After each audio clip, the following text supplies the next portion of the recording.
mic off. Weird. Ed? Yeah, you haven't heard anything I said. That's okay.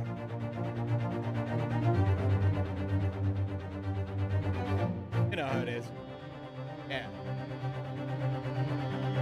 I was just saying. Least lucky lawyer alive.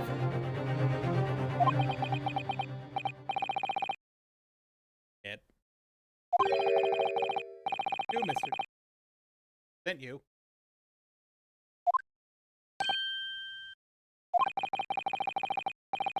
That I'm just a student. London with little in the way of experience. Yes. Fight in your corner until the bitter end. Open oven. Oakum. Sarahodo.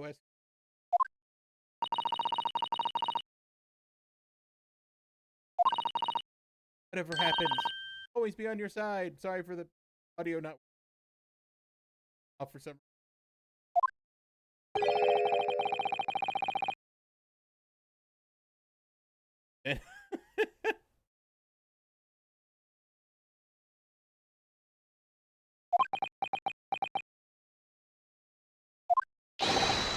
I am in your debt forever. Not to me. Fence. Session's about to begin.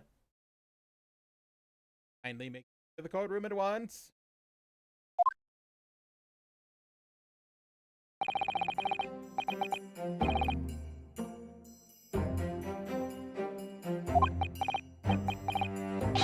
Yes.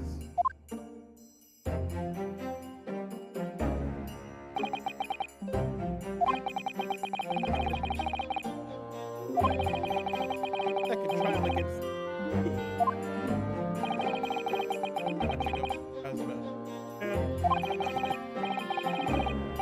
faith waiver. Even my client to the last. Me.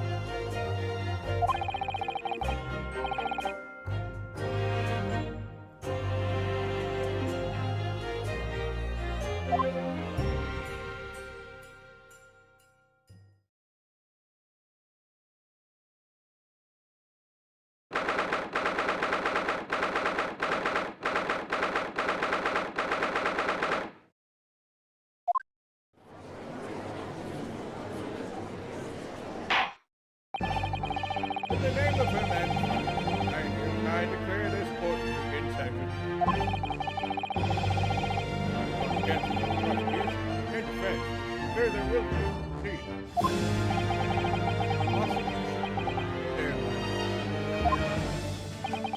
Defense is ready, my lord. Oh God. Cassidy. Sorry, what? All about it. Right, amateur. You have a point. They'll try and help you. These arrogance.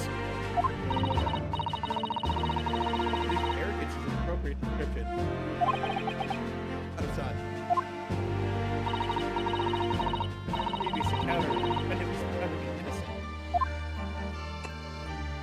Oh, I need more wine. Right.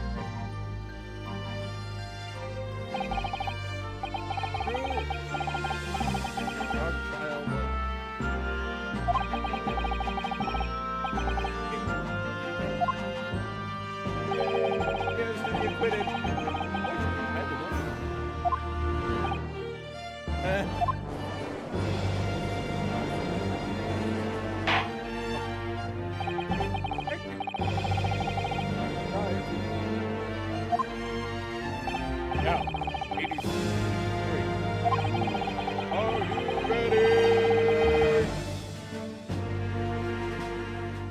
Let's get ready to rumble!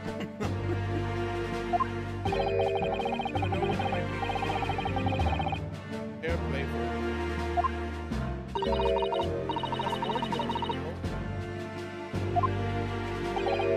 well, not me. What you get? Maybe say I quite possible. As for when it. What are we waiting for? No doubt he did it anyway. Eh, sorry. Didn't quite catch that. Very well. Your opening statement. Basically, great with science, power.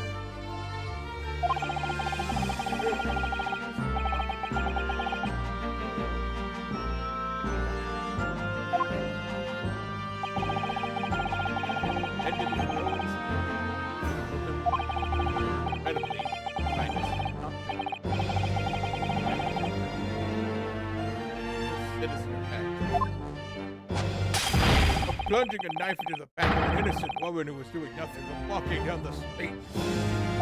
I was drinking that. Knife crime? I'll tell you from bitter experience. Those are the worst. Bloody oath they are. Look at this elegant, short stature. One of those dreadful Chapman. Oh my god. You are racist. Get the fuck out of here. Come on, let's get this. With me now, everyone. 1, 2, 3. Eh, sorry. Didn't quite catch that.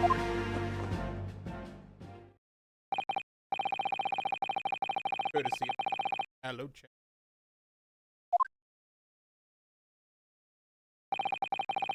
Call the first witness.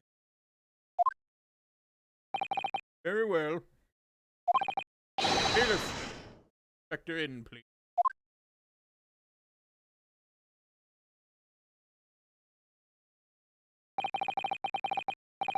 Name and occupation. Yes, sir. Vice Gregson. Detective Inspector. Charge. Summarizing event. Victim is thought to be a young woman in her 30s by the name of Olive Reed. I beg your pardon, Inspector. Thought to be? Yes. Stabbed in the back by a detective's knife. Victim fell unconscious. Amazing. Ever since. What? Oh, who she is for sure? Her life is not in danger? What's in the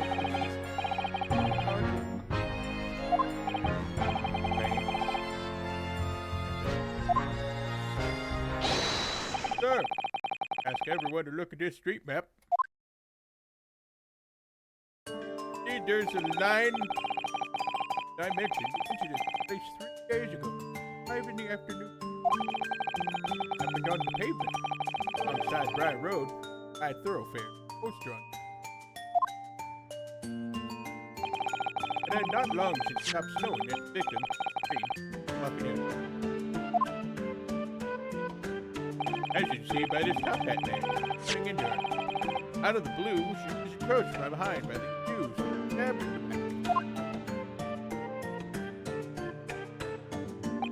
Luckily, Katie's life was spared, currently being treated in the hospital. But being unconscious as she is, unable to take a statement from her. Case filed with everything you know about the victim. Thank you. Court will accept the documents as evidence.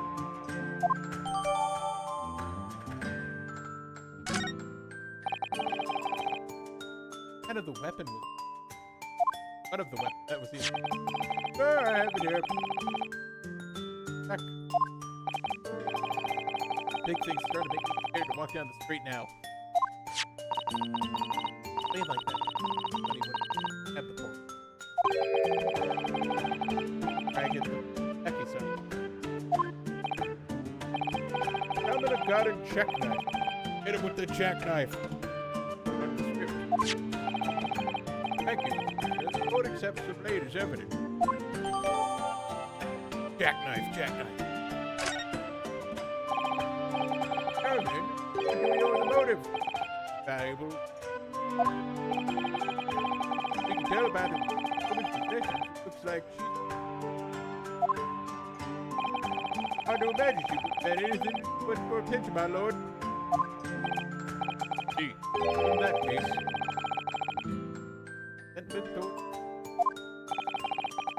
afraid I couldn't say. Visiting second-hand shops, done it best in odds, mate. Couldn't get out much. Over the time, been able to establish any sort of victim. Hi! Hi. Hi, I'm here, hi. Grievance been that as a motive. Reason what Mr. Nuts may possibly have for stabbing the young woman. As to the did that in a totally unjustified and heavy-handed way.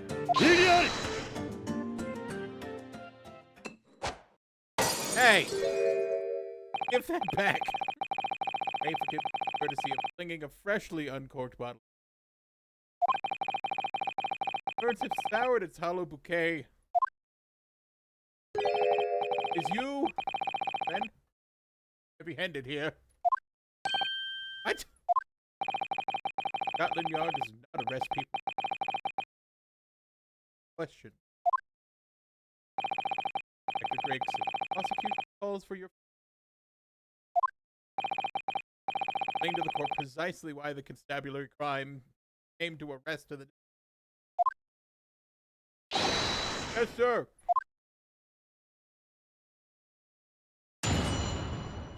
I love chips. Yeah.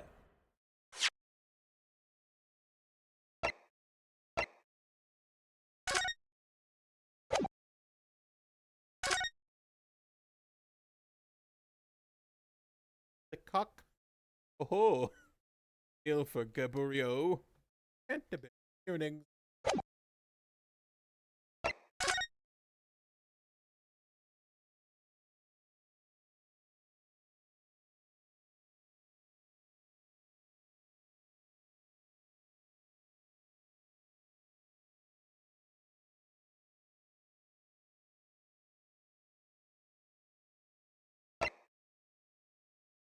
Conscious.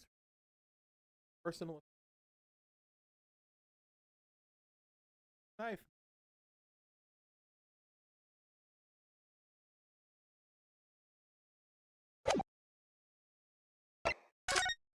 Jackknife.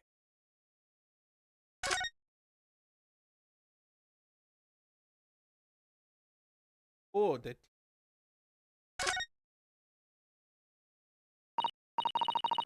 Naruhodo, just a tip.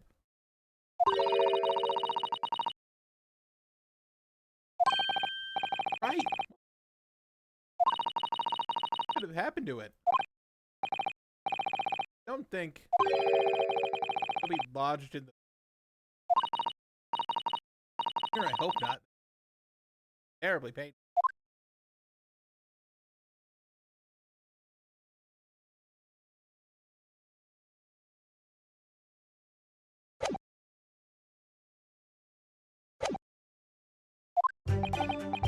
As I said, it was 5 o'clock in the afternoon. Pretty light fog. He was reasonably good. About it. True. Stabbed from behind and subsequently collapsed. Ran off, scattering his belongings. Read a number of old books he bought. Home from the bookshop. Just a matter of working out who the books belong to. So we found the pen, found the book, pressed it.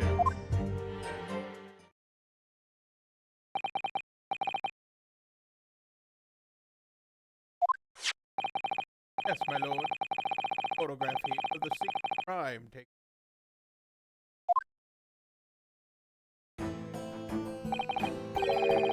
Let me see the books that you bring. I think that photographic print is evidence.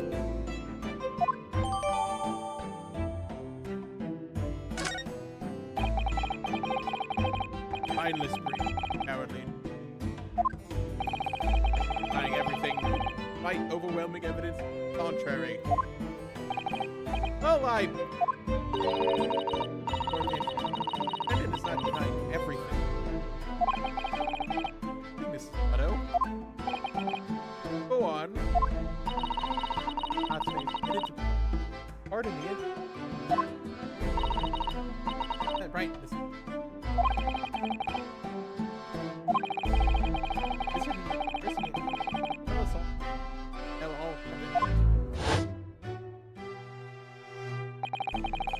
Was walking along that pavement, I could count this ahead of me. A woman. Just as I went to overtake her,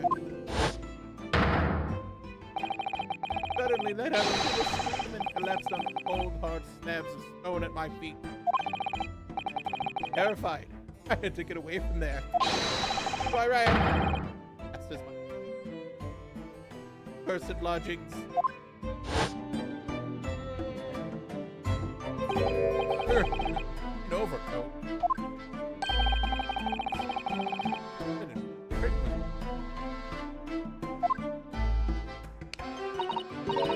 Photographic printed full color. Some of the work come up with text. Ben had nothing to order, then he fled the scene of a terrifying incident. Not mean he's guilty of the heinous crime of stabbing back. Ow.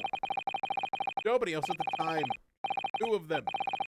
They can make it if they try. Just the two of them. The victim and the... Nobody else who could possibly have stabbed the woman. You can see.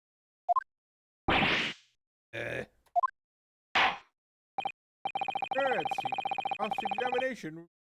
Pivotal counsel. Indeed. Yes, my lord. Right.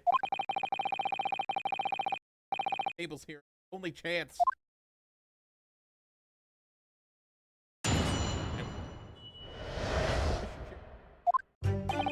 Look at the thing. Go look at the thing.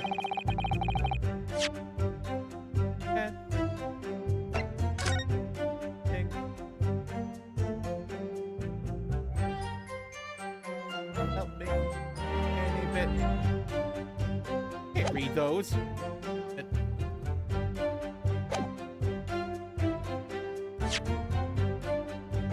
Did you say fog? Fog, you said. Well, light for love. Oh, that light, that's light, is it? Around these parts, yes. Not something I expected Japanese. Famous for. My country, imagine like city or rather appearance. How quaint. That's something us Londoners tend to romanticize.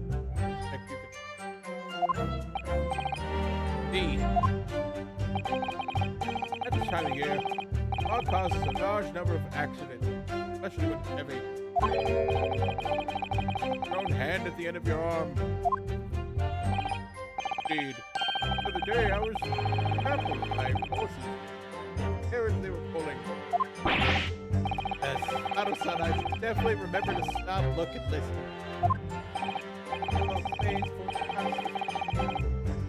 On the day that concerns us, the fog was somewhat lighter than I no doubt lamented my views.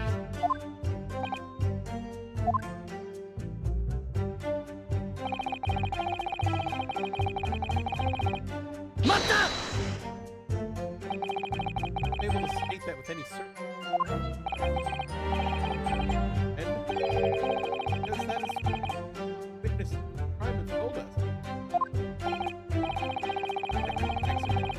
Yesterday. Right. One of them is a... That is correct, ma'am. Hear their testimony! Prosecution will, of course, call them to the stand should it be necessary. Wait a minute! 5 o'clock in the afternoon in the middle of winter? It would have been dark already. How light the fog might have been, no one could have seen. Unaware of the situation on a tiny island in the east. Here in the capital city of Great Britain, all main roads are illuminated by night gas street lights.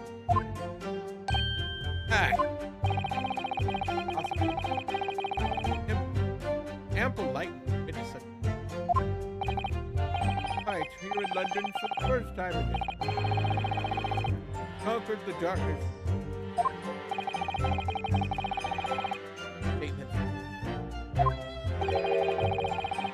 Get through the fog of this cross-examination. Maybe we'll be able to. Taking stock.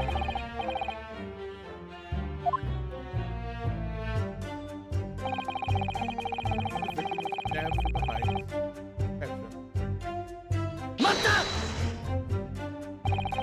Behind you. Right.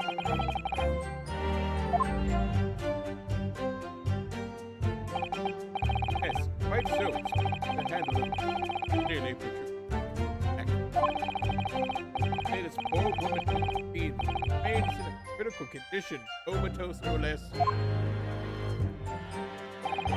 Great show, my lord, yes. Treated at box. Come around before the pal started, so make a statement. B. That is a pity.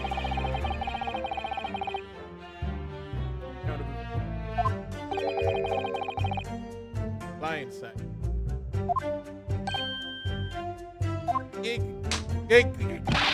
On the contrary, my client's been exceedingly unlucky. Tone is seriously undermined by those disturbingly wide eyes of him.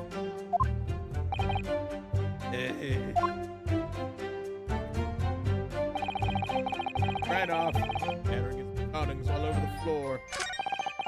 Yeah, that's that. Fine.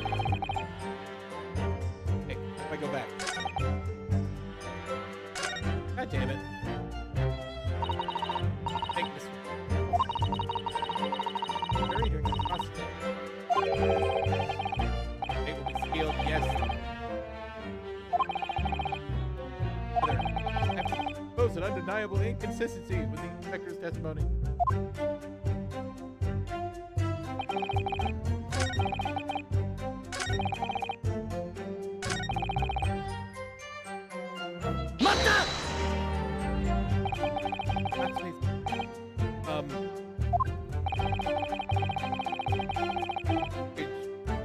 It's all there. Photographic crime.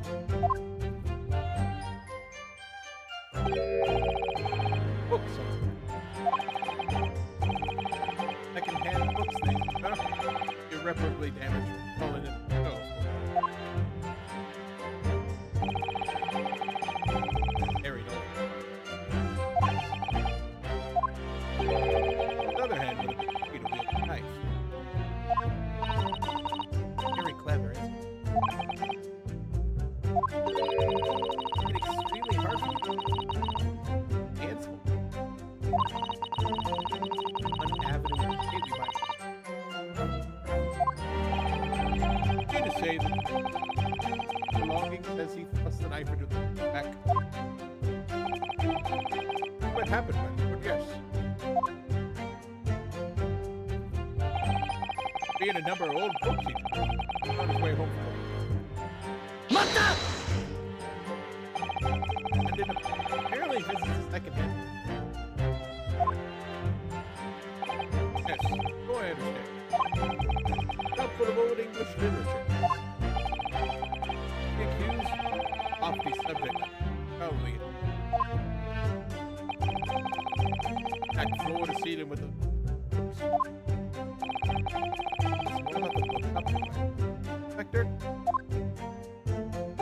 Well, I have to ask you to look at the street map.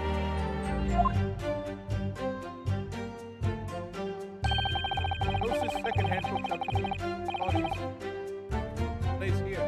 The books. Or Fire Road and Bishops. Happens. Currently living in lodging. down the Briar Road on the opposite end. Doesn't take a jeep. Driving will take it home.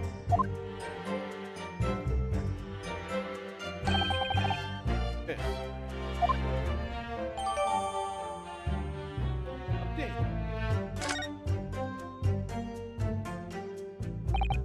Yes, I concur with you. But it would certainly pass this time on it.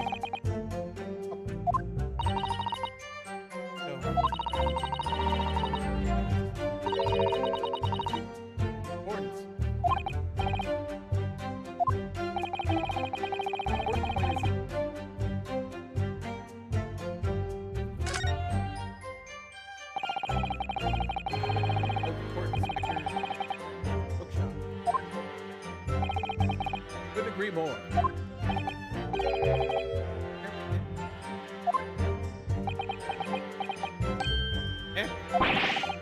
You're winding me up, sunshine. I just explained that. Got the map out and everything. It was red, blue, and ink. You're the bloke's home, round home on you. I distinctly remember you not along, Council. Oh, yes, of course. I didn't take it in. Sure, the day goes to you, my learned friend. Nope, not yet. The trial's only just begun, after all. Oh, no. Perfect. Once, miss. Sorry, I made a mistake, miss.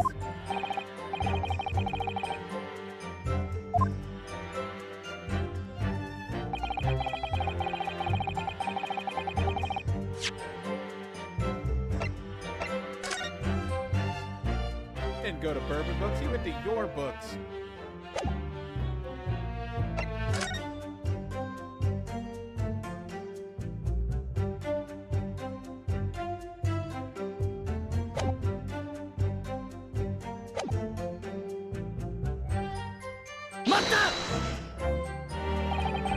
Ask for the help of the famous detective.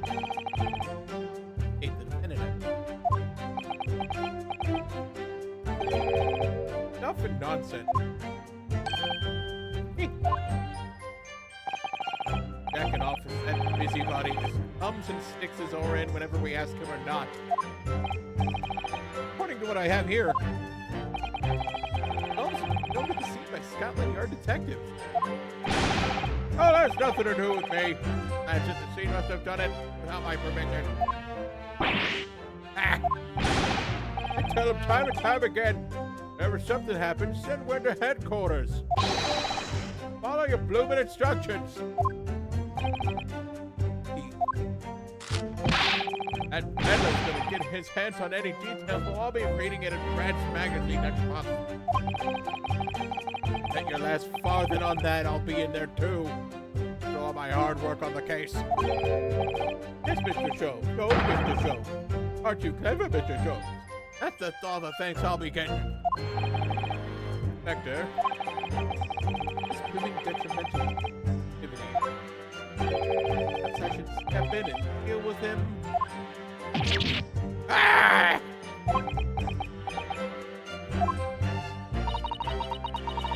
Gregson, us for birds. Yes. Birds carry a lot. Anyway, the point is this. Japanese books already admitted it. He admitted that those books all came in. Once he brought to that day, fought that day.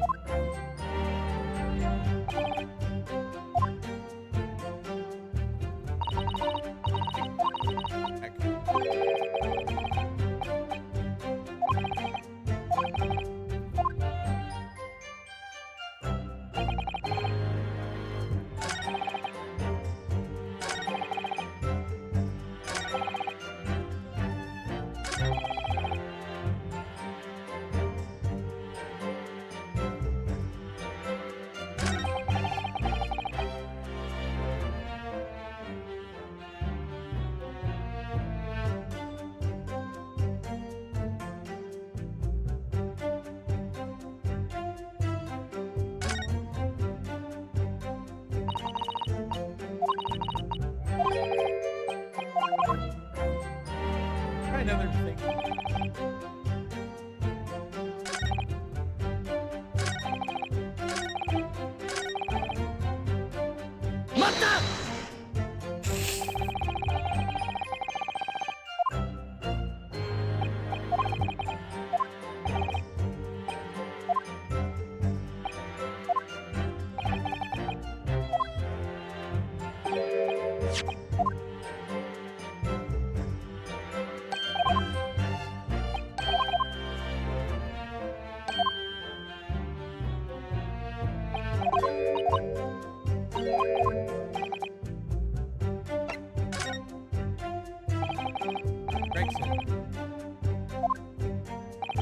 What?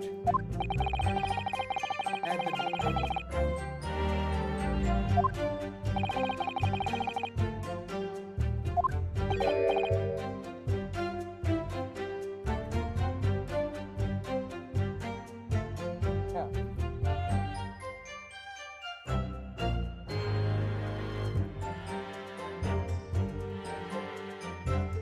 B?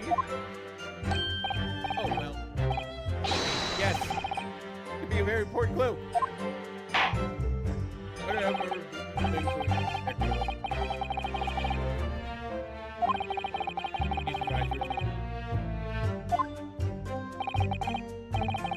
Whatever you say. Be any more sardonic?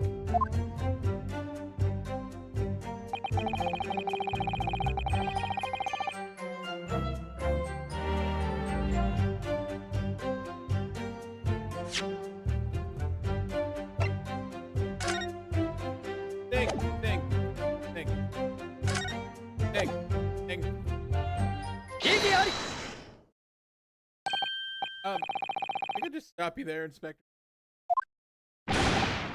It's a sunshine. I'm a busy man, you know.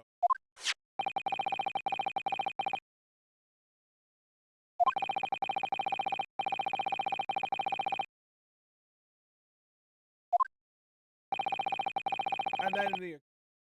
Okay. Here's nothing.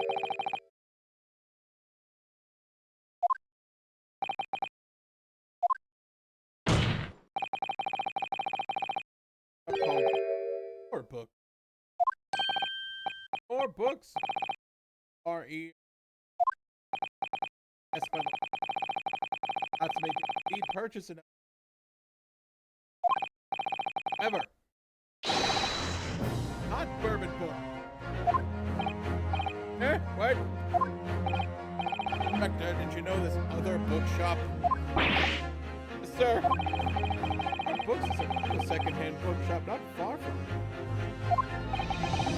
What's that? Look, such a small place. What about it?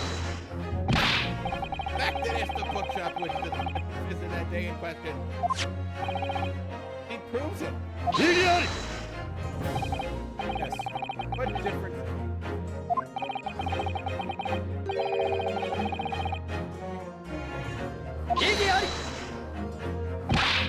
Disagree. I mean, after all, help. Help, yes, thank you. This please. I didn't even book. Yes, he would almost certainly have passed the placement. He was an actor. However,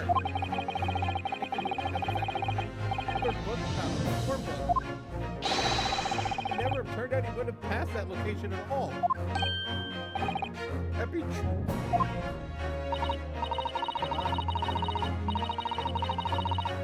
Declare at me. I'm right, Mr. Longer. Dead. Hey, really could be right.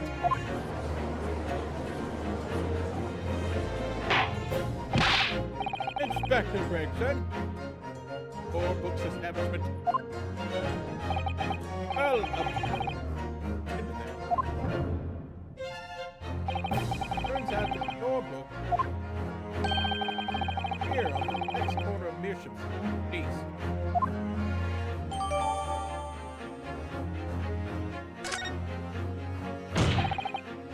You have it. You know. Oh. I need more fine. I don't know.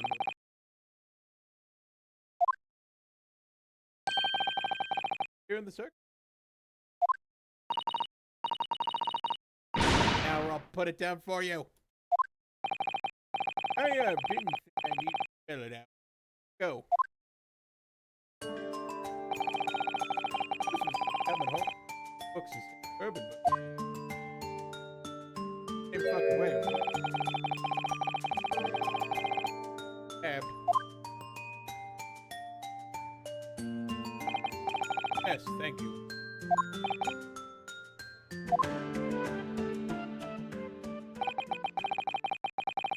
Turn to what's the... Ah, shit, my hand.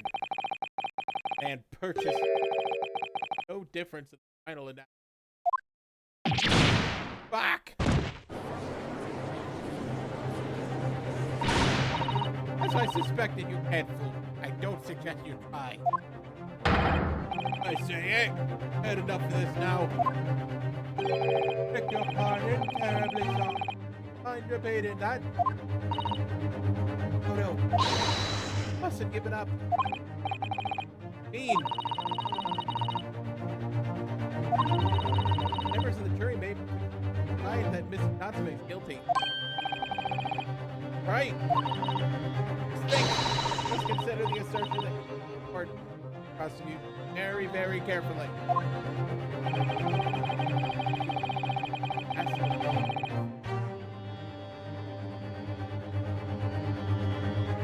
Fucking object. Assertion just made by the prosecutor. Fundamentally flawed. Defend yourself, counsel. Yes, my lord. See what I mean on the map. What's the touchings? Let's make it all of you. Yes, you better. Ever.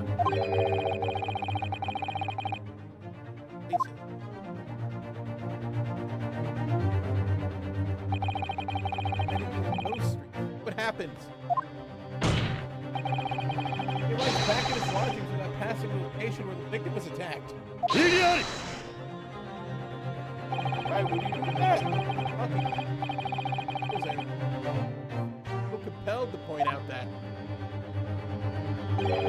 That referred to as the long way round? Cold winter's night, but any man chooses a longer route home. Well done. But other way. Look, the obvious logic. Obvious perpetrator of his crime. But, yes, I've got it. Obviously, must ask the man himself, Mr. Natsume, which route he took home. Informed court of yes, no recollection. That's right. As I shared the note sheet from his time out aimless.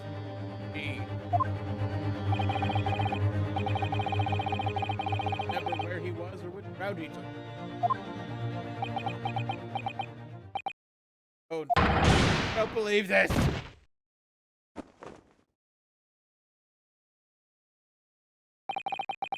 Thank you. Yes, we do. It's time, but... Hey, but...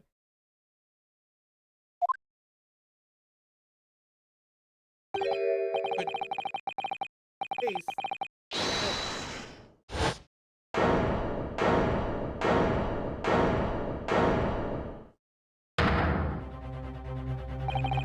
I agree with Lord Van Zeeks. Wholeheartedly in every way. What?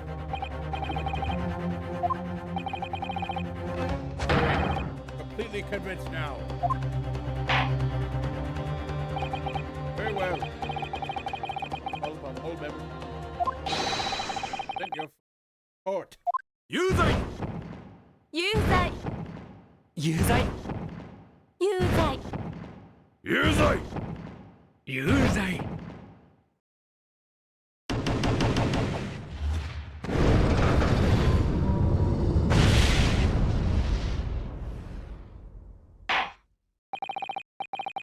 Jury's unanimous.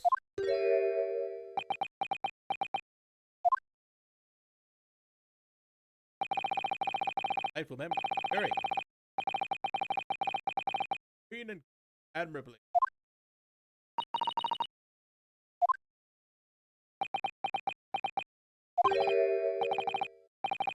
Is it okay? Like one last chance to sway the opinion of the jury. Thing I did last time. With the balance of the feels. Hey, I have to turn this around. It's Corey not yet.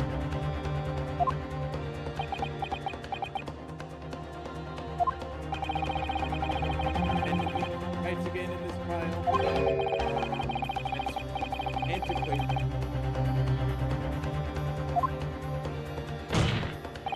Call it antiquated.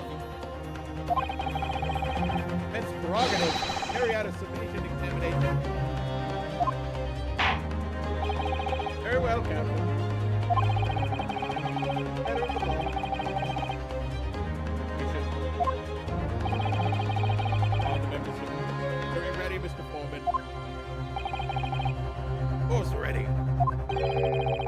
Walterson. Hunker's refusal to throw in the alley.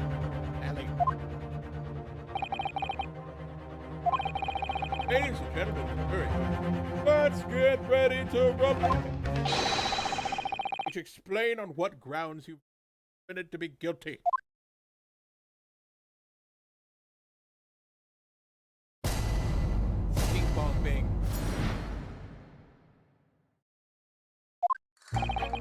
Pity's sake, then. He admitted. He.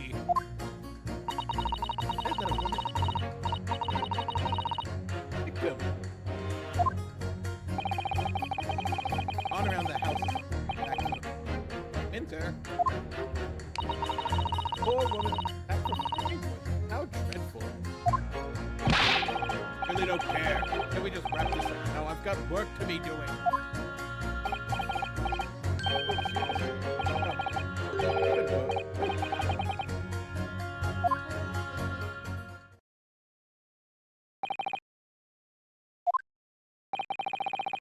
Minor accept. To Avenue.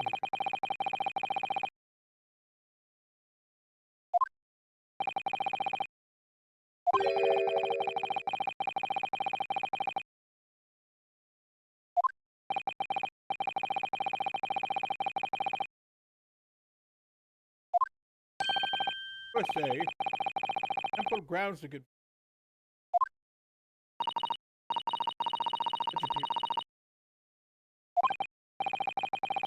Run away like that. Supposed to believe the phantom attacker that nobody could see. It's impossible. I make a case for the.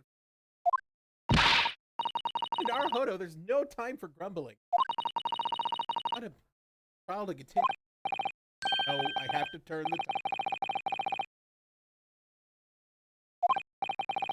Four of them at least. Exactly. No choice. Forge onward. Your counsel. Yes.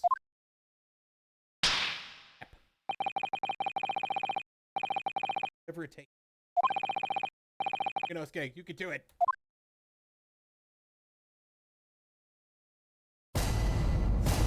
I will cut you with this katana unless you change your mind.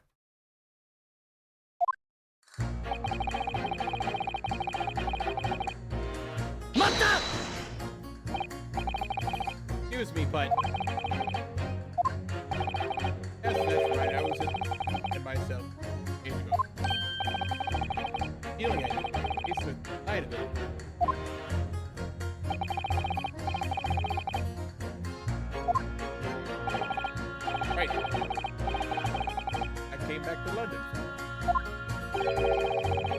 Typically, trying to prosecute. Fair play was a matter of repute. He treated me the other day. Young had a pegged as criminal. Oh well, you know, water under the bridge. Rumors, but thinks of exaggerated construct. I can turn the clock. I'm in the clear now. Make up my mind about who's guilty and isn't.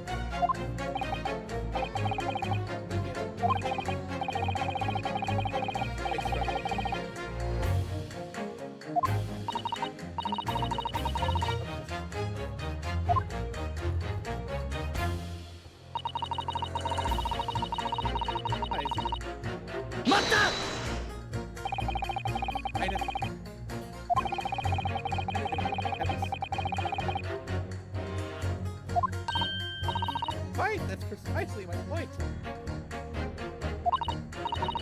I don't know why this game's being played everywhere. I just sort of realized that I haven't played it yet.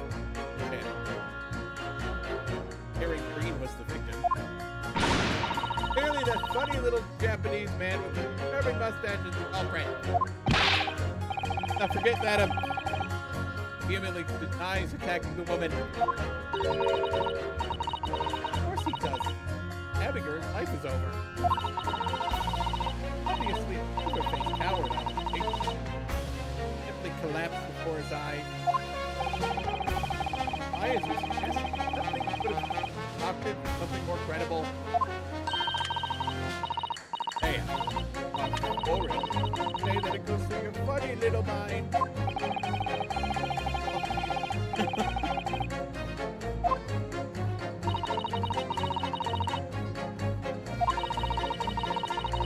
No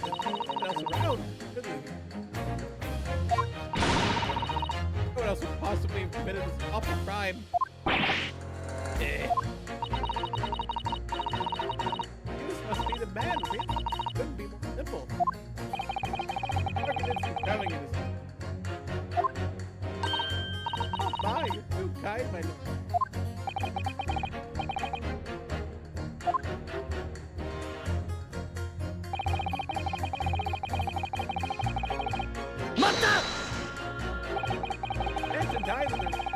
This or not, so they could have took it back from people's books.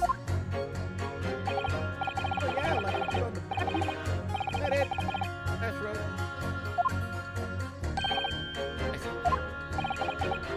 It's me. Perhaps is whether the Japanese fellow actually went that way. Yes, that's true. Oh, it shows he did. Oh, yeah, that's...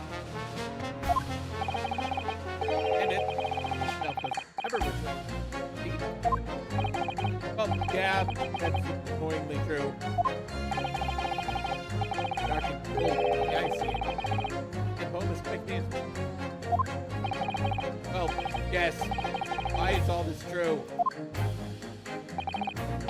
Really, the only thing that makes sense is he went home along Briar Road. Must be convincing you here. Might not have waited. Ashe. Different. Happy to read the right. Good.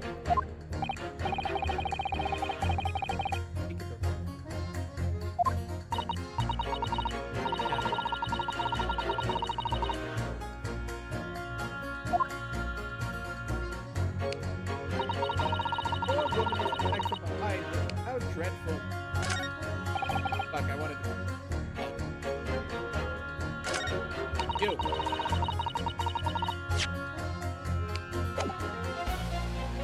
Mata!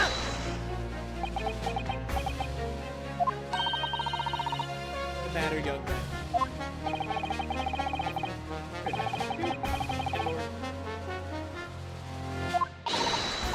That's why.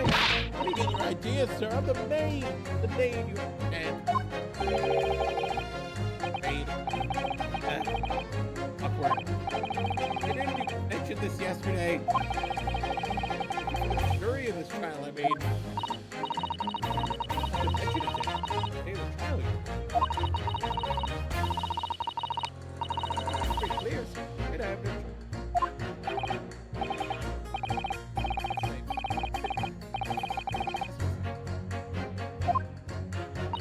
Yes, then. For a week.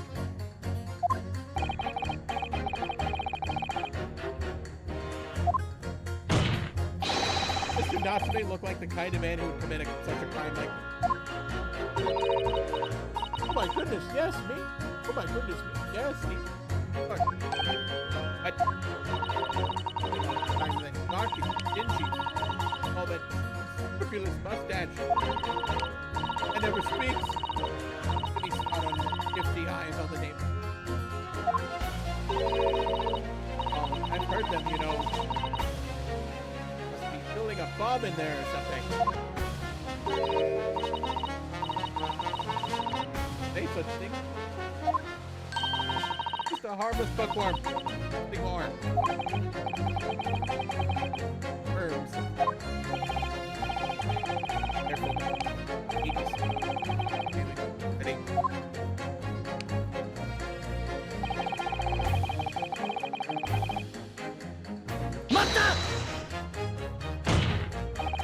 And life's on the line here. Take as long as it takes. You cover with me now, son.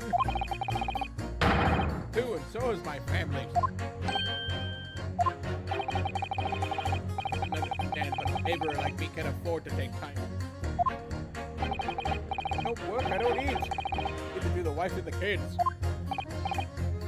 Eat. Very hard. I go to the union every morning to find out what he's doing. We're late. Work's taken is tough.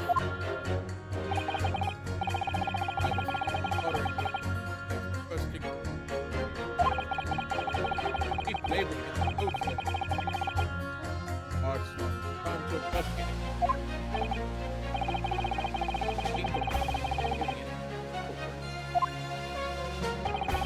Right.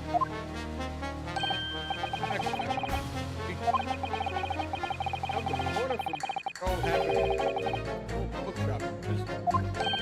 What? Coincidence. Here should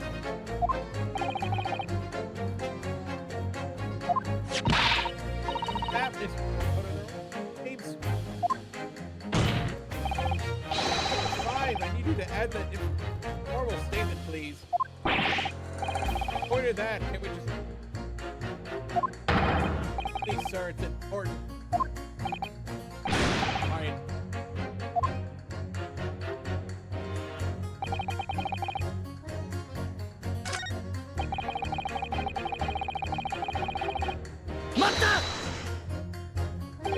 Eh? Sorry?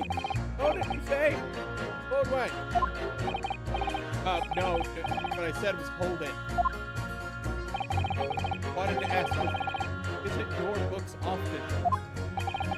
Thank you, Avenue.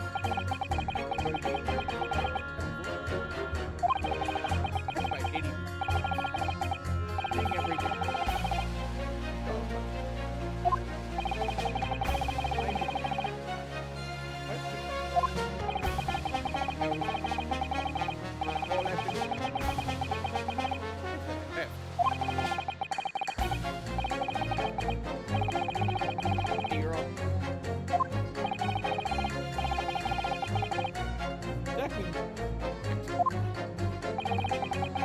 About the time. Oh yes, no mistake there. I remember it well.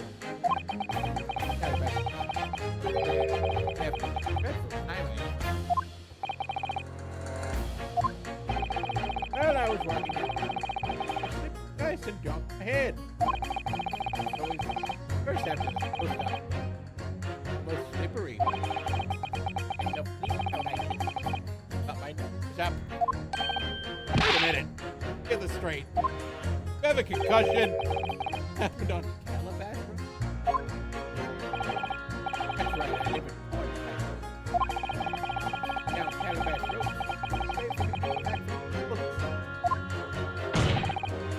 number 6, I must exist. Bamboo baby. Hey, wait. Is sick? No, I'm fine, alright. Fuck. If not my spine again.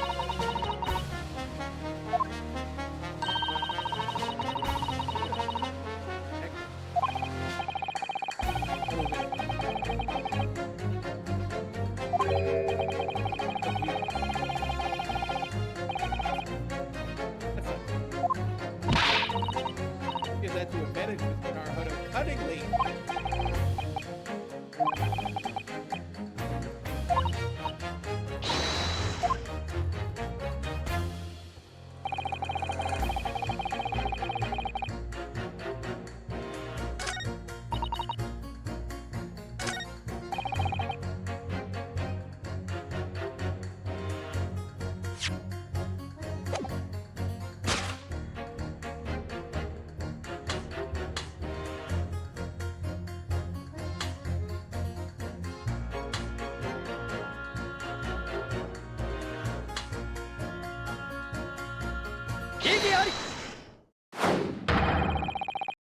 Statements are clearly at odds with one.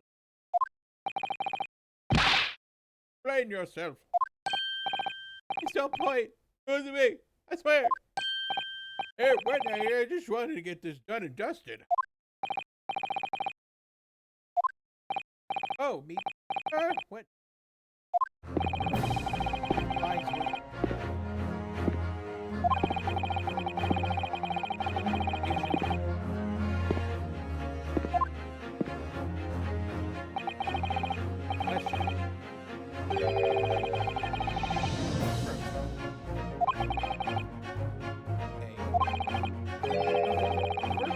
Carried out.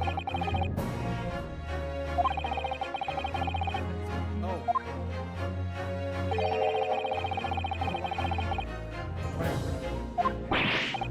Of course. What do you think, sir? Oh, yes, you can't argue with that, really. Yards of more paper. It'll wrong and turn it back and go the other way. The only conclusion is this. Taking the longer route back to his project. So I suppose he must have. Right. He said the following.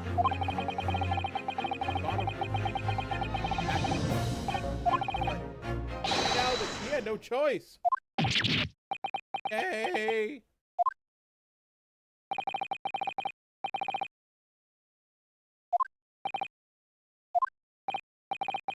Don't think all good conscience. Say the man's guilty now.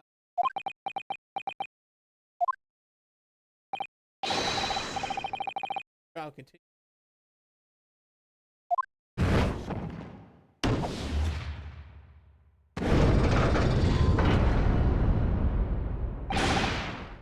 Sir. Oh, me.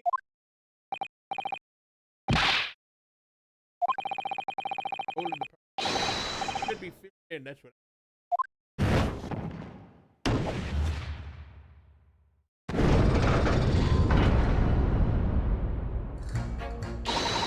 Well done, Mr. Naruto. Excellent. Yes. Mr. Members of their stand.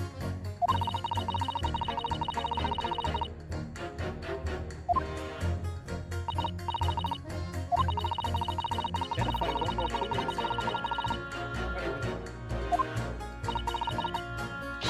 Shift the balance completely. Exactly what we gotta do. Empty. The conclusion. And whatever beings we have at our disposal.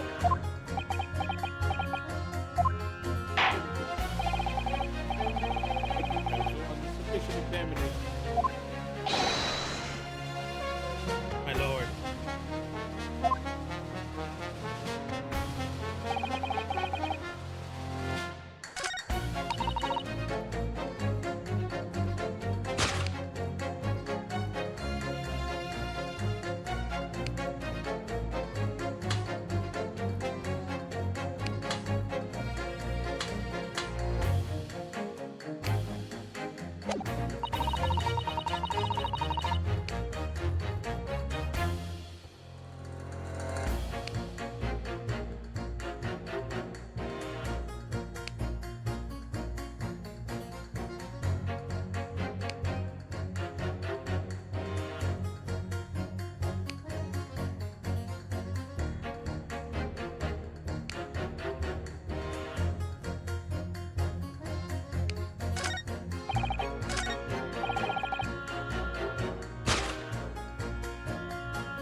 the fuck? Are we like... I was confused on what to do. Like... He's wearing green, right? He knocked himself out.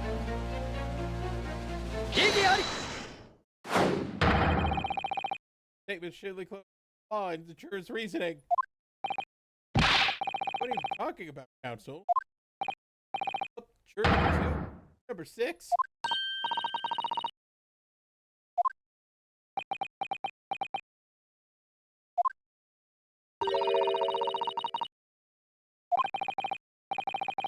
That was loud already. One second.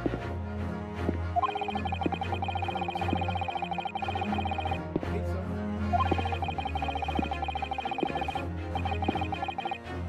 Return.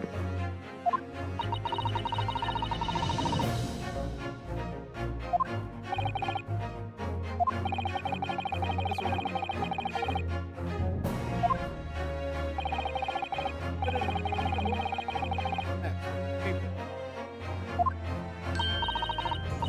All aware of this, the poor young woman stabbed, obviously. You're Ari. You sure of that, madam? Why, whatever. What happened? Somebody else apart from the victim. Fell over on Missy's bed. Oh my! Where?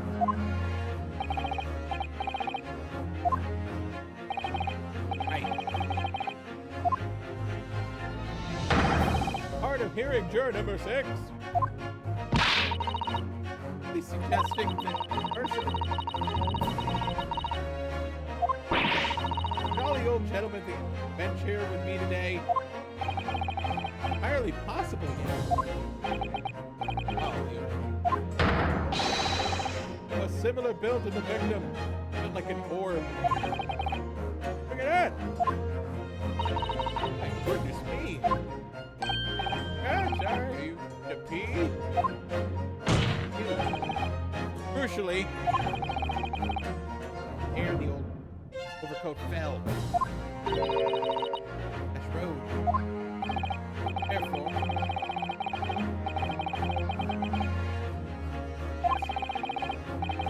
Said it must have taken the long route back to his lodgings. Clearly, crime scene on Prior Road where the woman was stabbed. Out on his way home. Oh my! Idiot old man, you've been so desperate. The boxes. What are you thinking, Mercy? A fuddling coat. What did you say about what you say to me? Is it a crime for an elderly to walk the streets these days? Is it a crime to snip over on the ice? Trying to keep up with the latest styles.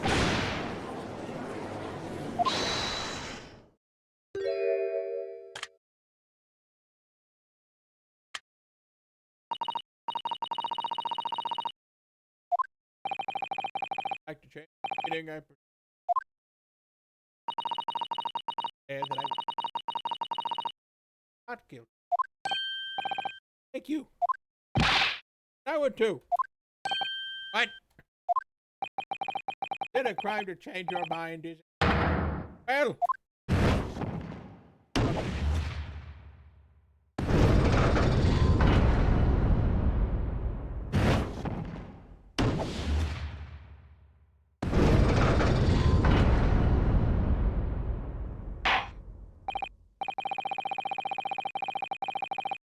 hardship. Guys know that. Guys too, the don't have it. Not guilty. No longer have a consensus. I will continue. God damn it, I want to go home.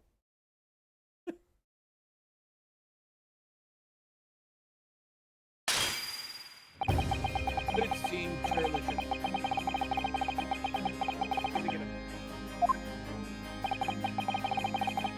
Dust. Give the seeks. Backfire. Mark. Need. Intelligence. Thankful. And just. Meaner. Eh? What do you mean? Pick anyone. Everything I said is the truth. How would you? Heard of it. Steadily repairing the road is.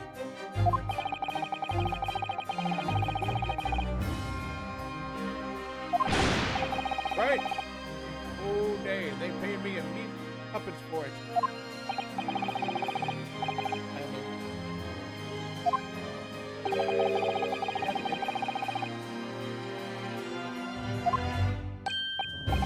Well, honestly.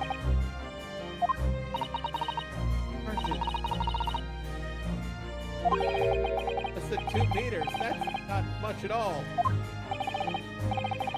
This vaulted like I'm gonna monitor it. Stalwart. Me? What? Chance of dying to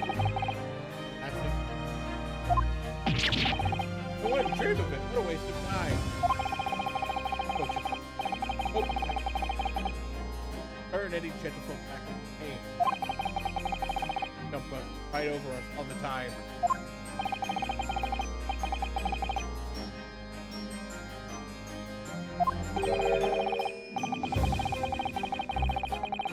Dark trench. Pandering. Ah! That true?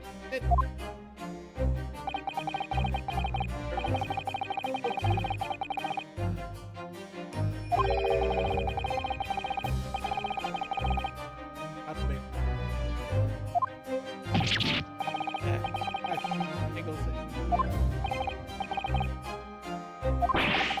Old man, you can talk. 5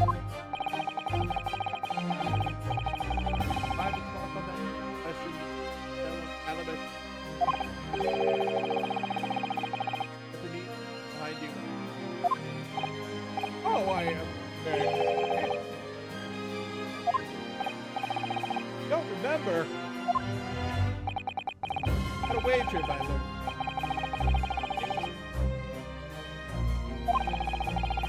Only 1,000 to 1 against you. Ah!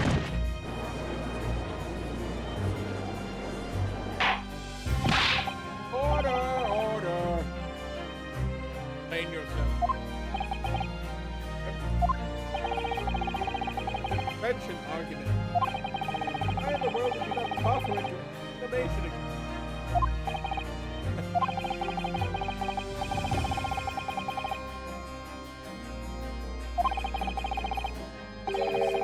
Opinion of the jury. Heavily paid.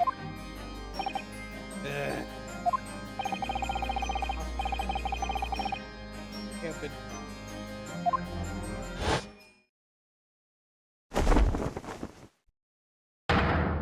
So, my lord. Hey, sightseeing. Now over. Talking about.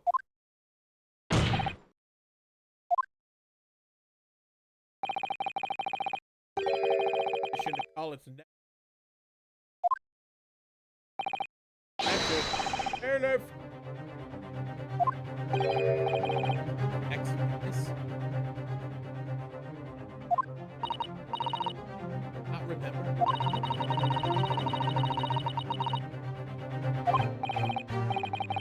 The big outlet here.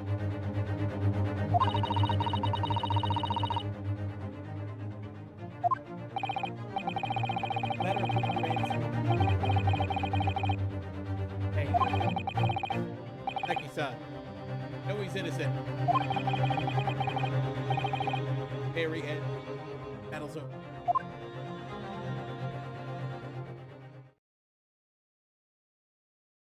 Oh god, they're terrible.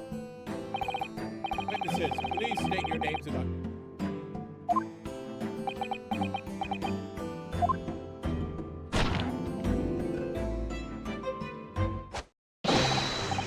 Constable Rolly Beats. Report on strict, sir.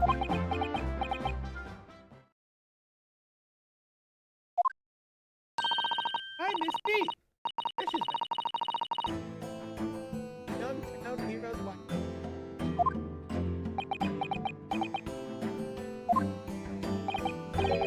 What's the ring here?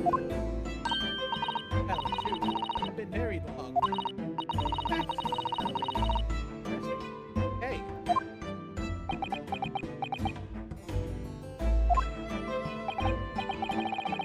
Husband out. Tired. Whilst being in honorable occupation. Close to bending. Oh, really? Actually. Fair days up. 20 miles a day. They patrol boarding houses and pubs. Accident. This Strickland is a reading true. Scene. Reading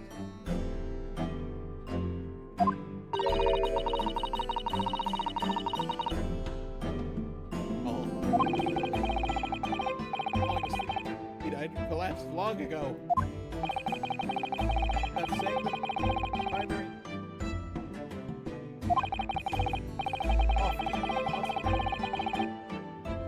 Time's on his honor.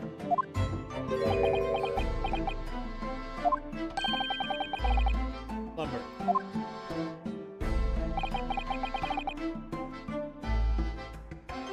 I gotta check my.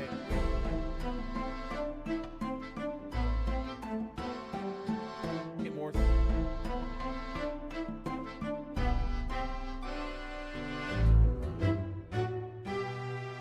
Wow.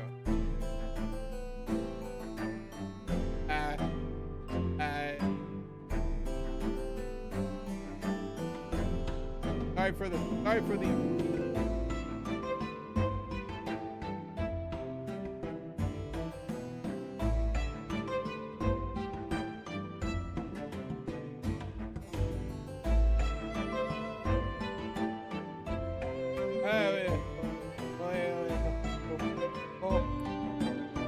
Okay, that's better. Sorry. My mic was too sensitive. My mic wasn't sensitive enough to pick up my voice.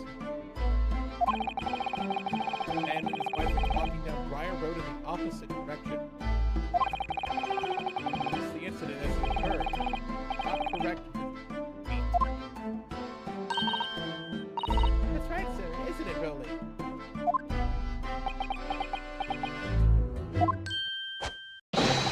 Constable Rolly Beat, sir. That's a report on the street, sir. Great witness he's gonna be. Wow. Very good. I'd like to hear your formal testimony now, please. Tell the court exactly what you saw in the afternoon. Yes, sir. Oh, God. Oh.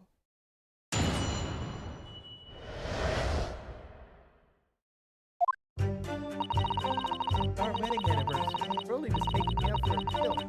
There was no time to change after work. Anyway, two silhouettes appeared out of nowhere.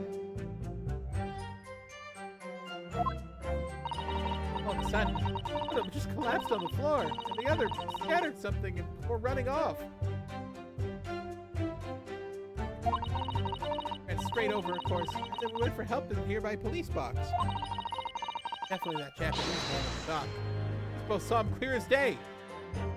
Woo! Woo! Why am I so quiet?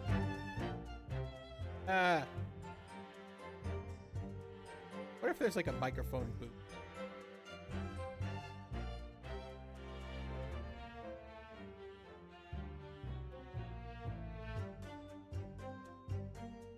Bam.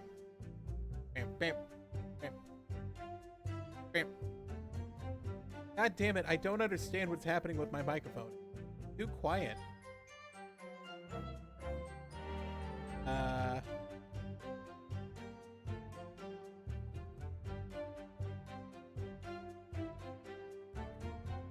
Test. Oh. Okay. Sorry. I'm trying. I'm having trouble with this fucking, like, new computer and its audio. I don't know why.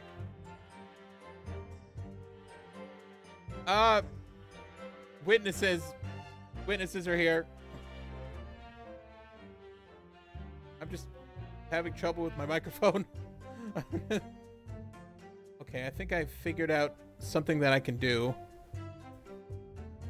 Yeah, for some reason, my microphone's default audio level was like 50%.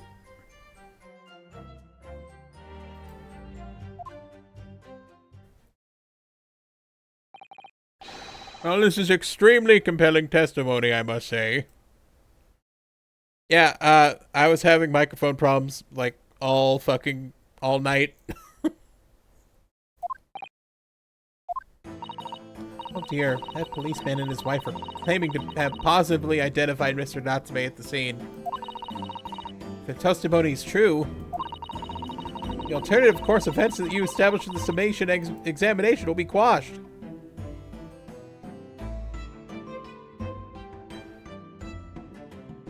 I was wondering why my fucking filter wasn't working, but, like, it's because I was so quiet. Oh, that's probably going to be really unpleasant to listen to. God damn it. It's death knell, in fact. Because that alternative was never viable in the first place. What an unfortunate bechancing. And on your wedding anniversary, too. Oh, I know. I was still managed to go out for the evening with my man. I thank the Lord for that. Gosh, the life of a London Bobby sounds really hard indeed. Indeed, however. This is the same case. The cross-examination will be in minutes. May have felt time to rest this afternoon. What do you mean by that? My learned friend, the witnesses saw the face of the man fleeing the scene. They are testifying under oath that it was without doubt the accused Mr. Saseki Natsume.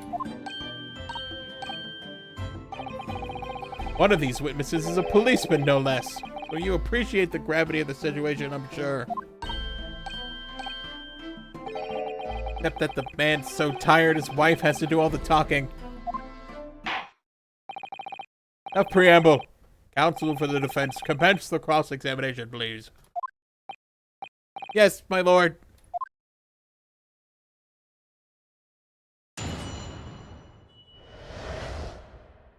We're about an hour and a half in, I think. Yeah. No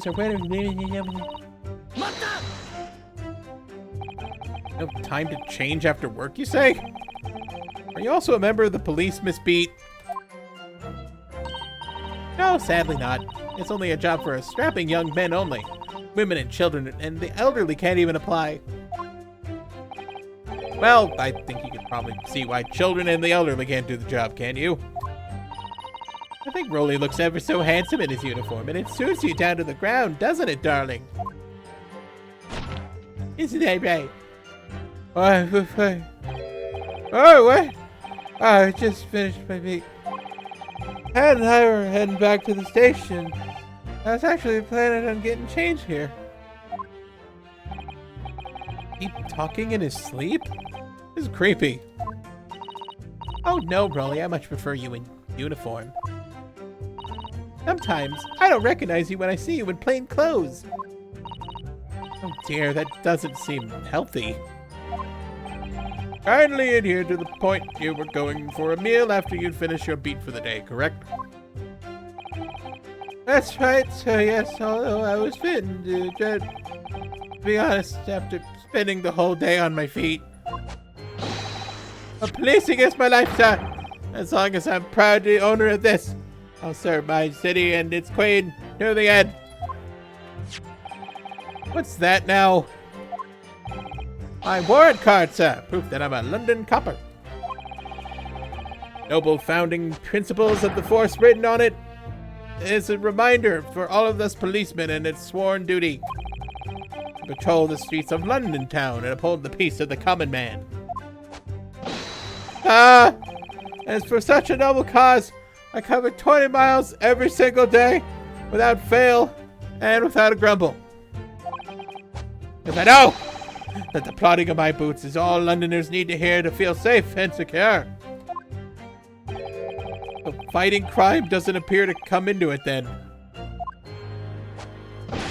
But sir, on that one particular day, I was looking forward to celebrating my wedding anniversary. Miss B puts up with a lot being married to a Bobby like me. I wanted to show my dear wife how much I care. Oh, Pat. Oh, Raleigh. Ooh. Oh, what a charming couple. Their young love is such joy to behold. Little over the top, perhaps. And then, kindly describe what happened next. Anyway, two silhouettes appeared out of the fog of the pavement in front of us. Two silhouettes. That's right. They were coming towards us, walking up Briar Road in the opposite direction. We were like this. It was rather a plump figure, followed by a scrawny, thin-looking man. Does sound exactly like the victim is pictured in this print, and like Mr. Natsume. Yes, unfortunately it does. And you're certain at that time there was nobody else nearby? Oh yes, quite certain. It was dark. But there were streetlights on Briar Road, you see. There was nobody else around at all. Isn't that right, my darling?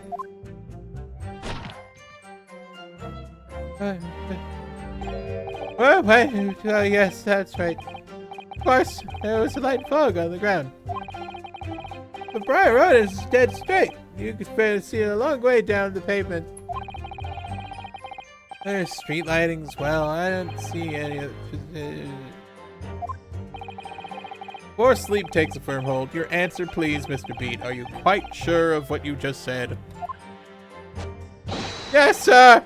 As a copper who spends all his day every day keeping watch on the streets, I swear to it, sir. As I'm sure my love for Patricia is true. Oh, Pat, oh, Rolly, me. Still maintaining there was no one else around other than the victim and the attacker. It kind of seemed like there must be how it really happened. Seemed like nowhere to run. Well, that didn't stop Mr. Natsume, did it? He fled the scene all too convincingly. Thank you. I believe we have a reasonably clear idea of the situation before the incident now. What happened in the crucial moments that followed? Oh, then one of them collapsed on the floor and the other scattered something before running off. Scattered something? What do you mean by that? Oh, well, I couldn't quite make out what it was at the time. But then we got it closer and we realized it was... Did we, darling?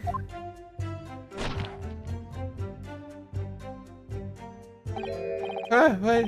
Oh, yes, that's right. There's some old books. I see, old books. Yes, sir! The culprit dropped a number of them, all around where the victim laid on the pavement. Indeed, as clearly pictured in this photographic print. That rotten Japanese Dan did what he did when he did the deed.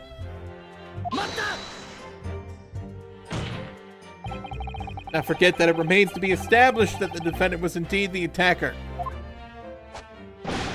But we saw him! It was the man in the dock without question! The mustache, the hunchback, the cat-like eyes, the taut mouth, the snub nose, everything! Any more insults you want to throw in? That's right! And he looked down the poor, defenseless woman with those terrifying, intense eyes, and suddenly threw his books on the pavement and ran away. See, it's tough. Maybe so they're telling the truth here. May I remind the court that this unambiguous testimony comes from a policeman and his wife. Now, please continue. Yes, sir.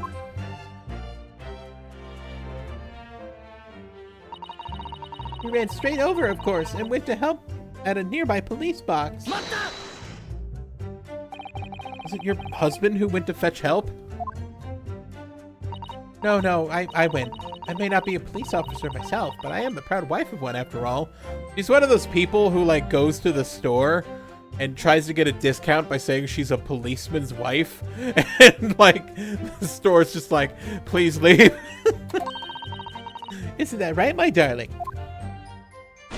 What? Oh, yes, that's right. I asked Miss Pete to go. I was off duty at that point. But Bobby's never truly off duty of sorts, so I felt obliged to stay there and guard the place. Very laudable, Mr. Pete. Serving scene of a crime is a task of considerable importance.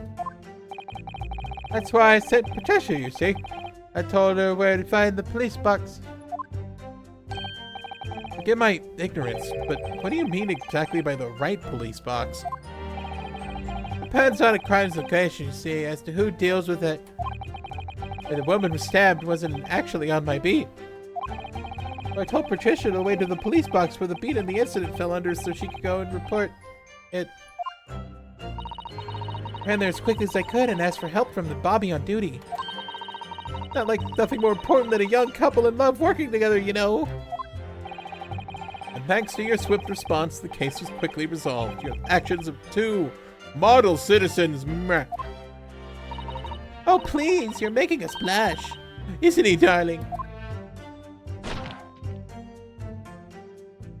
For. Yes, sir. What Patricia said, sir. Let's move on, shall we? It was definitely that Japanese man in the dock. But night! You wouldn't have seen his face by the light of the gas street lamps, would you? You absolutely could! Us Londoners have exceptional eyesight, I have you know. Right. The light from the street lamps was more than enough! And my husband already told you that the fog was only light, didn't he? Yes, and one of the fog. We're famous for it across the globe, I believe. Absolute menace to those of us who have to live with it, of course. Oh, it is! It is. When it's thick, you can't even see the hand at the end of your own arm. Yes, all right, I take your point. Now, could you stop shaking your husband about? Constant fog makes our eyes very sharp, you see. That's why we can tell you for sure and certain that it was the little Japanese man we saw. Can't we, darling?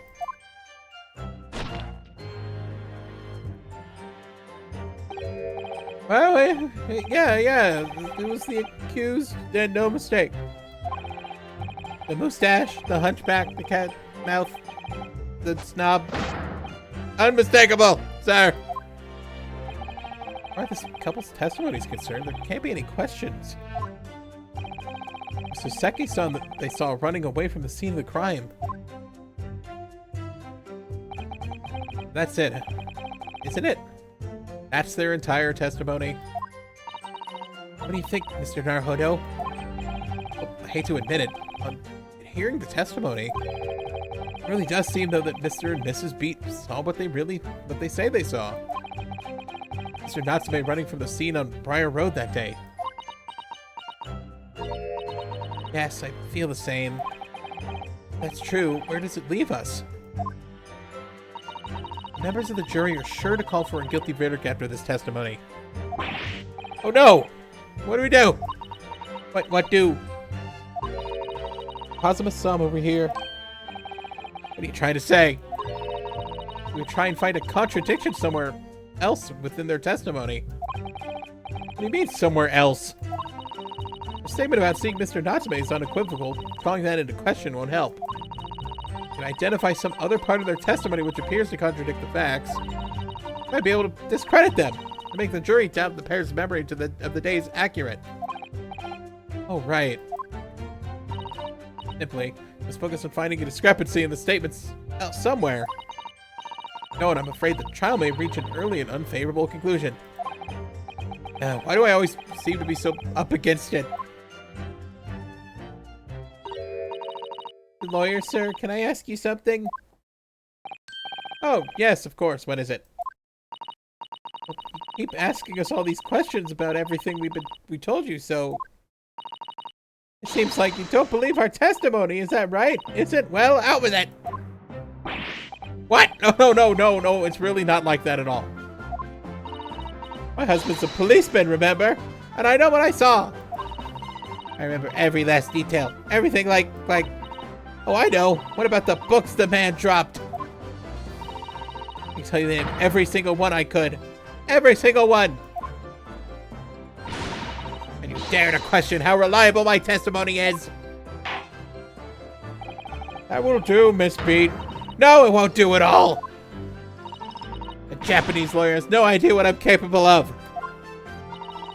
You know, I decided to forgive him for insulting us. I don't think for a minute that Rolly will. I really didn't mean to cause offense. Please put your husband's fists down. Perhaps you would like the opportunity to supplement your testimony, Miss Beat. Might that appease you?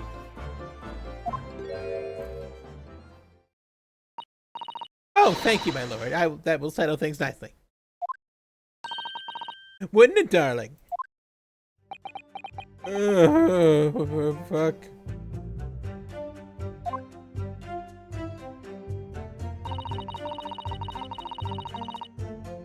All right, name them. Name all 4 books. Yes, we know that there were books dropped at the scene of the crime, as you say. Purchased by the accused at the nearby secondhand bookshop on the day in question.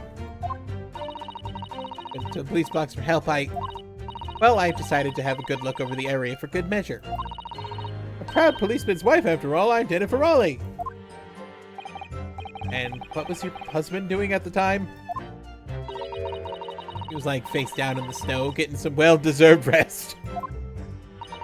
He works ever so hard, you know. Ever so hard. Don't you, my darling? Interesting way of guarding the scene of the crime. Well, Miss Beach, seeing as you've regaled the court with your tales of powers of recollection, would you be so kind as to recount the titles of the books you observed at the scene? I'd be happy to. Now, are you all listening? Dem Bitches, the picture of Monsieur Somebody or whatever, and What's It's Yearning? There was a meal for cock, and the last was Dem Hose, the thin gummy something. You see? Perfect. Yes, I see there are 1 or 2 holes in your memory. Oh well, they were along those lines, I'm quite sure. There were indeed books found at the scene with the titles along the lines, as you put it. Oh, what did I tell you? I think it's very mean, the way you've been implying that my testimony can't be trusted. Don't you agree, darling? I have a fucking gun! Ah! Whoever upsets my Patricia will have me to answer to! He's got a gun! Get down!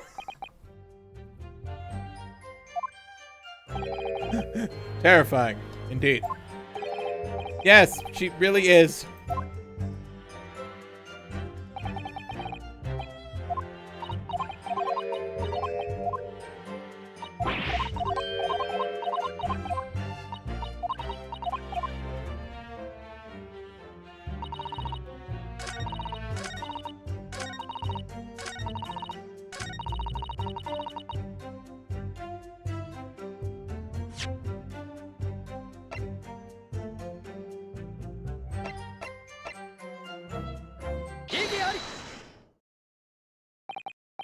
So you're saying that there were 4 books.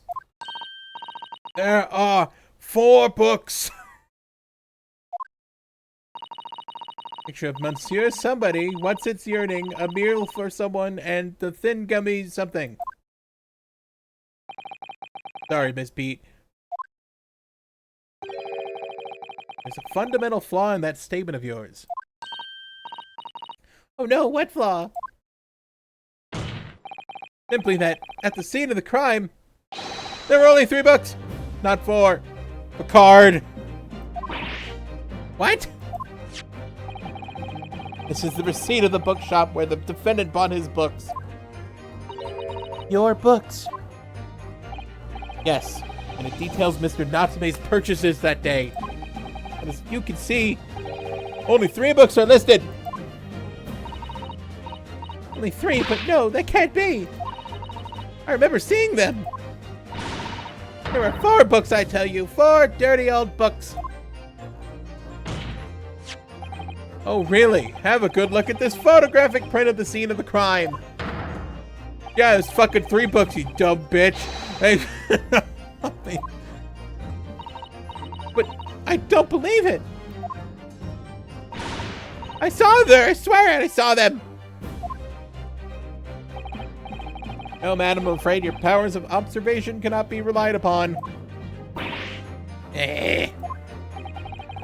Not be denied.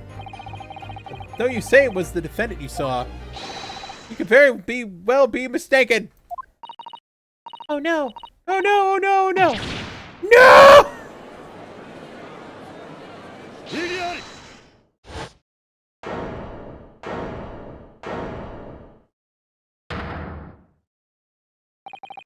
It's plainly evident that it is your powers of deduction that cannot be relied upon, my learned Nipponese friend. What? I need more wine. And what cannot be denied is that the fact that I need more wine, and also that these 2 witnesses saw the accused running from the scene. Like that you know very well that you have no hope of disproving. Ah! You've striven to avert attention by the dint of some inconsequential discrepancies.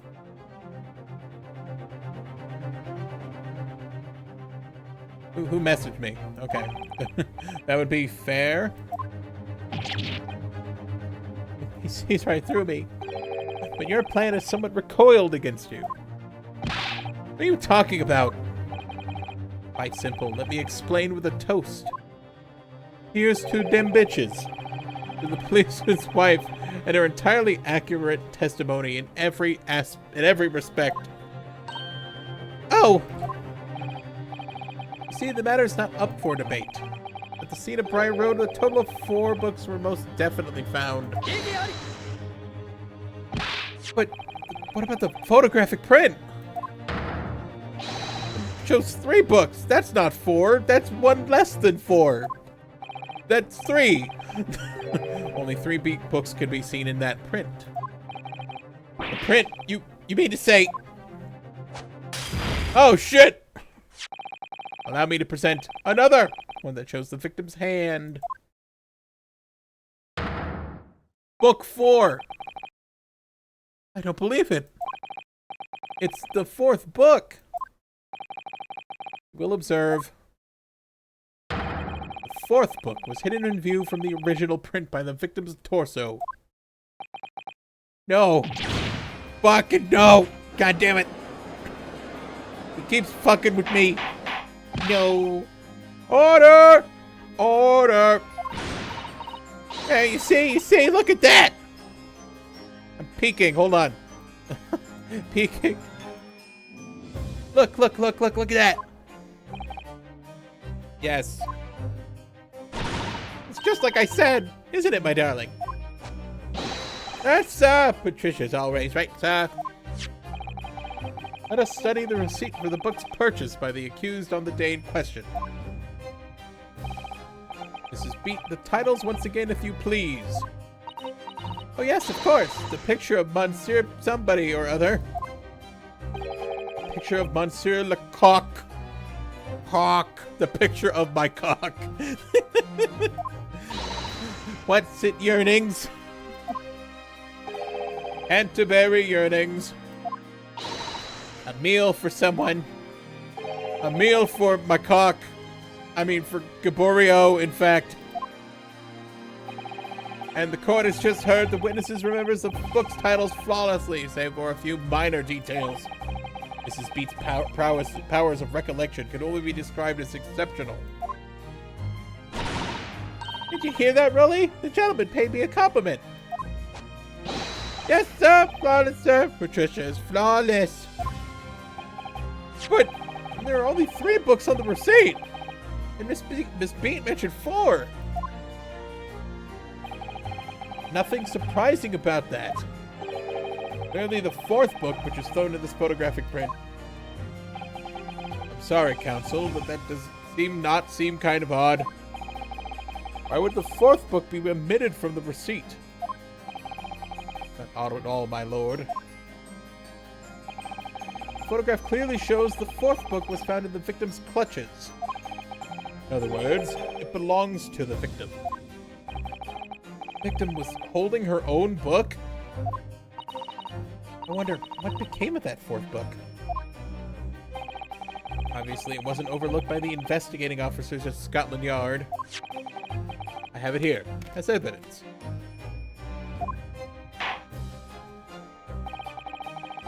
You will submit that and the aforementioned photographic print to the court, please, Counsel. My pleasure, my lord.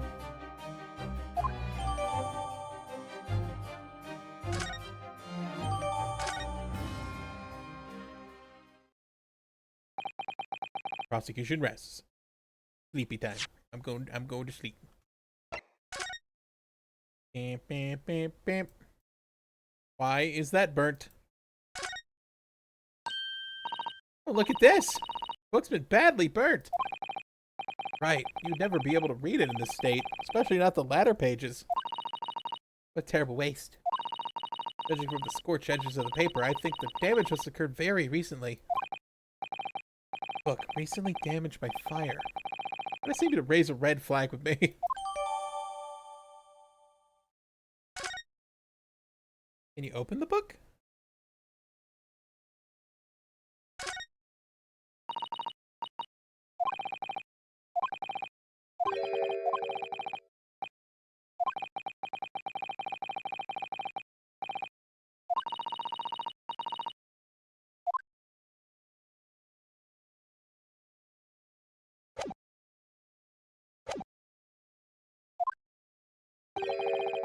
I have nothing further to add. What? Seem surprised, my learned friend. Your resistance until now has been in vain. Entertaining, yes, but futile. Various longer route to the accused's lodgings that you tried to establish in your summation examination, and the attempted discrediting of the witness's powers of recollection in your cross-examination. Futile? I walked right into this, didn't I? You see? Everything we said is true. Is that right, my darling? Yes, Pat. Marry me, Pat. I love you. No. So, perhaps the ladies and gentlemen of the jury can like to reconsider their positions. Did the court waste any more time on this Japanese travesty? The decision you have to make all too apparent already. Heard all the witnesses and seen all of the evidence. The trial has run its course. Mr. Naruhodo, I'm afraid we're in a terribly precarious position. I know, but if I fight back in the wrong way now, I can very well just make matters worse. Think, Ryunosuke, think. What to do now? Object. E.g. Ari's. I'm not done yet. No, my learned friend, it's over. The last cross-examination was your final chance to establish a credible defense, and you failed. The die has been cast. There's no more room for debate. Well, it might be over as far as you're concerned, but I can't think of what to say.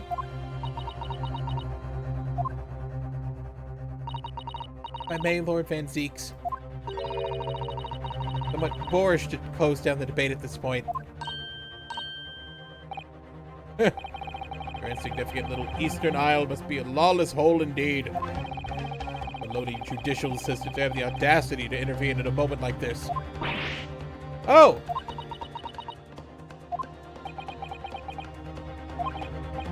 And to my shame, still a very inexperienced lawyer.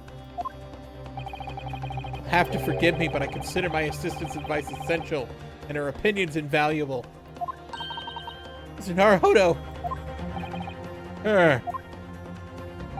One of this land's great building principles is tolerance, so the court will hear you, madam. Go ahead, Mr. Sato, please. Very well. Pray, what insight can you give us? What have we all overlooked in this matter that you see fit to pursue further? Well, the court is presented with new evidence, but only after the last cross-examination finished. I see. You believe that this new evidence warrants further examination, do you? Naruhodo, what do you think? This is possible that this new evidence might be decisive proof of what we've been waiting for. The judge is sure to ask these members of the jury to announce their leanings in a moment. Of course, sure to ask you to explain what the crucial piece of evidence is and why. You must take this opportunity to examine the newly presented evidence as thoroughly as possible.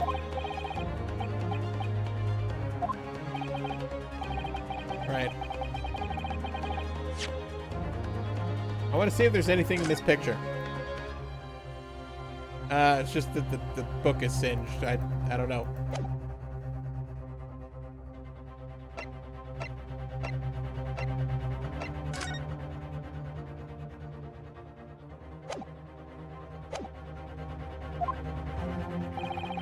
Can't let it go to waste. The defense wishes to present evidence, my lord. Very well. The defense may present one further piece of evidence, as that apparently offers a profound insight to this case that has hitherto been overlooked.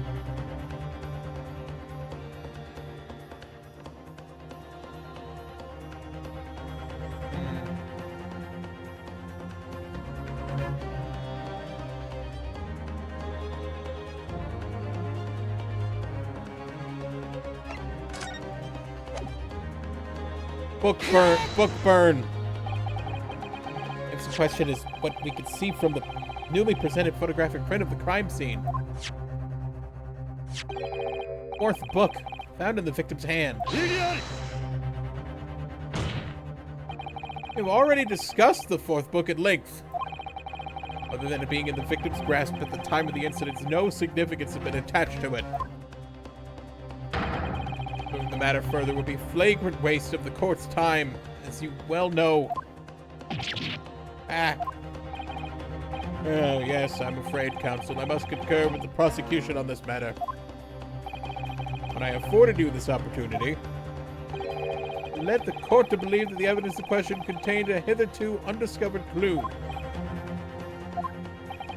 I must insist that you elaborate, counsel. You will identify this clue at once. Do I make myself clear? Oh, yes, my lizard. It's, Mr. Naruhodo, you're talking like Snoop Dogg now. You gotta stop. The prosecution is avoiding a thorough examination of the evidence. Which means you might be right on the Rizai Trizak. Yes, I think you might be Rizai. Well, so, counsel. Precisely where is the vital clue to this case, which the fourth book conceals? Boop, boop, beep, boop, beep, boop. Fire, fire.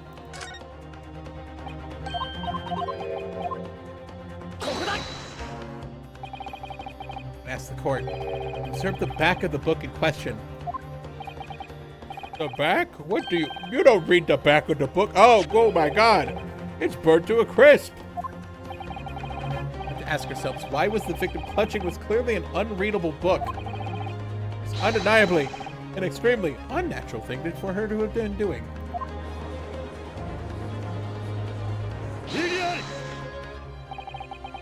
Unnatural, you say?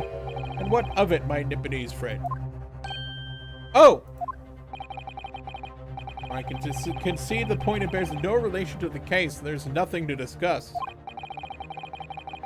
I wish this fire damage is some veiled clue as to what happened that day. Pray, do enlighten us all. What truth does this charred book hide? Charred book. There's one possibility here, which I can't quite bring myself to rule out. An outside chance, certainly, but worth a try. Alright, I'll explain my theory. A game theory. Thanks for what? Don't keep us waiting any longer then, Council. Explain this theory of yours. What are you suggesting they can ascertain from the fire damage the sorry tome has suffered? The shop that sold it, its owner, or its content? Its owner?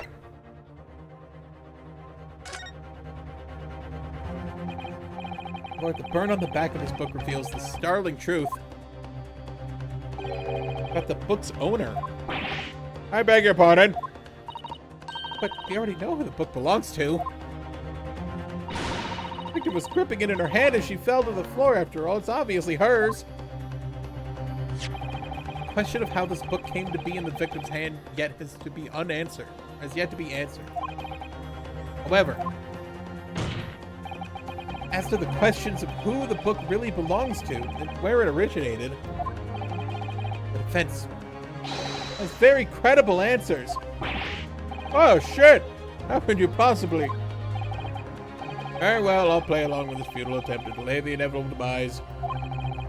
But do remember, the members of the jury may burn you for your little gamble goes awry. Counsel, the defense's response here is very likely to influence the final outcome of this trial. Tell me the court, who do you claim is the owner of this burnt book?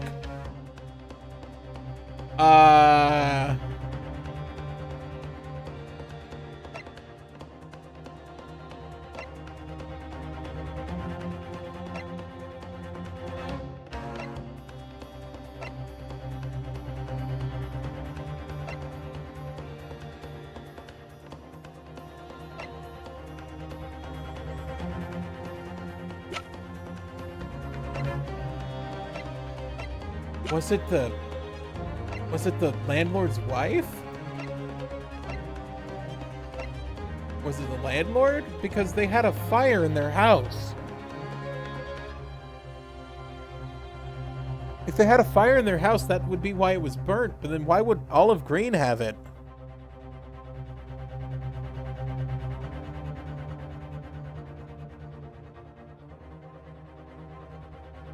That's the only time fire was involved in this whole thing.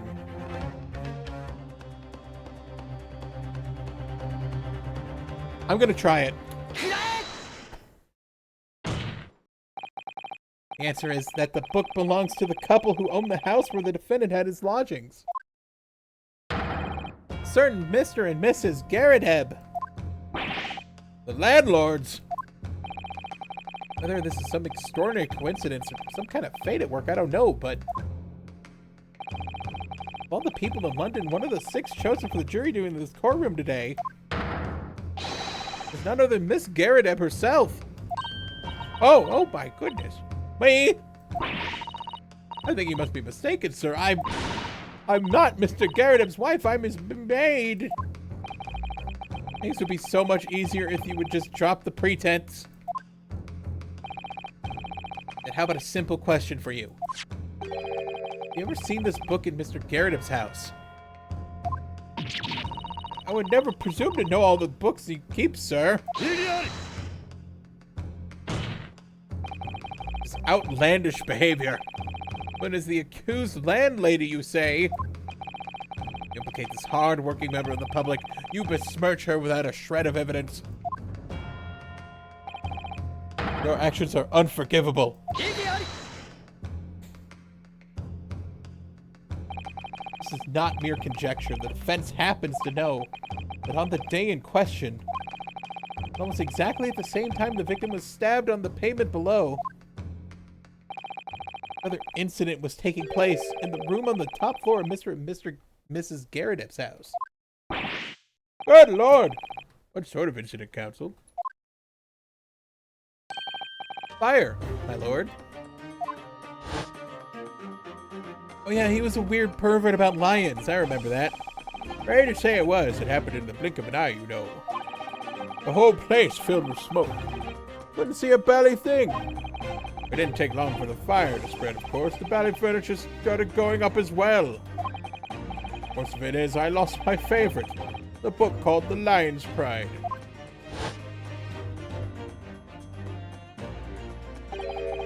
Lion's Pride. By Jove, that's the very same title. That's the subject of this debate. Oh dear me. This is risible. Risible? Well, you told the court as a book by the same name was involved in a fire. In which case, it would be unreasonable to assume that it was burnt to ashes. Entirely unreasonable to infer that it magically removed itself to the scene of the crime. Perhaps it would make more sense if I told you that the cause of the fire was marital discord. You see, according to these papers, Mrs. Garredib's a huge bitch. Apparently she continued to attack Mr. Garredib, even amid the flames. Oh, how awful. I can't even imagine being so horrid to the one you love. Can you, Broly? Absolutely not, sir. My Patricia would never raise a finger against me, sir.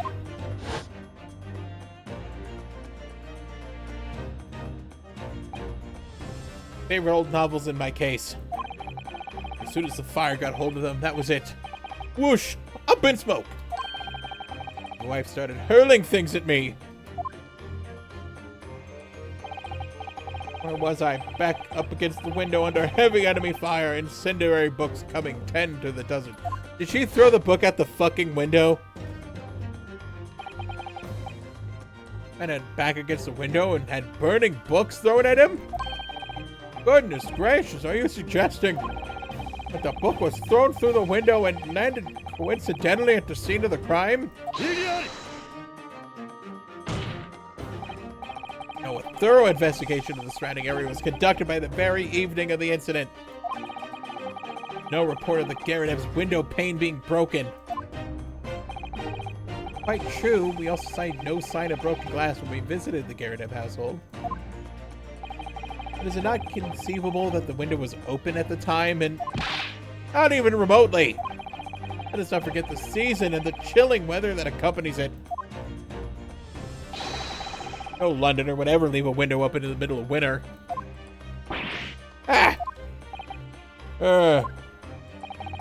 Does the defense postulate in this scenario of all seriousness, counsel? Do you earnestly claim that the book found at the scene of the crime was a flaming projectile thrown by Mr. Garredib's fat bitch of a wife? I believe it's a possibility, my lord. That's quite enough.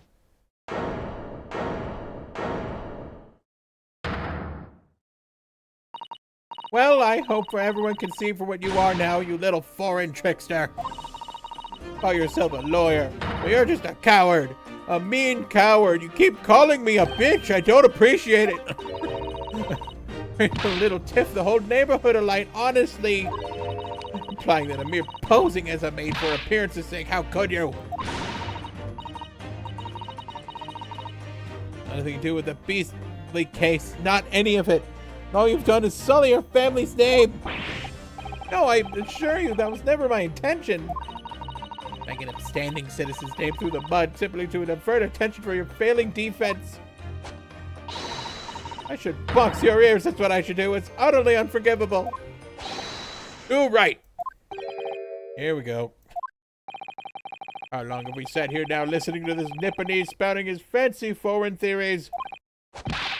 But think about it. At the end of the day, the only person that could have possibly have stabbed the victim is that little hunchback with the mustache. And he ran away from the scene too.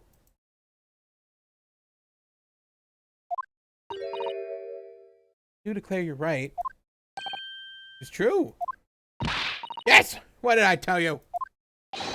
Makes sense to me. Sorry, what's it?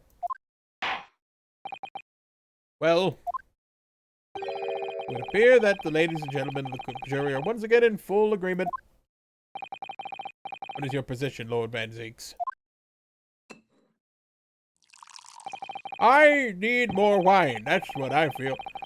The necessary protracted proceedings. Then one must always exercise patience in order to savor the best vintage.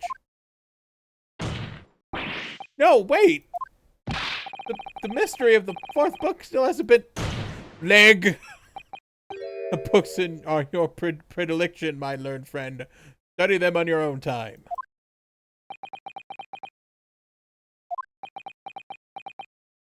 Yes, I'm serious. What? Don't forgive the discourtesy this time? In that case, ladies and gentlemen of the jury, you will now state your individual decisions regarding the defendant's culpability for the court to hear. 有罪 有罪 有罪 有罪 有罪有罪 God damn it, not another one.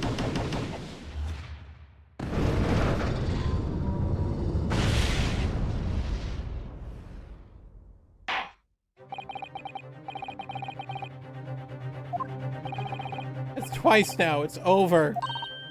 Naruto, don't give up. Mrs. Sato, have you forgotten? Battle isn't over yet. You're not suggesting. Of course. The defense has the right to another summation examination at this point. You still convince the jurors to change their mind. You have one more chance. My lord, thingy. I'm doing the thing. The defense did, yeah, that.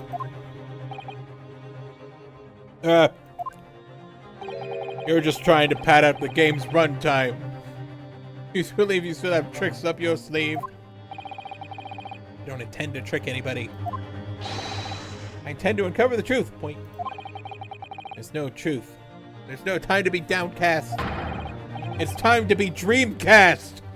I have to stay strong and determined. Just like Shenmue 2. Have you seen any sailors?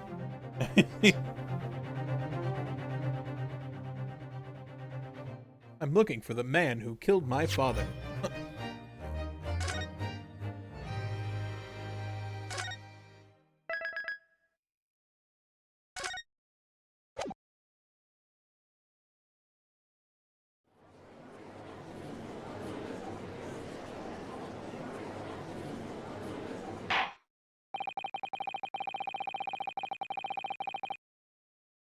I've considered the defense's counsel and request for a further summation examination to the jury.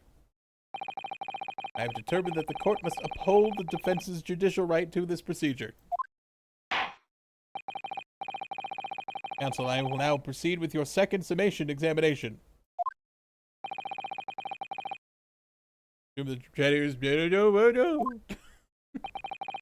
Yes.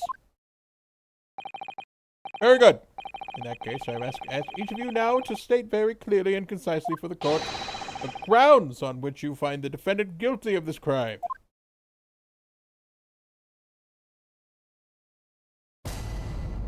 Bing bong. Bing bong. The accused left behind evidence at the scene, didn't he? Those 3 books of his. If there was some novel alternative explanation about how the victim was stabbed, I might reconsider. Even if the woman was throwing books, it can't be related to the crime if the window was closed, can it? Dearie me, it was only a little book. Hardly life-threatening, even with a direct hit. Look, I just want to get this over with. If I don't bring home some payout tonight, I'm in a tiny bit of trouble. Never mind to think of it, we had a fire at home a while ago. It gave me the sneezes. How does that relate to guilty, you fuck?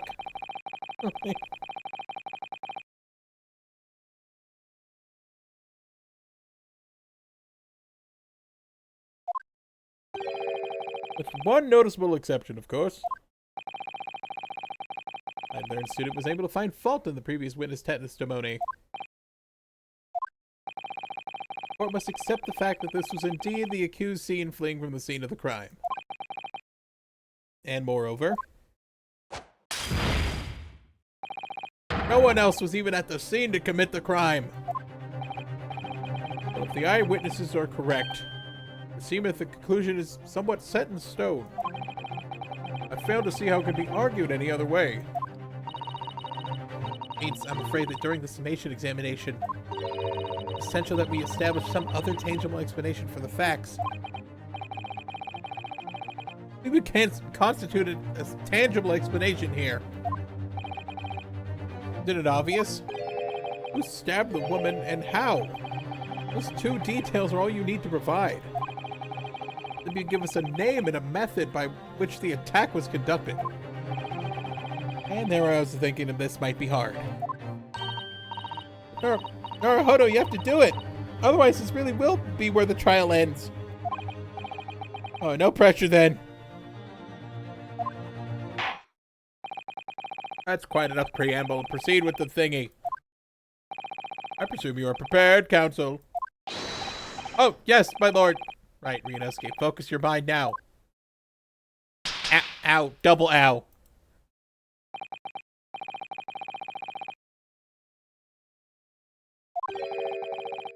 It'll be juror number 4, the maid, or how I say Mrs. Garrett. We have a book that disappeared from the Garrett house on the evening of the incident. The 4th book found in the victim's hand. A way to link the two. Yes, that's what we have to find. Using every technique I've learned in my short career so far, whatever it takes. Don't forget to keep an eye on Mrs. Garrett and how she reacts. Even to the things other people say.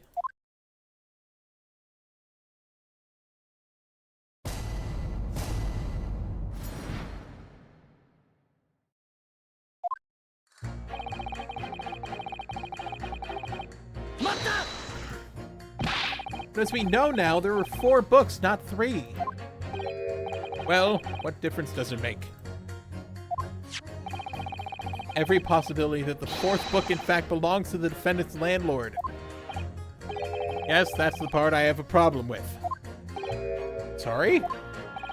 Well, at the point this woman was stabbed, this landlord fellow was at home. This landlord fellow was at home, wasn't he? Enjoying a fiery scrap with his wife or something, you said? That's not exactly how I put it, no. Well, anyway, the point is the fellow and his wife were somewhere else when it happened. I think that's what you call a strong alibi. Couldn't have been the landlord who did it, which only leaves the Japanese fellow. Honestly, I can't see what all this palaver's about. It's a done deal, isn't it? Suppose it is, since I have nothing witty left to say.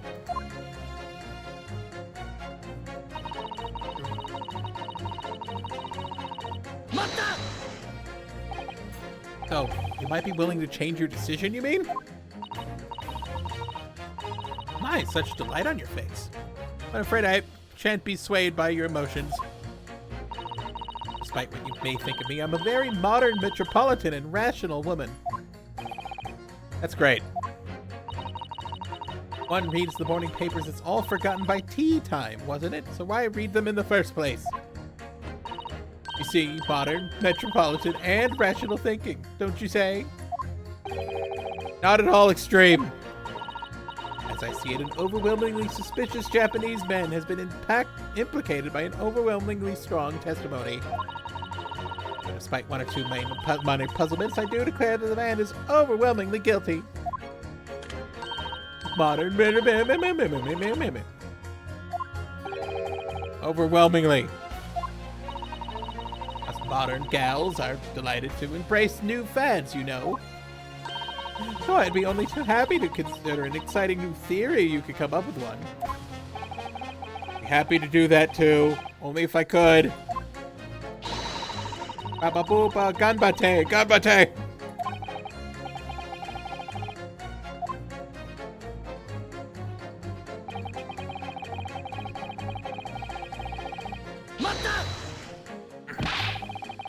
What about the possibility the window was open? What about it? I mean, there's just no way it could have been. How can you be so sure? Prosecutor fellow said it earlier, didn't he? Winters in London are no joke. You don't want to invite that sort of cold indoors. But no, that window wasn't open. Us Londoners like sitting by the fire and staying warm, you see. And you couldn't categorically state the window wasn't open, could you? It just wasn't. They would have opened it. And what's the point of even having windows, huh? Counsel, you'll kindly refrain from childish bickering. Oh, sorry. Now I need to show there's an undeniable possibility that the window was open. Young man's not gonna budge otherwise.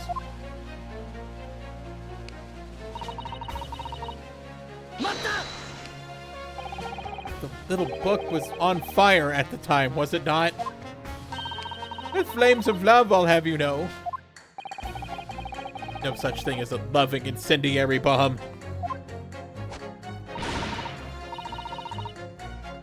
He brought it upon himself. He's playing with fire to betray a fiery love. Isn't it well, don't you agree? Oh, well, any kind of betrayal is certainly a bad thing, yes. I think the argument might have arisen out of your misunderstanding, Miss Garrett. Never you mind that. The point is we were just having a jovial little dispute, nothing more. I won't have any other more suggestions that it can't be anything whatsoever to do with this crime. Right, well, we'll see about that. What about juror number 5? He doesn't seem to be turning a hair at Miss Garrett's relentless onslaughts. I'm so he's used to it. What a gentle soul he is. I want to go home.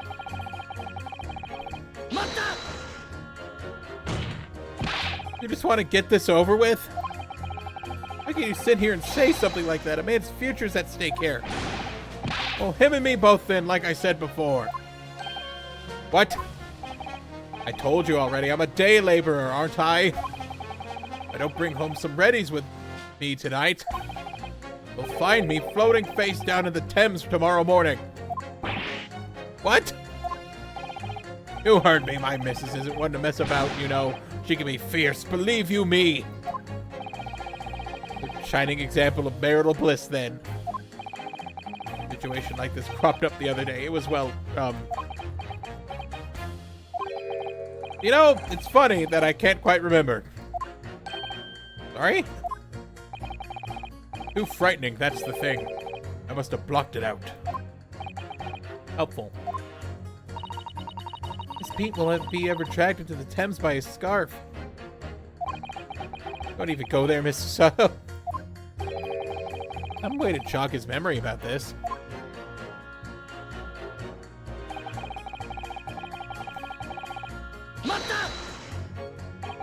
Does that have anything to do with your decision about the defendant's culpability in this case? Sorry, what's that? You'll have to speak up, lad. Could you tell us more about that fire? It was last winter. My grandchildren baked me a lovely cake on my birthday. It had 75 candles on top, it did. What a sight to behold it was. You put candles on a cake? Was it some kind of devil worship? Of course not. It was an angel cake to celebrate my birthday. Biblically accurate angels, too. They had 700 eyes and wings. Common custom here in Great Britain, Mr. Naruhodo. Biblically accurate angel cakes. Anyway, I must have burned all my puff to blow them out. Oh, I must have blown something wrong somehow. The flames didn't go out. The candles went flying all over the room. The furniture caught and everything went up. The whole place was filled with smoke. Definitely sounds like devil worship to me. Are you Satan? By the sneezes, I mean you mean a cold. But how did you catch a cold from a fire? What a fiasco it was. The grandchildren, bless them, they threw water all over me as they tried to put out the flames. And then, because the whole room had filled up with smoke, of course, I had to open all the windows to clear it. Windows. Fighting wind and air rushed over me like the devil dancing on my grave it did. Got a terrible cold from it. Put me in hospital for a while. I won't forget that birthday in a hurry. Oh, hero. It was devil worship all along. Hail Satan. No. Old man story is playing on my mind for some reason. I need to demonstrate who, apart from Mr. Natsume, attacked the young woman on the street. Tells how he or she could have done it. Yes, but once again, the juror's statements are full of personal prejudice. Let them seem convinced they're right, even in the face of logical arguments to the contrary. You're going to need to pit them against each other, force them to... Okay, yeah.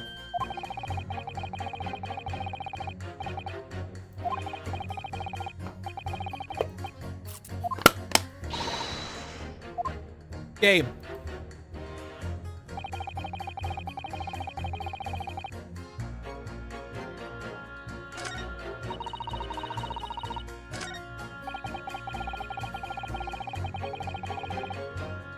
Oh, my voice is going out.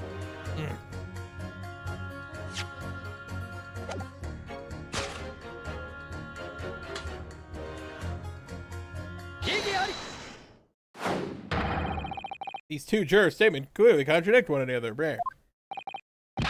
They do? How exactly, counsel? Don't point at me again. I told you it wasn't me. What's that you say? Speak up, lad. Speak up. Juror number 3. Do you see? Oh, me? See what, sir? Hear the juror number 6 account of his birthday celebrations last year. It seems, despite being a Londoner, he once opened his windows in the middle of winter. Well, yes, of course, because it was an emergency. I mean, obviously, the room was filled with smoke from a fire, then you'd be mad not to open the... Oh, shit!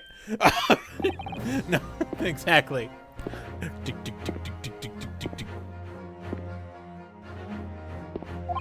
On the day in question, during the time of the incident, there were a fire in the Garrett household. Mr. Garrett had the following to say about it. The whole place filled with smoke. Ah, shit, my hat.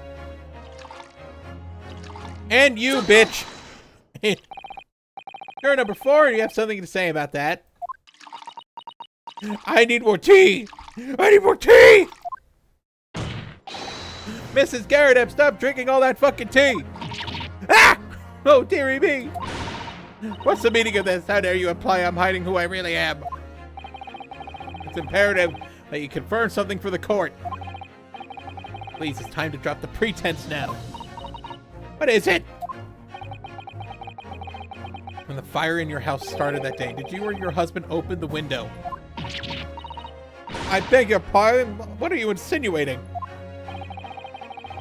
The room would have been thick with smoke after the carpet and bookcase caught fire as they did. A situation like that, it's inconceivable that you wouldn't have opened the window.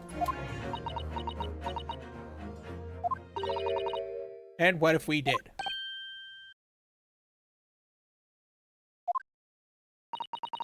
All right then, yes, you're right. My husband was frantically trying to open the window.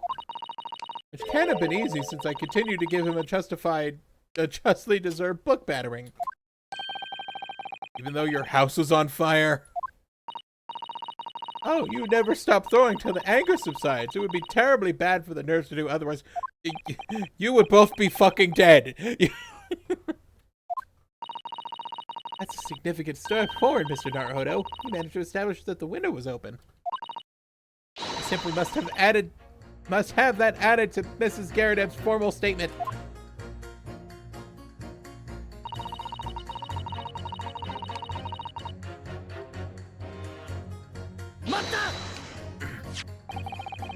The 4th book found at the scene of the crime shows various obvious signs of fire damage. The title of the book is The Lion's Pride, and your husband's like a weird lion pervert, isn't he? Well, I really couldn't say. On the day in question, did you or did you not throw at your husband? A copy of the Lion's Pride that he'd been reading.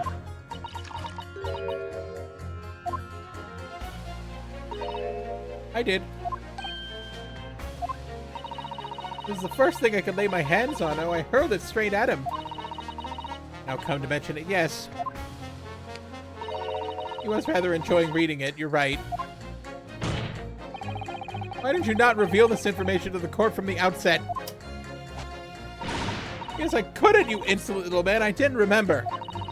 Times like that, you pick up and you throw whatever you can lay your hands on as well, you know. I really don't. Just barely noticed I was throwing a book, much less the title of it. What? What's happening?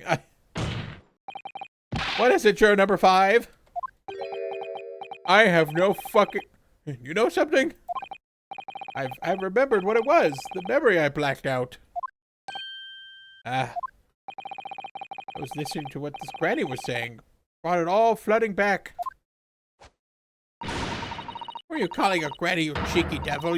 I'm Miss Garrett, the maid, I'll have you know. Man doesn't even flinch.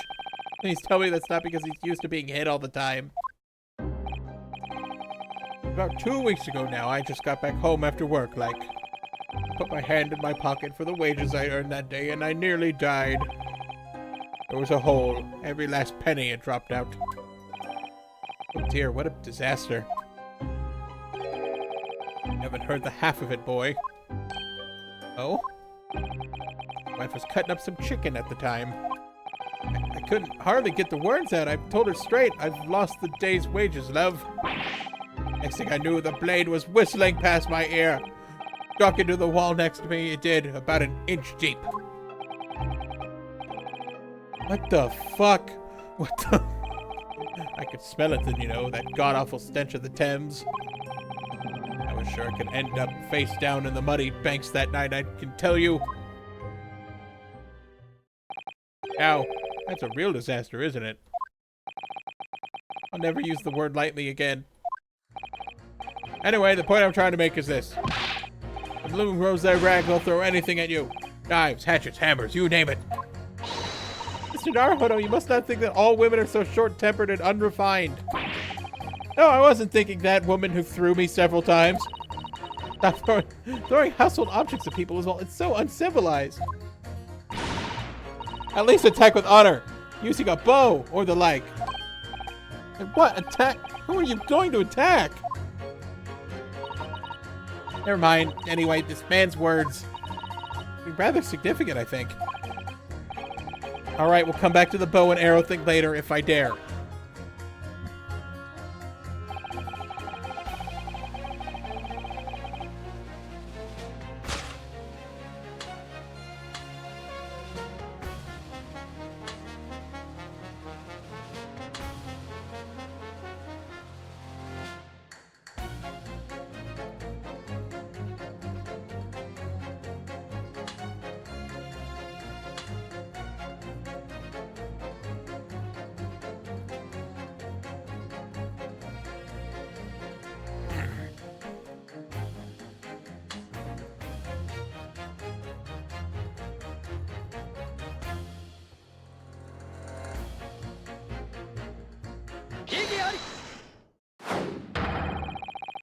Two statements clearly have a deeply significant connection?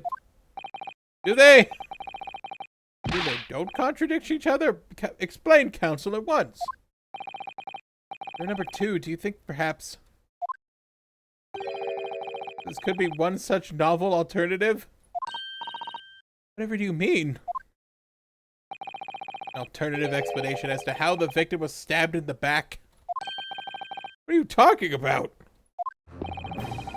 Demonstrated that the 4th book, The Lion's Pride, was found at the scene of the crime. Originated in Mr. Garreteb's room at the top floor of his house. Therefore, it's equally possible that some other object besides the book would have found its way from the Garreteb household to the street below. Dunk, dunk, dunk, dunk, dunk, dunk. After all, Mrs. Garreteb could have thrown any number of different objects at her husband. Isn't that right, juror number 4? Are you insinuating now, you little beanpole? I need to think that ever since the true origins of this book came to light, perhaps she had a feeling that this might be what happened. Now listen here, you Eastern Gala. As a foreman of this jury, I demand a straight answer. You give us this yarn about some other object making its way out of the house, but what? What was it?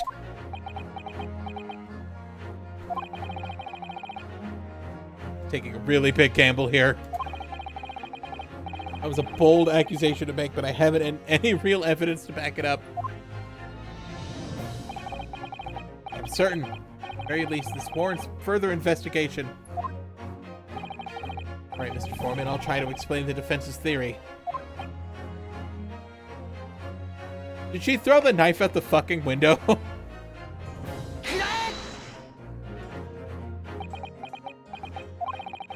You're number 4, Mrs. Garadeb. What? What now? I must apologize in advance for this. I need you to confirm something else for the court. This knife. Have you ever seen this knife before? Good Lord, Counsel, what on earth are you doing? That's the weapon that was lodged into the victim's back, man. It's just a typical third floor house thrown window knifing, as you can see.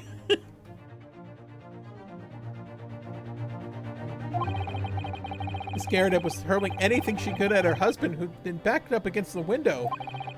Could have been opened to clear the smoke, and which through a book sailed to land at the crime scene. You can't seriously believe that that book was found in the victim's grasp? Saying that it flew out of the window and across the street to land neatly in her hand? Even my missus ain't got a name like that. Yes, I admit, there are many details we don't yet understand. That's the point! That's precisely why! Let's not allow this trial to end, not right now! Oh my! Ah, fuck! Mrs. Garadeb, your answer, please. You seen this knife before or not? Oh, Ah! Oh, she's dead. Okay, she's dead. She's dead. We need a new juror. My lord! I wish to change my decision. A moment of my word, after all. Thank you, madam. Yes, I agree. I certainly didn't see this coming, but I just don't think it would be right for this trial to come to an end now with so many unanswered questions. Mr. Foreman, I'd have to agree. Not that I think the granny did it, mind. Yes, you know what? I'm quite happy about this at this moment either. I'm not quite happy about this. All together now, ladies and gents. 1, 2, 3. Boo, boo, boo, boo, boo. This jury thing is completely pointless. We did it. Oh, congratulations, Mr. Naruhodo. As a result of the defense's summation examination, a number of jurors' leanings have changed. 2 jurors are calling guilty and 4 are calling innocent. Accordingly, the opinion of this court is divided. And the trial will continue.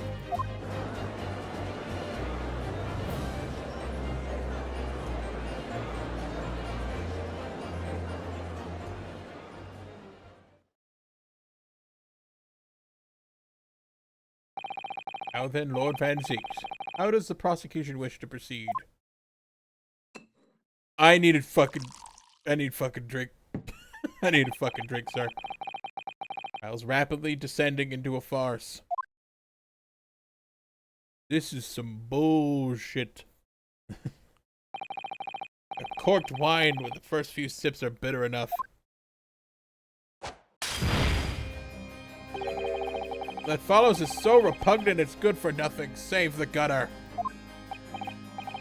My name, Lord Van Zeeks. the defense has put forward a credible alternative explanation for what happened. Credible? Is that your considered opinion, Mr. Foreman? The defense's argument's a joke, which I barely know how to respond, but let me start by insisting. You must all familiarize yourselves with the relative positions of those places being discussed. What do you mean by that? This angle this time. Already be more than apparent that between the crime scene and the Garredev household runs a rather wide street, Briar Road. It means that the distance from the Garredev's house to the scene is some, yes, 15 yards. Let me see, 15 yards. That's around 14 meters. 14 meters? Oh, that's a little farther than I imagined. As you ladies and gentlemen of the jury rightly have noted having pretentious significance, the fourth book was found in the victim's clutches. In other words, the smoldering book wantonly hurled from the lady's house traveled some 15 yards. Landed on the opposite side of the road, neatly between the collapsed victim's fingers and thumb. That your final conclusion, my learned and deluded friend? Alright, did the jackknife follow a near identical trajectory and plunge into the middle of the victim's back? This fantasy is somewhat stretching the notion of having a bad day for the victim, I think. Maybe those pathetic serialized detective stories have more believable plots.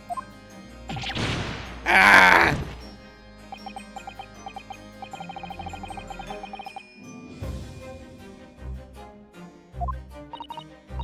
But the prosecutor loves the sound of his own voice.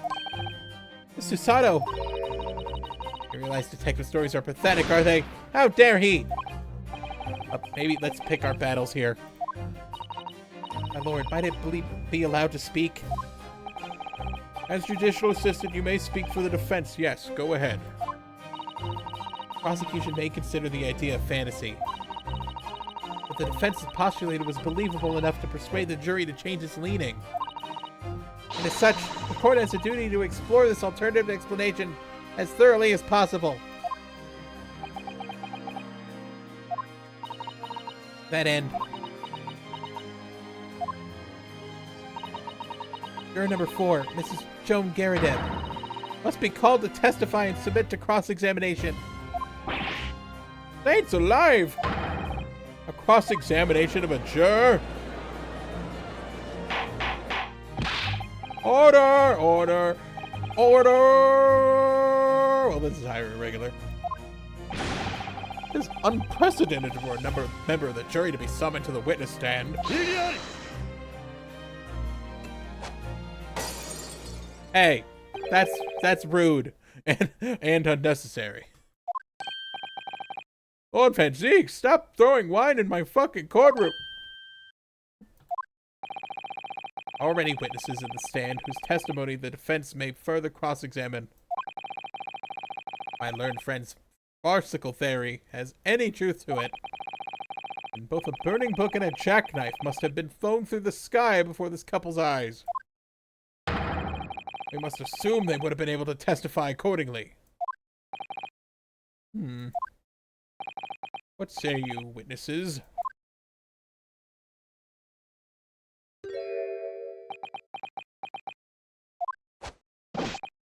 Yes, sir! Constable Rolly Beat, reporting for duty, sir! Well... Good morning, officer. Sorry for dozing until now, sir.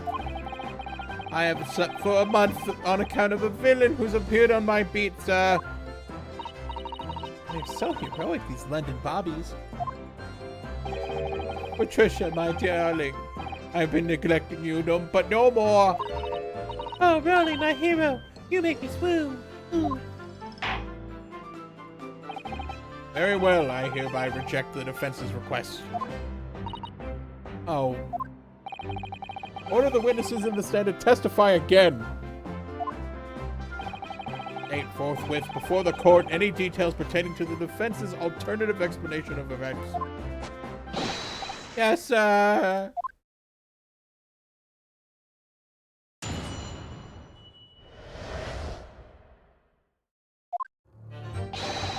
This has nothing to do with Mr. and Mrs. Garrett. Believe me, a London Bobby's good for his word. You see, sir, the windows on top of the floor in Garrett's house are top-hinged casements. Obviously, if anything had been thrown out of the window, we would have seen it. I did leave the scene to go and fetch help, but my trusty Rolly was there to make sure nothing was disturbed. I didn't take my eye off the crime scene for one moment, sir. And nothing strange to report on that front, sir.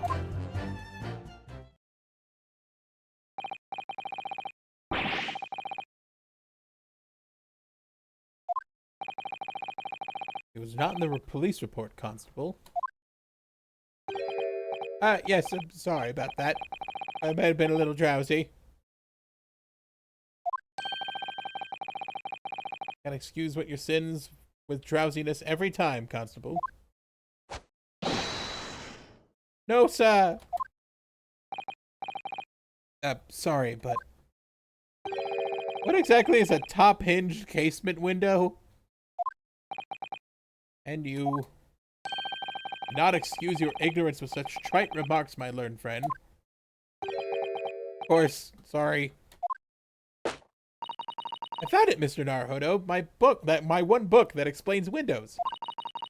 Cast your mind back to the windows in Mr. and Mrs. Garredeb's room. All right, I'll try. Hold on, I got the picture of the area. Window opens in order to allow air to circulate inside the house. But as a top-hinged casement window, it swings open along the upper edge, you see. Glad you've rectified your ignorance. The casement window's most prominent feature is its stay, a metal bar which prevents the window from being opened beyond a certain amount. Prevents it from opening? This is all news to me. Absolutely correct, sir. In other words, a book or knife would have been able to throw through the open window. It would have been clattered against the top pane and fallen straight down to the pavement below. No. See the problem then? Good. Your education in Windows is complete. You have now unlocked Windows 10. Hold on, I gotta get the Windows 10 jingle. Or just any Windows jingle, I guess.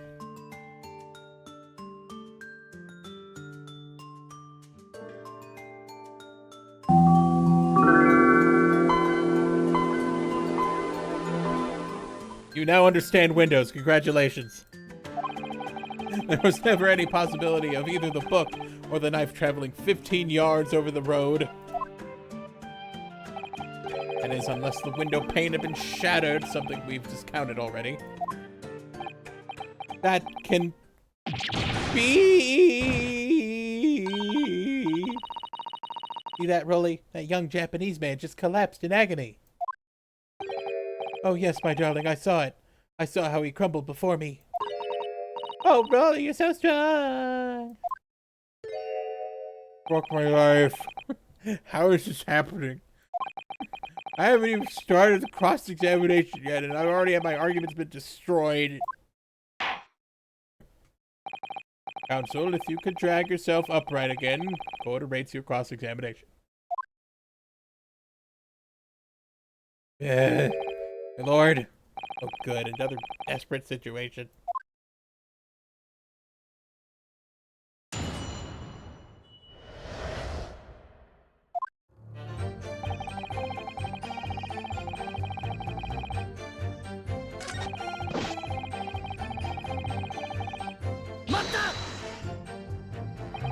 By which you mean they don't open fully, is that correct? Yes, sir. They're just here to allow a bit of air through the house, you see, so they're restricted as to how much they can open.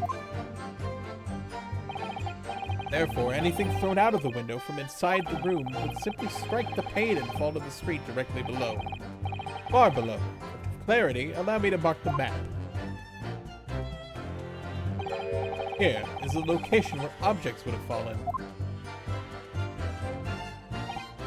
Yes. Directly opposite the scene of the crime on the other side of the rather wide road. It's been so hard for somebody to mention this top-hinge casement thing before. I have another question for you, Constable. And what would that be, sir? How would you even know?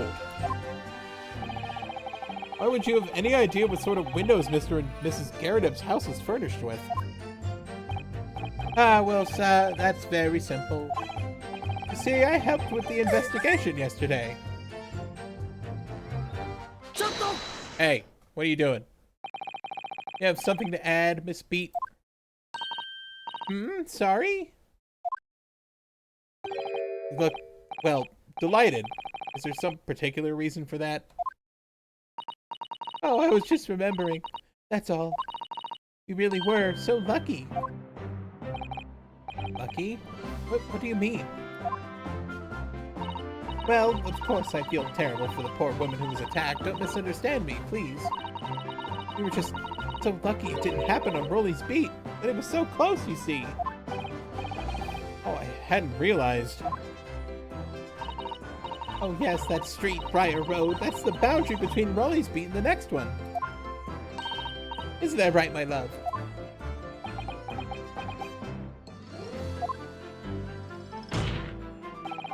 Constable Beat, come the fuck on. Get your shit together. Yes, that's right. That's the reason I was helping out with the interviewing the occupants of the Garrideb household yesterday. That house is on my beat, you see, sir. That really was cutting it close then. Constable, I wonder if you could clarify something. If the Garrideb's household's on your beat, does it mean that the pavement next to it is as well? Outside Mr. Garrideb's house? Yes, ma'am. The pavement of that side of the road is part of my beat. See, I was unaware of that.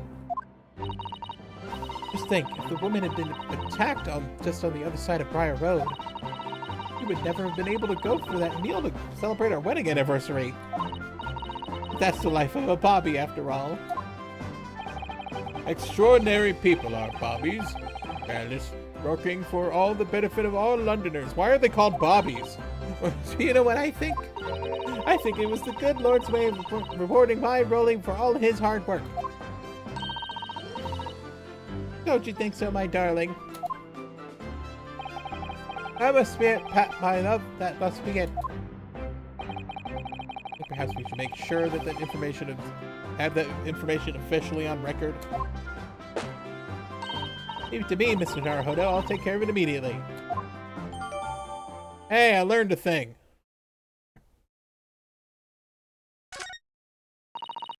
Now it's my turn, I think.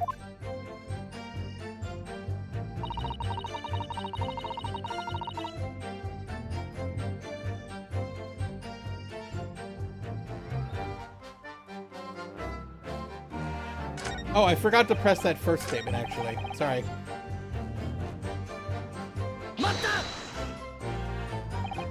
How can you say that for certain? A very good question, sir. The answer is this.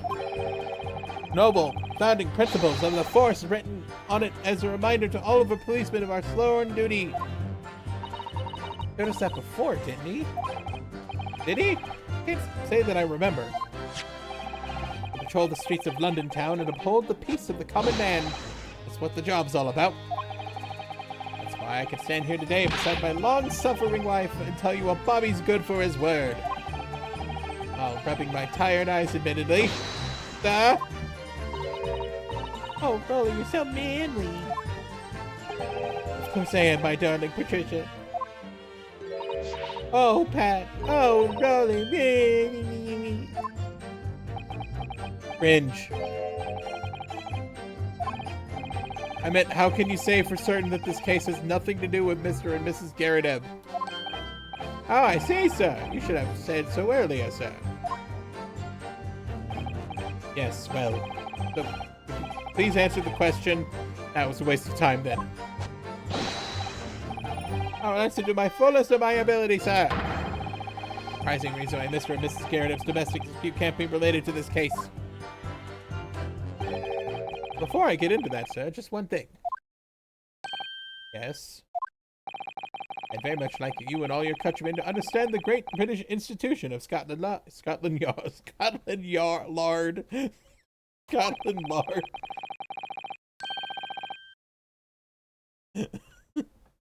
I hope you'll take back some tales of us London bobbies and how we uphold our guiding principles. I wasn't planning on going back just yet. I've only just arrived here. To that end, sir, I'd be happy to lend you my warrant card for your perusal. I must warn you, you won't be able to get through it without shedding a few tears. Thank you, I'll try. What? That's evidence? What the fuck? Okay. Alright, hold on. I gotta look at it.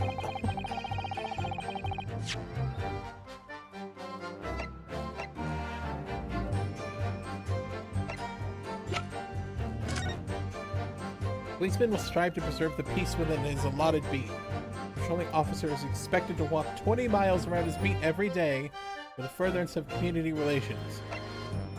Any crimes fall under the jurisdiction of the beat in which they are discovered.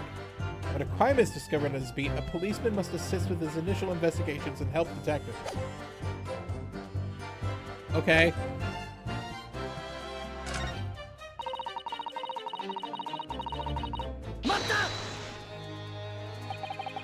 According to my notes here, the sun had gone down already and it was dark. Oh, but Rolly and I are strolling along, gazing at the night sky and looking for our lucky star. Sorry? Star that will guide us to the eternal happiness. Can it guide you to answer the question? The flaming book had cut across the sky in front of us. It lit up like a shooting star. Beep, beep, beep, beep, beep. Seeing a shooting star, I would have made a wish upon it. That'd really be an inspector, I would have said, 3 times at least. Of course, with the smog and everything, we couldn't actually see any stars. Short, are you trying to say that neither a book nor a knife crossed the sky before you? Yes, sir, that is correct, sir. As sure as the night sky in London is starless, sir. It only seems like they're telling the truth. Saw the poor woman fall to the ground. We ran straight over to help her.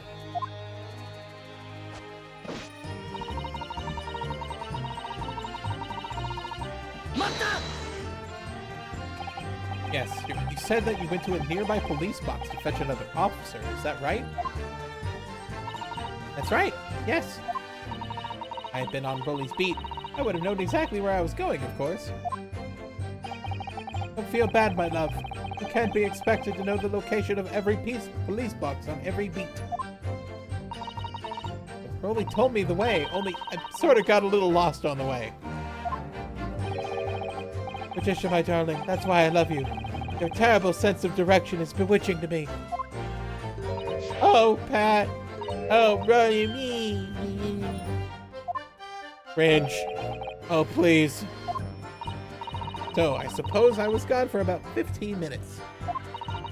Like I said, my Rolly was at the scene the whole time, making sure nothing was disturbed.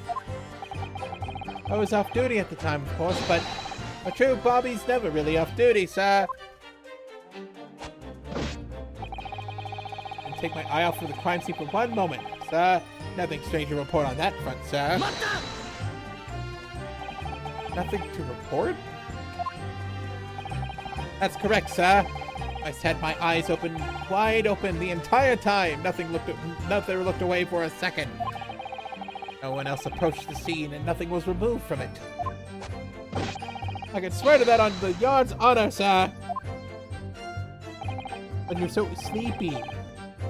It's a little strange.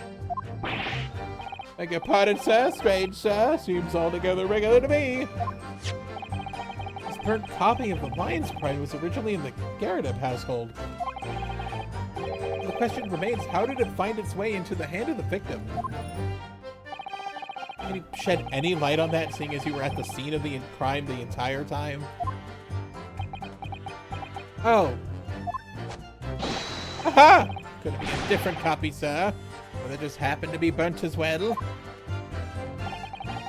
If that were possible, why would the victim be gripping a book like that in her hand?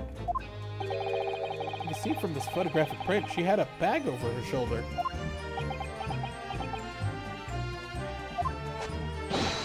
Well, sir, that book was in the lady's hand from the moment we arrived at the scene.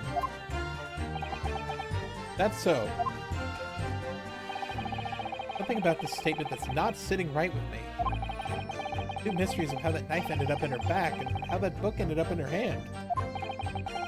I see some kind of common thread between them.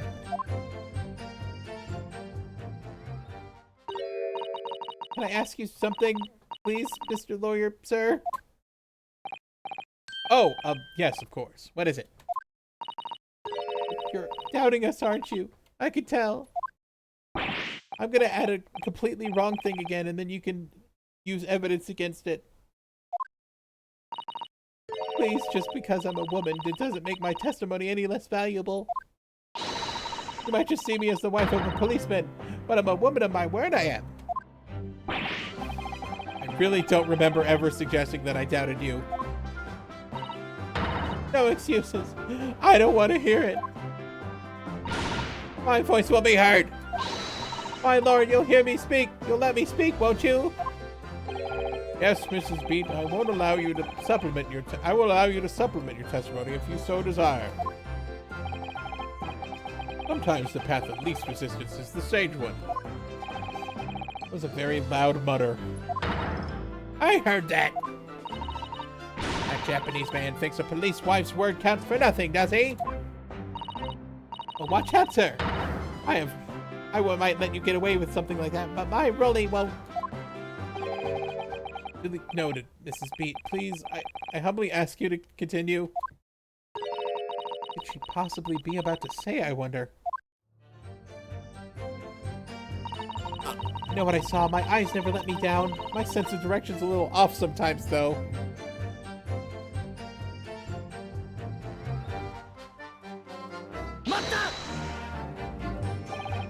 Mrs. Beat, nobody's questioning what you've told us. I saw it, I did, that evening. I saw it clearly.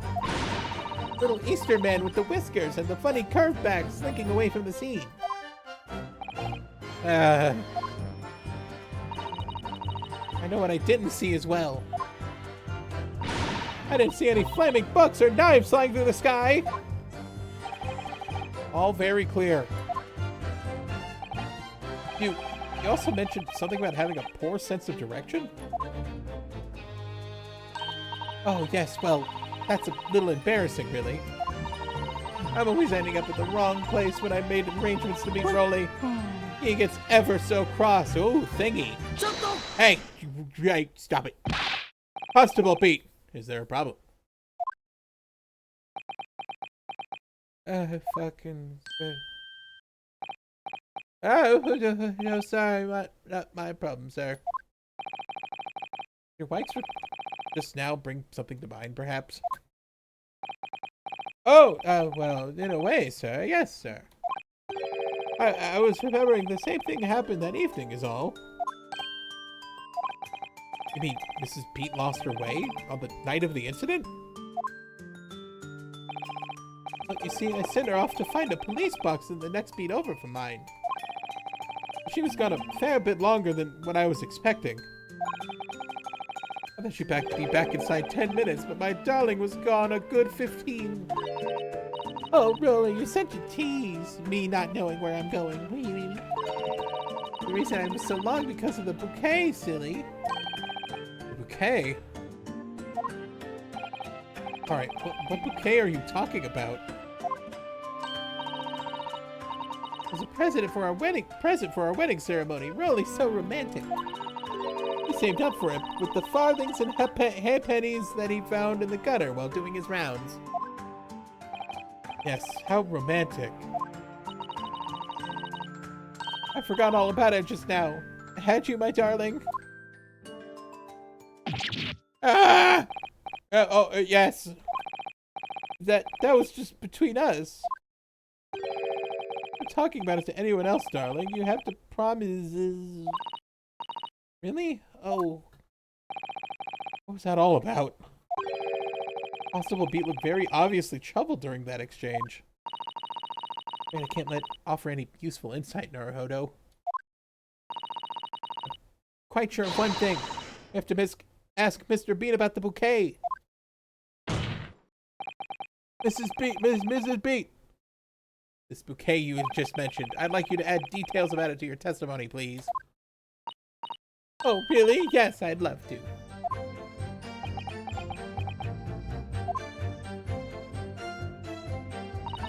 What happened was I dropped my bouquet and ended up losing my way for a while. You drop your bouquet at the scene of the crime? Yes, that's right. I was so upset. I ran over and saw it was a woman with a knife in her back. I was so shocked. I dropped the bouquet Rolly gave me. I was in a dark spot where the streetlights weren't casting any light, so I didn't notice it at first. And you went to the police box and reported to the policeman whose beat it was on? Yep. And I came back to the scene together with the other constable in the scene. That's when I spotted my bouquet again. But the funny thing was, when I went to pick it up, it was nowhere near the victim's body at all. In case you need reminding, Mrs. Beat, the victim is not deceased. I was all flustered for a moment before I heard a voice calling from the other side of the road. Husband, presumably. That's right, silly me. I'd gone to the wrong side of the street. Although I'm gonna blame the bouquet this time. I can't think of how it got there, I really can't. The bouquet somehow moved from one side of Briar Road to the opposite. Curious indeed. Isn't it? But the worst of it is I forgot to pick up the bouquet when I left the scene. That beautiful rose Broly brought me with that change from the gutter he spent so long collecting. By bouquet, you perhaps mean this sorry solitary rose? Oh! Ooh, yes, that's it. That's the bouquet Rolly brought me for my anniversary, with old bits of change he found in the gutter. Maybe just call it a rose. Tell us, Lord Van Zeeks, where did you come by the flower? According to the report by the police officer in charge of the crime scene investigation, it was founded on the edge of the pavement in front of the Garadeb household. Front of the Garadeb house? Well, it wasn't noticed until the morning as it lay where the street lamps cast no light. Believed to be of no relevance to the case since it was found on the opposite side of the thoroughfare. Oh, thank you, sir. Thank you. Can I have it back now, please? No, I think for good measure, this rose should be added to the court record as evidence. Oh. Why is the rose evidence? Why is it evidence?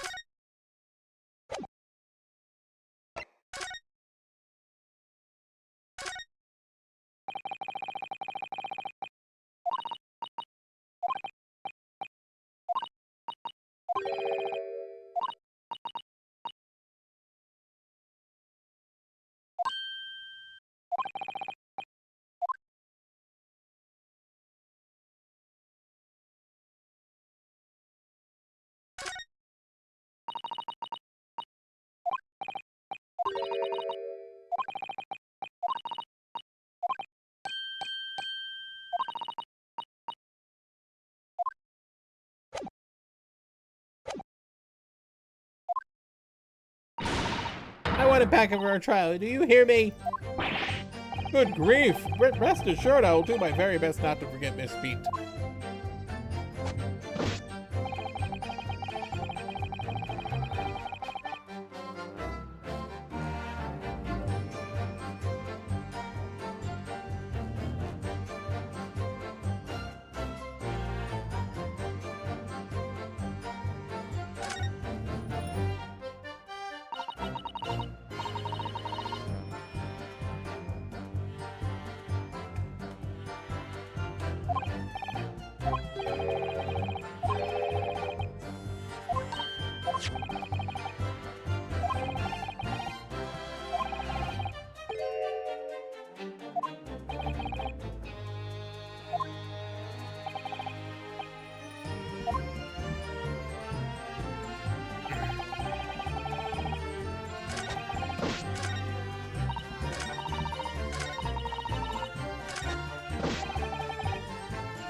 He must have moved the bouquet, right? Who else would have done it? Because he was alone. If he was alone, when did he move the bouquet? Besides when she was gone. Claim Constable Beat. There was nothing to report in the 15 or so minutes regarding the scene. But this cannot be.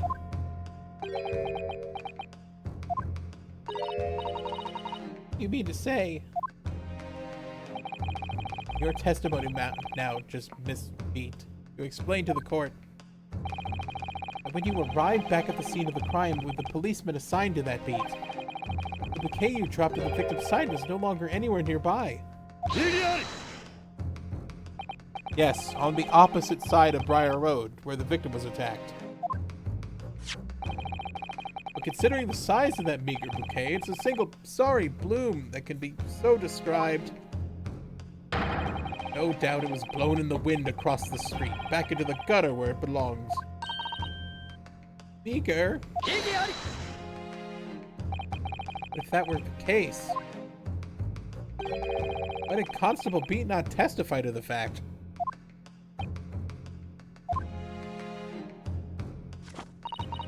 No one else approached the scene and nothing was removed from it.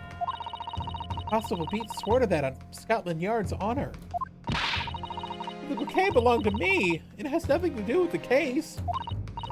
That's why Rolly didn't mention him, sure. No, because sadly it's... She just opens the fucking... She just opens her book and it's just this. Like, no.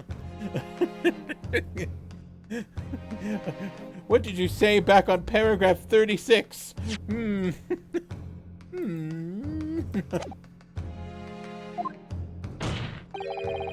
the one thing in this case, mysteriously, is the wrong way around. What are you talking about? Think about it.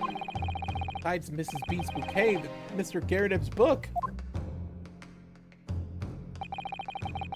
Garredeb's copy of the Lion's Pride was thrown out the window by his wife. Would have struck the same pane of casement window and would have landed here on the west side of the street. And yet, it was actually found here on the opposite side of the road in the victim's hand. Meanwhile, according to the testimony we've heard, Mrs. Beat's bouquet would have been dropped here at the scene of the crime on the east side of the street. But in fact, it was on the west side of the road, next to where Tupac was. No.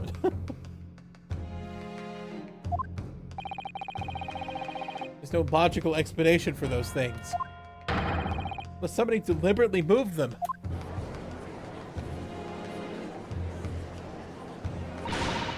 What are you trying to say? When you're talking, you said you think my Broly's done something wrong.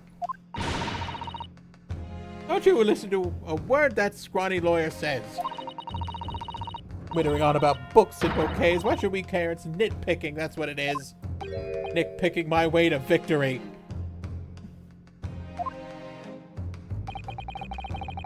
Might call it nitpicking, Miss Garredeb. Deliberately meddling with the scene of the crime is a criminal offense. It's called, tampering, Mr. Naruhodo. That's a thing that happens? The person responsible for this tampering cannot admit to it. Very subtle but compelling reason. Tampering? You barely heard of the term before. Tell us, my learned friend. Who would have possibly have caused to carry out such an elaborate deception? There is someone who tampered with the scene of the crime that evening. All the evidence and testimony points to that one particular person.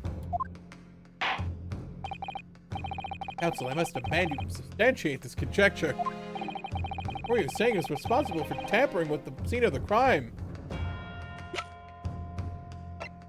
You! It's you! Obviously, there's only one person it could have been. Constable Rolly Beat! It was you! What? A policeman? A member of Scotland Yard? What nonsense! Why would I really do something like that? There's no one straighter than my husband. He likes women, and he doesn't kiss men at all. He is the straightest man that you've ever met. No, Bobby works more tirelessly for the people of London while being so straight. He doesn't even look at a man when he talks to him. He just looks at the women. Mrs. Beat, you said that in your testimony that your husband asked you to go to a nearby police box to fetch the officer on duty. That means he spoke to a man. That means he's not as straight as you think. In 15 minutes that you were absent from the scene, the only opportunity anyone had to tamper with it. You're making it up. It's all nonsense. It's all lies. You really can't talk to a man. The Japanese man with the whiskers. I bet it was him. He did it.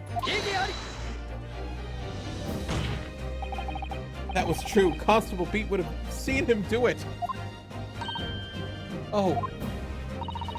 And forgive me for pointing it out, but when you dropped your bouquet, Miss Beat, it was after the defendant had fled the scene. Well... First you make accusations about the landlord and his wife, and now you incriminate a policeman as well. You accuse him of being not straight. Your accusations lack one very important thing. Claim the crime scene was tampered with. There was only one reason anyone would commit such a reckless crime: to hide something. That's right, he's right. But my husband and I just happened to be there, that's all. Why would he have anything to hide? It doesn't make sense. Offered no motive for this alleged tampering. And until you do, accusations are nothing but empty threats. Constable Beat had a very good reason for wanting to tamper with the scene of the crime. That's the key to this entire affair. Mr. Naruhodo, have you managed to solve the mystery? Counsel, you have made a very serious accusation against a London police officer. If you are mistaken, I'm sure it need not point out that your reputation as a lawyer will be irrevocably damaged.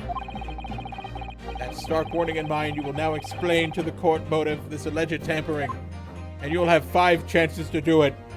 No more.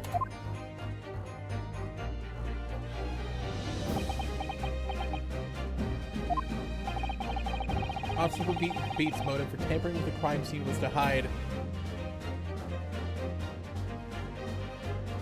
where the victim fell, I think. Where the victim fell to the ground. But this Bobby had to cover up at all costs. What? Where the victim fell? You mean where she was attacked? What are you talking about? We told you at the very start, didn't we? On the pavement of Briar Road, we saw it happen, remember? It was right here, as if anyone didn't already know. It's certainly what everybody's been led to believe. But in fact, that isn't where the victim was stabbed at all. What? What?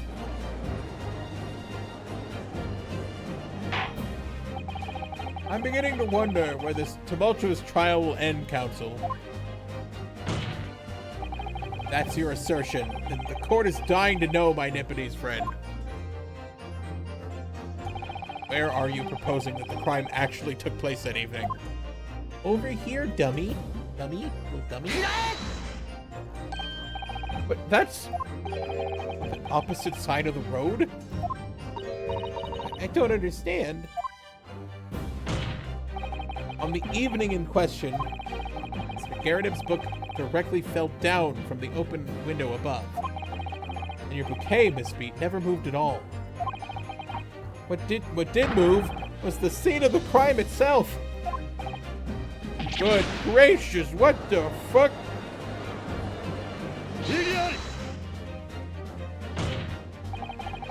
You haven't been listening to the ample testimony the court has heard. These witnesses both saw the moment the attack took place. That's right, I saw it with my own eyes. 5 o'clock in the evening and it's already dark. There was a typical London fog on the ground. I saw the incident unfold and ran to the victim's aid. I was actually on the west side of Briar Road. No, that's not true. It can't have been. Constable Bean here then arranged for you and to be absent for a while sending you for help.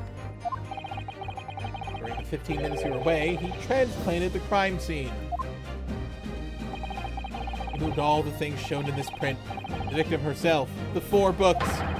He moved everything, in fact, to the pavement on the east side of Briar Road. Extraordinary. Why the fuck would he do that? The constable overlooked one thing.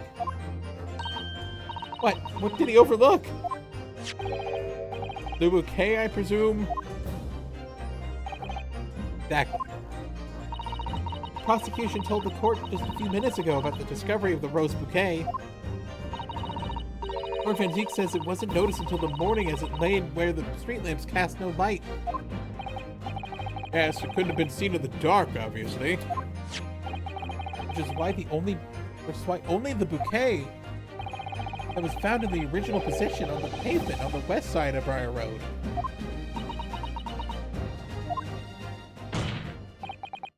That is the defense's theory about what happened that evening. How do you respond? Constable Rolly Beat.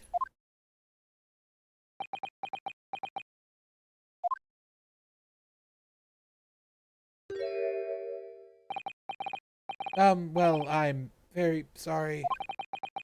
I didn't mean to nod off again. I haven't slept properly in a month. Did I miss anything important? Oh, Rolly. Isn't it true, is it? What that lawyer said is all lies, isn't it? I know it is because you're the most upstanding, righteous man I know, and you're very straight. No, stop being not straight. Straight! I had a dream. A terrible dream. All the things I did that night. Everything come out. Everything exposed it.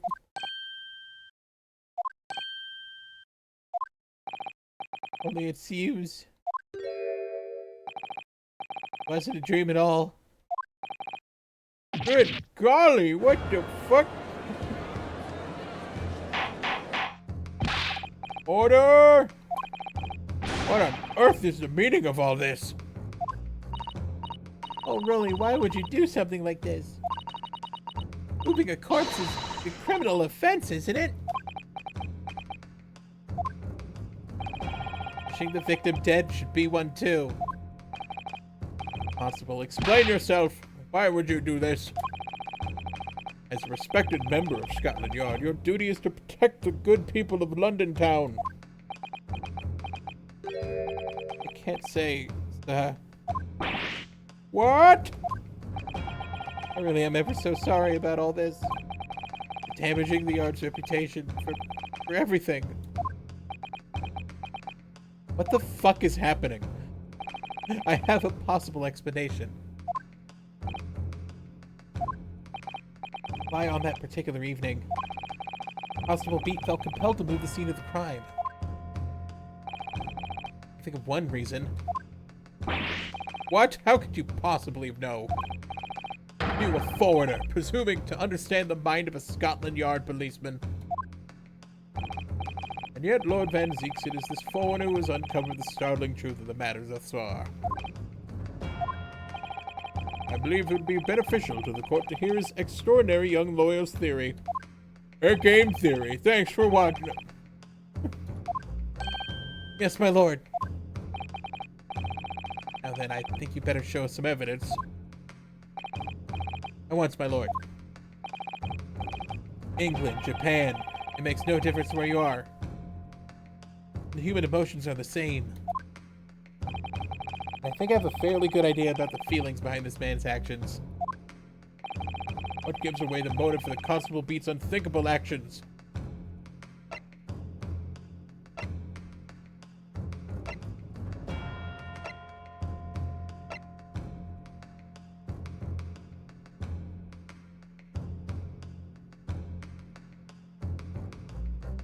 So Constable Beat's, like, area, his beat, is next to the scene of the crime, so he would have to investigate it. But because he moved it out of his beat, that means he wouldn't have to investigate it, right? Even though he kind of investigated it anyway. I'm gonna go with this one, though. Because the case file doesn't feel like it's super relevant. Information about London's so-called bobbies is completely new to me. Learned that through honorable, patrolling the beat is the most demanding work in the world, for example. Keeping the peace, looking after the citizens on his beat, all kinds of ways. There's no doubt that the young Bobby's charged with a great deal to do each day, certainly. Did he move the murder off his beat so he could spend time with his girlfriend? Special? How? On account of the bouquet, my lord. Oh, yes. It was our very first wedding anniversary. Constable Beat had worked so hard that he to be able to afford a simple gift for his wife. I was so looking forward to taking her out for a celebratory meal. Me and Mrs. Beat stumbled upon a crime along Briar Road. He saw that shadowy figure through the fog collapse on the pavement ahead of him. That must have gone through the man's mind. But sir, just on that one particular day I was looking forward to celebrating my wedding anniversary. Mrs. Beat puts up with a lot being married to a bobby like me. I wanted to show my dear wife how much I care.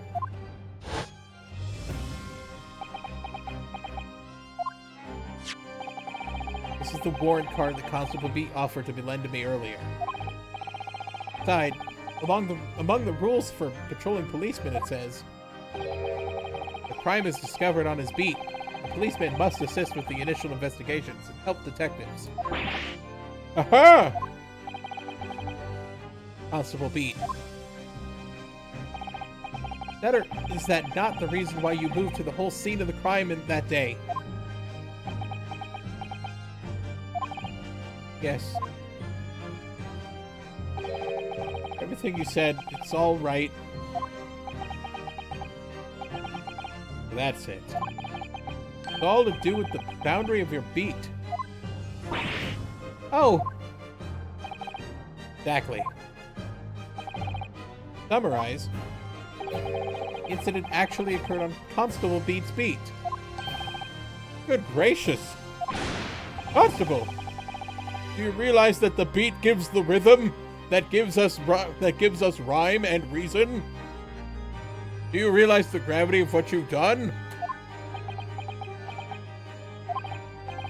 It was the first time since I became a copper that I've ever cursed God. Stay close to me, Pat. The criminal could be lurking somewhere. As we ran over to the scene, I had every intention of doing my duty as police officer. We've got to report this to the station as quickly as possible. Then it dawned on me. I realized where we were, where the victim was lying. That meant for me, the crime is discovered on his beat. A policeman must assist with initial investigations and help detectives. Why here? Why did this happen here? Why tonight of all nights? Why?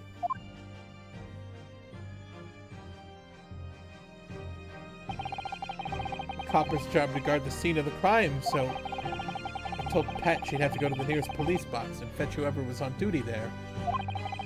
It was then, when I opened my mouth to speak, it just came out. I couldn't believe the words that were coming out of my own mouth. This is the beat next to mine, Pat. We have to go to the police box that covers it.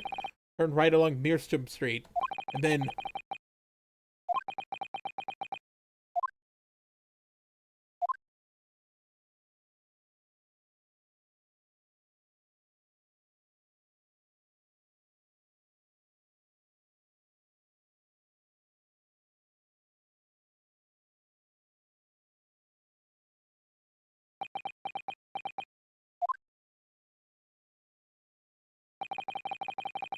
I'm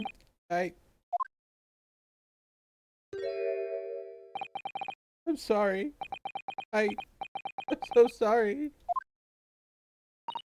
Oh, Constable. I just wanted that one night to make my Patricia out for dinner. Oh, Rolly. Just one night.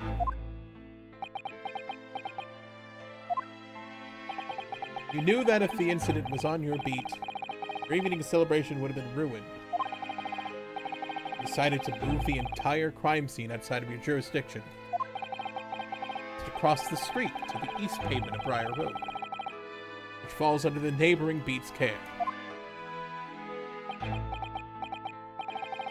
See, I thought... I was sure the victim was dead, you see. I beg your pardon? Oh, of course he did. Otherwise my Rolling would never have left the poor woman on the freezing cold pavement. I see you meaning now. But God got me back from my sins, didn't he?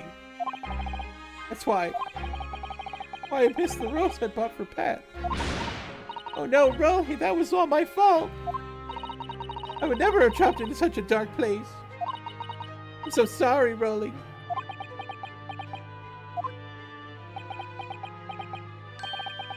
Can you tell us, Constable,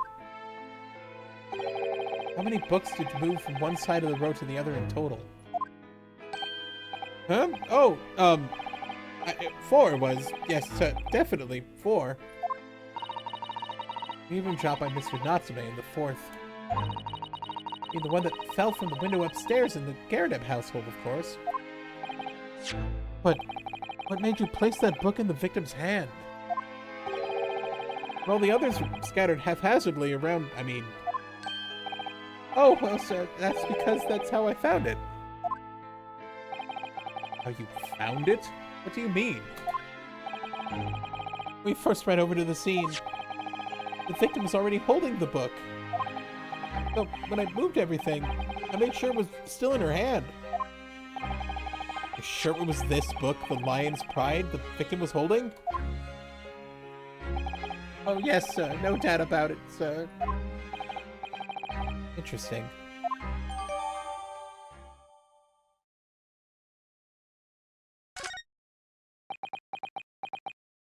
Did she grab the book and then the knife landed in her back? I thought it was an open shut case at the time, you see? There were only 2 people at the scene, and Pat and me both saw it happen. However, which way you looked at it, it had to be the fellow who had ran off who done it, I thought. I couldn't see the harm, really. I didn't think moving it all over the road would make a jot of difference.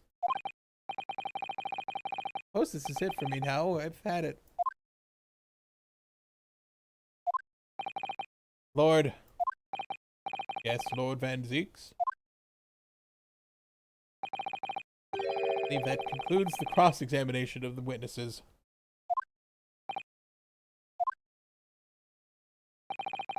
Constable, you may withdraw. Yes, sir.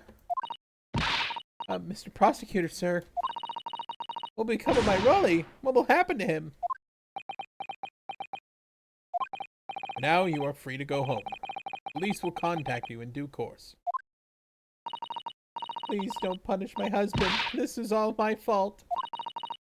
It's because I'm always moaning at him for coming home late.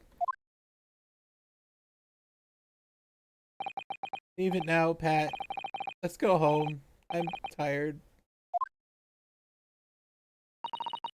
All right then, my love. One last thing, Constable. Sir? Let this be a lesson to you.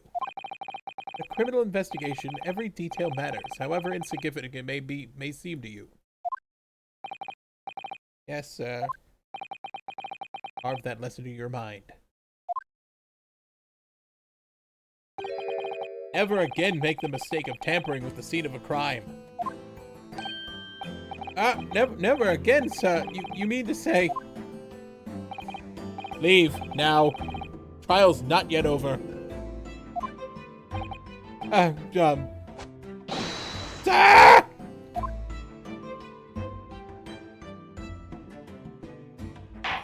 Oh, we're still in it.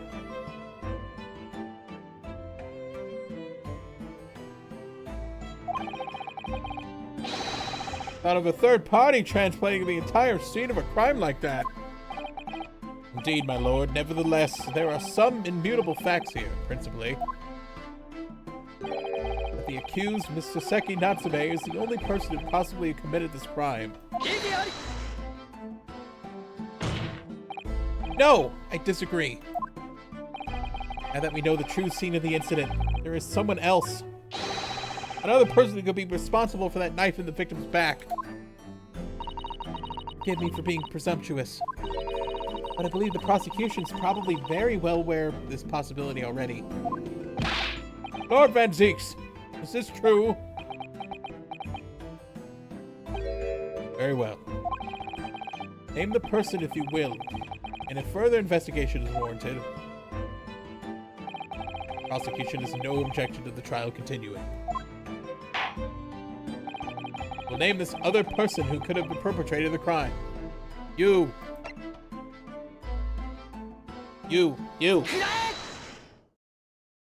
Me! No. I did it. I'd like to request the cross-examination of a new witness, my lord. You. Hold on, I want to see if that's possible. Oh, I can't just go, me! Damn. My assistant made the same request earlier. Another finally revealed the truth about the case. Imperative that we cross-examine juror number 4, Miss Joan Garrett. Me? Oh, dearie me. The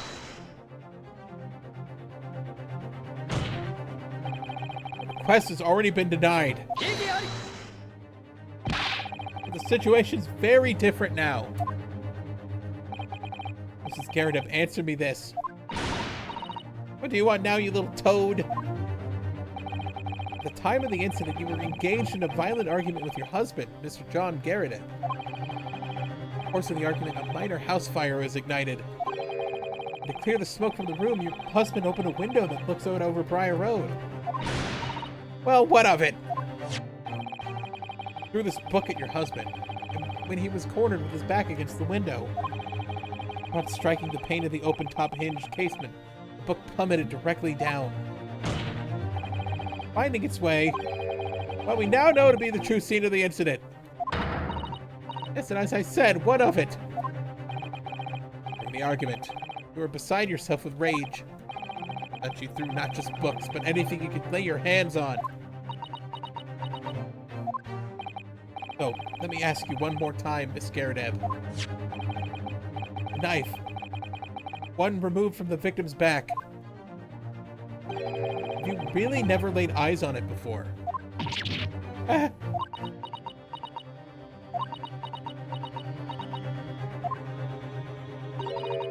don't recall it. Seriously? Am I supposed to remember everything I picked up and threw at my husband?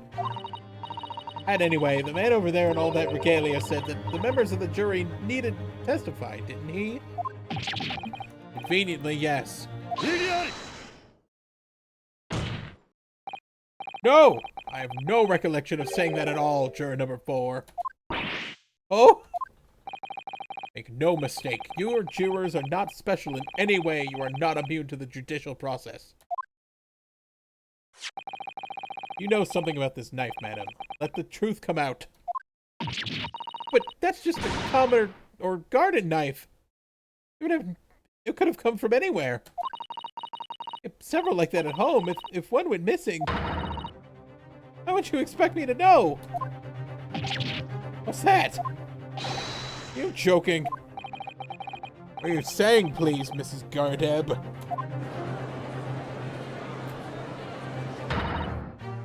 Now you listen to me. I refuse to believe all this nonsense. I couldn't bear the thought of I'd injured someone. Do you hear? I couldn't bear it. Oh, the poor woman. Yes, I want evidence. I want to see hard evidence You're going to insist on this being my fault. You're going to have to prove to me that I threw that knife, if that's what you think. Come along now, Chop Chop. Do your worst. Well... Oh, Mr. Naruhodo? If I have evidence like that, believe me, I would have thrown it at her already. Take the stand, juror. Oh. Prosecution does not object to the defense's request to cross-examine this woman. Thank you, Lord Van Zeeks. I'm gonna have to testify.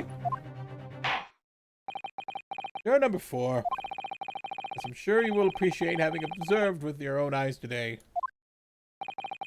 Witness testimony can lead to the most extraordinary truths being unearthed, which the witnesses themselves may not even have been aware. Oh, dearie me.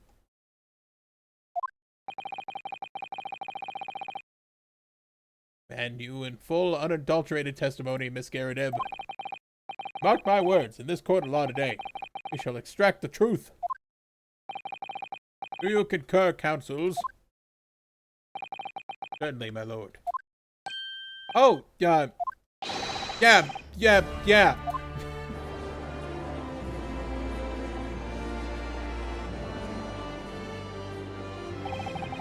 Such a strange feeling. First time since arriving in this country, it actually feels real.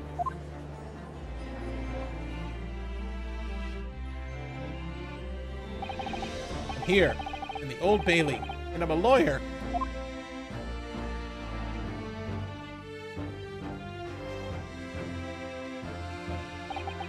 Witness, state your name and occupation. Oh, yes, my name is Joan Garadeb.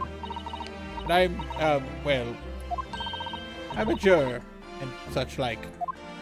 Sounds like even she doesn't know if she's a housewife or a maid or what anymore.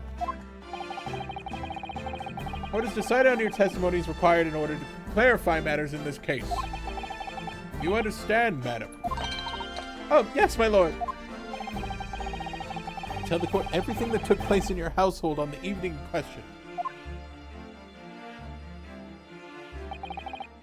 I warn you, do not attempt to hide the truth.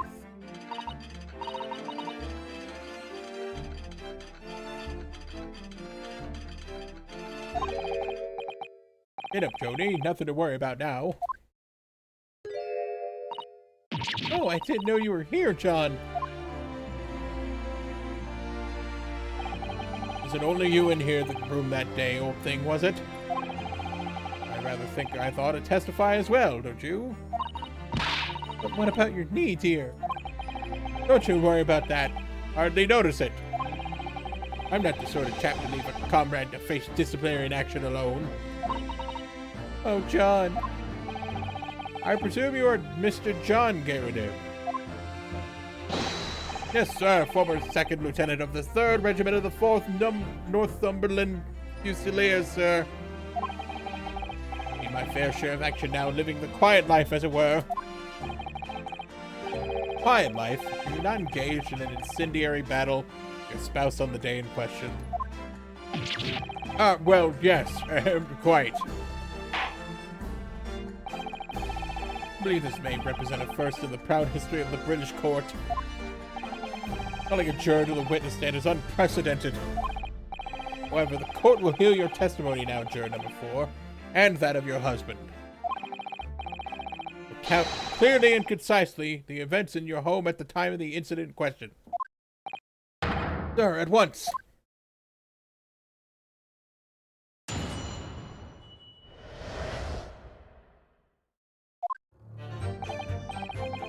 Yes, on the day you're referring to, the wife and I did have a bit of a skirmish. Can't recall the reason now. Knocked a candlestick over and set fire to the carpet and soon had it out. So when the window got the window open. Meanwhile, I was picking up whatever I could find to throw at him. Plenty of knives in our place. Can't say I noticed if 1 or 2 went missing, I'm afraid. That belly thing in the victim's back was really one of ours. You'll have a job proving it, I think.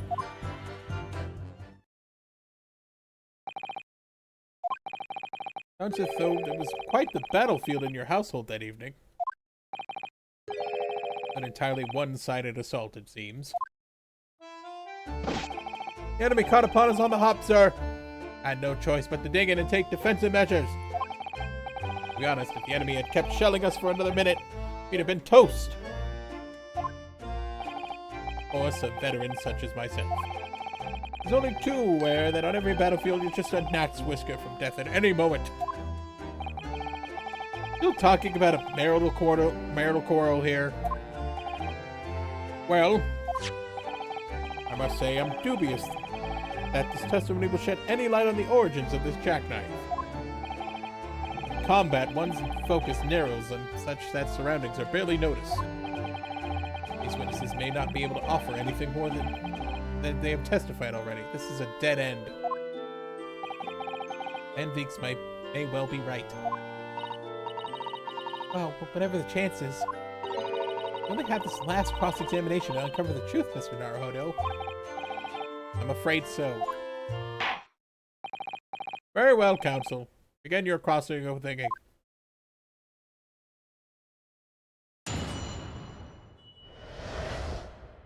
I would like to I'd like to reiterate that the investigation was 3 hours.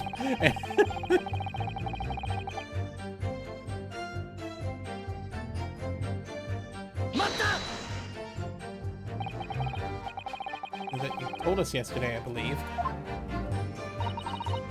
Yes, that's right. If I remember correctly, it all started because of a note that was tucked into the pages of a book belonging to Mr. Garadeb. Rather passionate note, in fact. Mrs. Garadeb found the note, discovering her husband's little secret. Gave him the mighty number of slaps across the face for it, too. What a sordid state of affairs. Hell on earth. I say, when a chap says he can't recall such things, it's common decency not to drag it all up. Besides, half of it was wide of the mark anyway. A likely story. These waters run very deep. What transpired next after these multiple blows to the face? Knocked the candlestick over and set fire to the carpet. Soon had it out, though, and got the window open. And the fire also spread to some items of furniture, didn't it? The bookcase, my armchair, anything of mine, really. Just happens there was some bath water around that evening, so I sloshed that about to put it out. It's a precarious situation you put yourself in. Ours is a 3-story townhouse on the west side of the street where the water main isn't connected yet. Have to draw water from the public water pump during the day if you need any, you see. The lodgers are always moaning that they can't get any water at night. Although, the little mustached Japanese man buys water in bottles, I believe. And Mr. Natsume, you mean? Yes, he receives a stipend for his studies, you know, from his home country. Can you imagine being able to brew a pot of tea at all hours? He's obviously very well off. You actually see the state of that man? If he uses all of his income to buy books. Well, anyway, point is, I was able to douse the fire with water, fortunately enough. Meanwhile, I was picking up whatever I could to throw at him. Even though the room was on fire, as far as I was concerned at the time, it was more important to extinguish my anger than the flames. When a woman wants to throw, she must throw. This is most certainly not true of a Susato takedown, Mr. Naruhodo. Stop thinking things about women. I should know I was thinking that. Please cast your mind back and try to remember.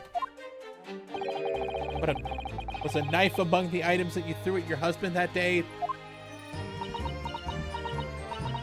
Oh, honestly, I don't recall. But I feel I must point out that I am no monster. Let me see.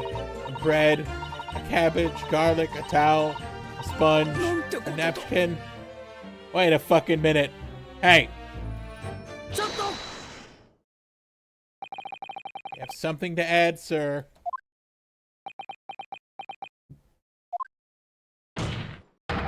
Mr. Garadeb! No, don't shoot! Sorry, I beg your pardon. Did your wife's remark just now bring something to mind? Nothing of any significance, no. A barrage of projectiles that old thing launched in my direction. Something more solid than she implies. Books, bricks, and the fire poker, I seem to recall. Ouch. You threw fucking bricks at him? Ah, you fucking bitch! Good grief, woman, we're not at home now. This is the court of law. I didn't get time to read that. Woman's aim is uncanny. She landed a direct hit. Oh, dearie me, ever so sorry, dear. What's she even doing with a teapot in here? Honestly, John, I would never have thrown such things at you, obviously. But she did. Well, take a look at this, then. How do you suppose that happened, huh? Pipe, sir? I had this thing in my hand as usual at the time of the onslaught. Knocked it clean out with one of her soft projectiles, she did, yes. When I went to pick the thing up, it was broken in two. I'd like to see a sponge do that sort of damage. See, your pipe was broken. Never have been sent flying unless it was hit by something pretty solid. Anyway, I've managed to bandage the thing up for now. You are one to exaggerate, aren't you, dear? I wonder what we should make of this account. It could always be important. The defense believes Mr. Garadeb's remark just now to be of great significance. Poor veteran's words only tell us one thing. Betray a fiery wife and pipes, as well as hearts may be broken. Sentimental wisdom, perhaps, hardly worthy of anything adding to a formal testimony. Indeed, common sense, one might say. Right one? In that case, would you at least permit us to examine the pipe, sir? Well, I don't see why not. Oh, dearie me, there you go again, trying to ingratiate yourself with a young lady. Very well. Court will accept the gentleman's pipe as evidence. What? What? What does the pipe have? What does the fucking pipe have? Let's be in a sorry state with that bandage around it, doesn't it? For some reason, it feels slightly ominous to me, like it's trying to shout out a warning. Same blue as Mr. Garadeb's dressing gown. Considerable sentimental value to Mr. Garadeb. And he's gone to the trouble of repairing it like this. Either that or he can't afford to replace it. What? There's a small nick out of the bowl here. Look. It has been made relatively recently. There's little scrapes and dents all over it. It's clearly a well-loved pipe. Yes, you're right. It seems to me recently that being well-loved goes hand-to-hand with getting some battle scars. I think it's catching my eye, though. It's clearly new. Wait, what the fuck? What's that?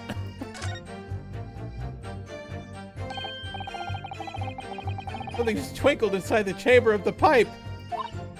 Yes, I saw it. Something stuck in there, I think.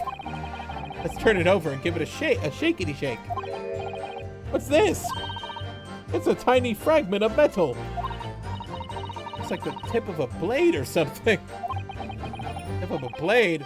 Surely it couldn't be.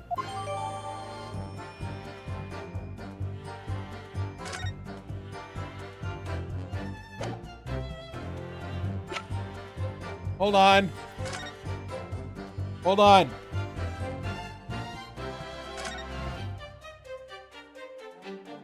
What the fuck?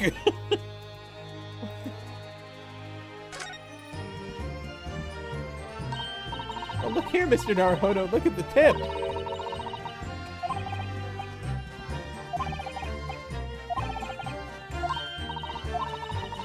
That's a tiny fragment of metal we found inside Mr. Garrett's pipe. Yes, and just maybe. Oh my! It's a perfect fit. Somehow I just knew it. Ah! I'm just feeling rather disappointed for you that your request was turned down. No, it's fine. Thanks to Sato-san, we have some new evidence to work with. Examine it very carefully. I already did. Oh, thank you for that. Rebuttal, Mr. Garrett. Now, could you return to the crux of the matter? What can you tell the court about the knife used to attack the victim? Plenty of knives around our place. Can't say I noticed one or two went missing, I'm afraid.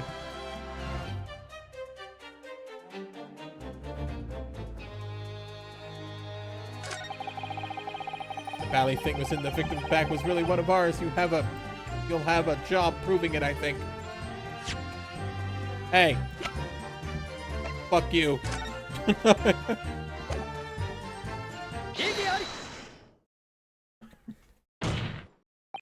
Mr. Garrett, can I ask you to take a good look at this, please?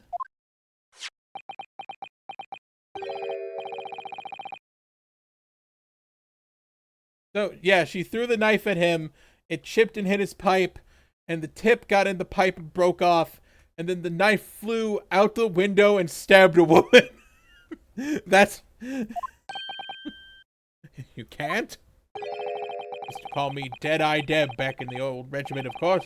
That was some time ago now.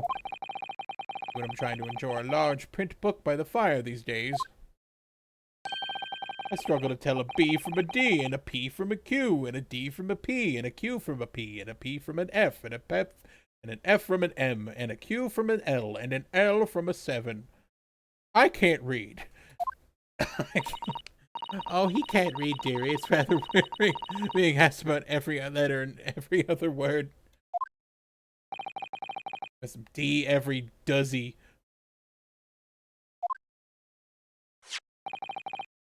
What is that? A tiny scrap of metal? Yes, almost certainly from the tip of a blade. What may appear to be first be a tiny scrap. In fact, a crucial piece of evidence. Interesting. Where did the defense come by this evidence? It was lodged in the chamber of Mr. Garrett's knife. My pipe, you say? By Jove, I wonder how it got there. What precisely does this fragment of metal signify, Counsel? Are you suggesting that is in some way related to the matter of the stabbing on Briar Road?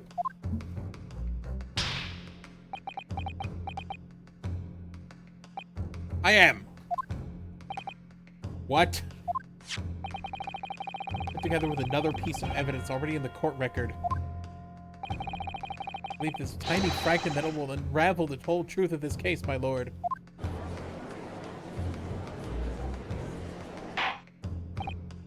Well, you appear rather confident in that extraordinary statement, Counsel. Very well, then. Present the pertinent evidence to the court. What evidence, when paired with this fragment of metal, allegedly reveals the truth of this entire case? Knife. Knife. Knife. Knife. The knife that was found in the victim's back. Look closely. You'll see that there's a small piece of the tip of the blade is missing. Hey, Judge. Catch! Ah! Common issue with the inferior blades at unsavory street markets. Those who use them irregularly have to leave the tips lodged in their victims' bones. What of this particular knife? Is this a King Double ceramic knife? Known with its ability to cut through a phone book and still slice a tomato? Paper thin? Can it cut through a wood?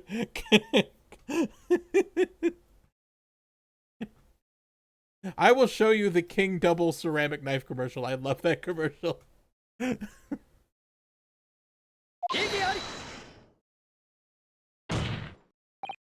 No, that's not the case. Huh? Tip of this particular knife's blade is the very fragment of metal we discovered in the chamber of Mr. Garrett's pipe. Ah! Ah! Good grief, Lord Van Zakes. I don't believe it. The knife from the crime scene and this fragment of metal are a perfect match. Good. Oh, what the fuck? Oh, she's standing on a little box because she's short. Is this some sort of Eastern sorcery? Are you pulling a Japanese on me, you Japanese man? It is no magic, my lord. This is a miracle. On 34th Street. Oh my god, I love that movie. So Van Zakes has figured it out, has he? Counsel, explain this very extraordinary coincidence at once. Yes, my lord, the crucial point we had to ask ourselves here. When did the fragment of metal find its way into Mr. Garrett's pipe? Something that was clarified for us in the most recent witness testimony. I had this thing in my hand, as usual, at the time of onslaught. Knocked it clean out with one of her soft projectiles, she did, yes. I'd never have been sent flying unless it was hit by something pretty solid.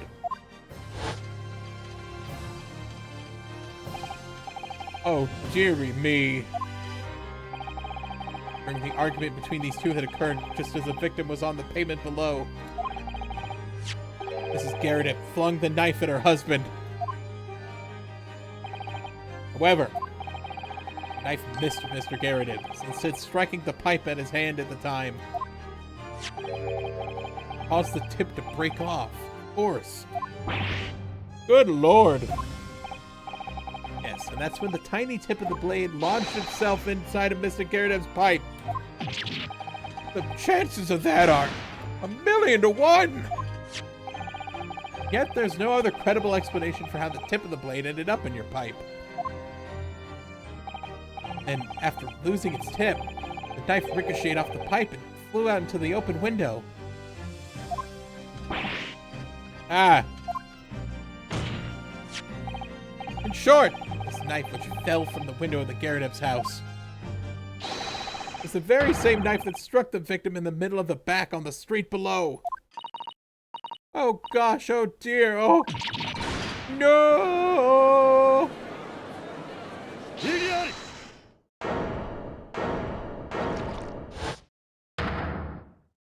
I need more wine. Yummy.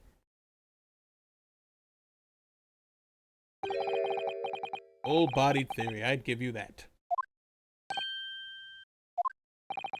A complex bouquet of seemingly trivial points plausibly arranged to make an almost passable vintage.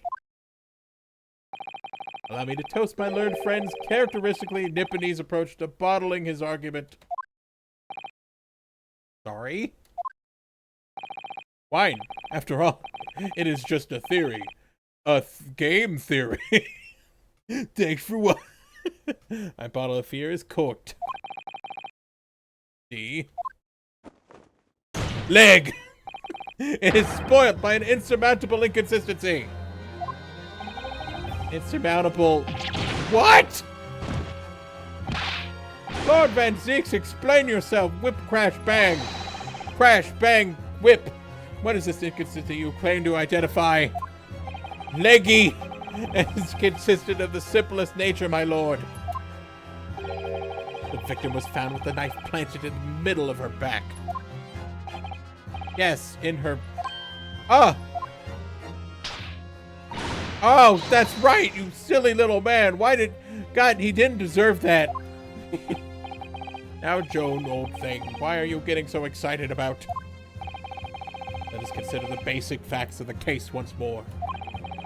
The victim was walking along the pavement before being stabbed in the back and falling to the ground. The knife struck her, falling from above. There's no possible way it could have planted itself in the victim's back. Ah!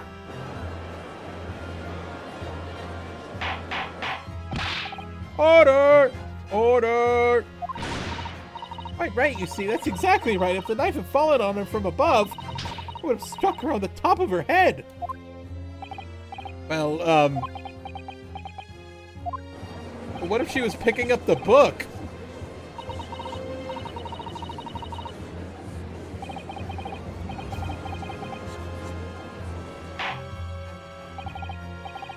It would appear the defense has made a rather spectacular blunder. A big silly, as they call it back in my day. The theory has been one inconsistency it cannot stand. Your theory, my learned friend, is history. An oopsie whoopsie, a fucky wucky, as they call it. You're so close, I can see the truth. I was so sure we were on the right track. Now the way has been blocked completely by just one simple inconsistency. In other words, you simply need to eliminate that one inconsistency and the theory will stand. Mr. Sato! You mustn't worry, Mr. Naruhodo. Just caught off guard, that's all. And your mind went blank. The path you are on is indeed correct and a way will present itself.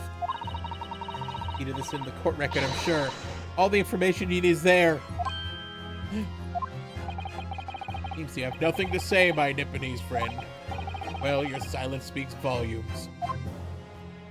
A tacit acceptance, that is your theory, is fatally flawed.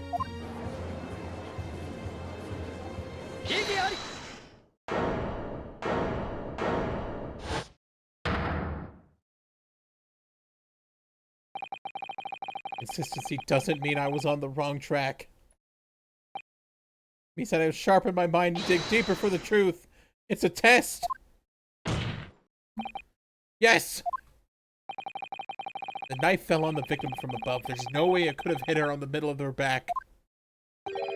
Under normal circumstances, that is. What are you implying? Counsel? There's a piece of evidence in the court record that can explain this inconsistency. It can explain how the knife fell from above would have pierced the victim's back. We already have that answer. Goodness! Utter madness! Surely this must be the last time. Counsel, present the evidence of which you speak. Last inconsistency. The final piece in the puzzle. Successfully make sense of this, the truth will be laid bare at last. It explains how the falling knife became lodged in the victim's back is... My armband. No. The map. No. The book report. No. The case file. No. The jackknife. No. The crime scene photograph updated. No. The crime scene photograph 2 updated. No. The book. Aya. Fourth book found at the scene. It's the final piece of evidence the defense will present. The burnt book? Not Mr. Garadeb's book. Yes, and to understand its significance, we have to consider how it came to be at the scene in the first place. The photographic print clearly shows the book in question, and the victim holding it in her hand. But as we all know now, it's the police constable that put the book between her fingers like that.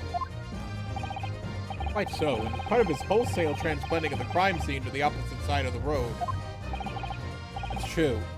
However, as part of the testimony, Constable Beat made an extremely enlightening statement on that point. But what made you place that book in the victim's hand? Oh, well, sir, it's because that was how I found it. I first ran over to the scene. The victim was already holding the book. So, when I moved everything, I made sure it was still in her hand. In other words, the victim had already picked the book up on her own volition. Clearly, that must have been before she suffered the knife wound. Well, I should say so. After being attacked with a knife, I don't imagine she'd be doing such of anything. The question becomes, why did the victim have that book in her hand? By Jingo! What the fuck does that mean? I think I'm beginning to see what may have happened now. Oh, dearie me. You know that the book fell from the top floor of the Garrett household onto the pavement below. At precisely the moment that the victim was walking past. Yes, at exactly that moment. The young woman was walking along the street in light fog, when all of a sudden, a book fell right in front of her. A book I threw. Yes, Mrs. Garrett. What do you think the woman did? What would you do if you were walking along and suddenly a book landed right in front of you on the pavement? Well, I really can't imagine it, but I suppose you might have reached down and picked the book up. Also, she'd look up and go, "What the fuck?" And then the knife would go in her fucking eye. But we couldn't do that. We couldn't do that. There's no fucking way we could have done that.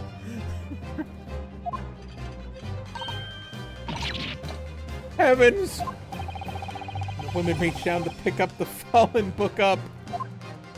A position where her back would have been in. Right. Facing the sky. Completely and utterly defenseless. She should have been walking around with her turtle shell on. That would have helped. The next moment, the woman was still bent over picking up the book.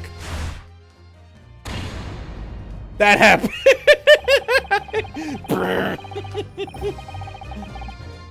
The jackknife went straight into the middle of her back. At the same time, walking by chance directly behind Miss Green was the defendant, Mr. Saseki Natsume. I never appeared to Mr. Natsume. The woman simply collapsed on the floor. In the dark of the fog, he didn't see the knife falling on her from above. Ah! From the other direction, the constable and his wife saw no one but the victim and her apparent attacker.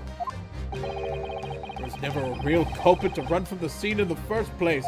Oh, this was a big oopsie whoopsie, god damn it. More than a series of unlikely events that culminated in an unfortunate accident.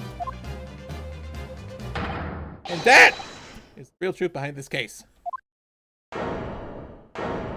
Why can no one just commit a fucking murder anymore? It's a big oopsie whoopsie, Your Honor. Big fucky wucky energy. Big sowies from all sides. Uwu, XD, Lamau, Nuzzles. Knife accident, Your Honor. That's my theory. I wonder if it happened. I wonder if perhaps it might have been something like that. There, old bean. Poor Mrs. Garradeb. Of course, I never meant for anything of the sort to happen, but it was all my fault, wasn't it?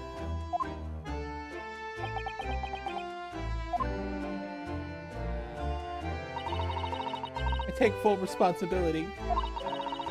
I let my anger get the better of me. I threw that book, but I threw the knife as well. God, I fucking hate it here. John, dear. All right, I know. I'm John dear. Turns into a lawnmower. I'm ever so sorry. Truly. I'm sorry. And she falls over. Oh, she's too fat. I can't lift her because she's so fat. Oh, I'm gonna get a hernia. Oh, there it goes. There goes my back. the remnants of my back.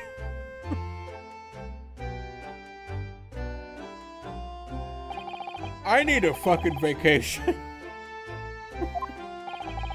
She's been taken to the infirmary. It appears that today's event has left her in an especially flustered state.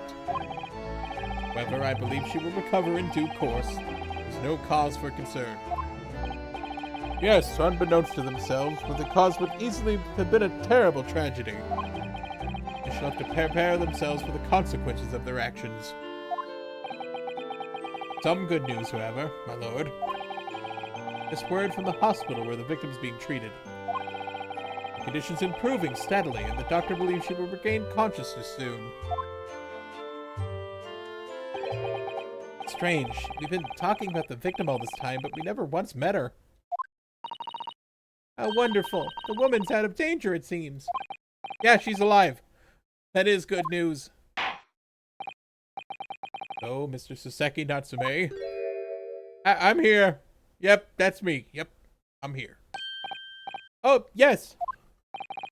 On behalf of my fellow countrymen, I would like to take this opportunity to beg your pardon, sir.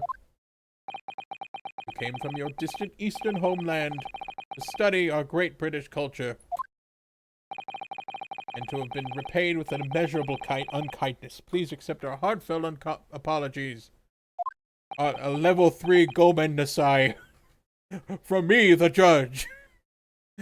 From me. Leaps out of his chair, breaks his fucking back, prostrates himself like Ichiban. No, it was me who should be begging your pardon. Oh no, Mr. Natsume. That evening, when the young woman just collapsed on the pavement before my eyes, I jumped to the wrong conclusion again in my confusion. What conclusion, sir? I was sure that the woman was dead.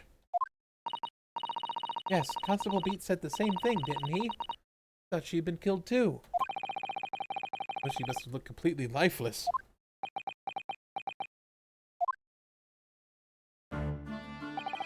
It's been about a year since I arrived in Great Britain now, but I still can't get used to life here. I can't relax. I'm sure there are evil spirits lurking in the fog. They're haunting me. I'm in the fog. I'm in Stephen King's The Fog. I just know it. There's monsters at the grocery store, and I'm gonna have to kill my son. That's poor man. I didn't even know he had a son.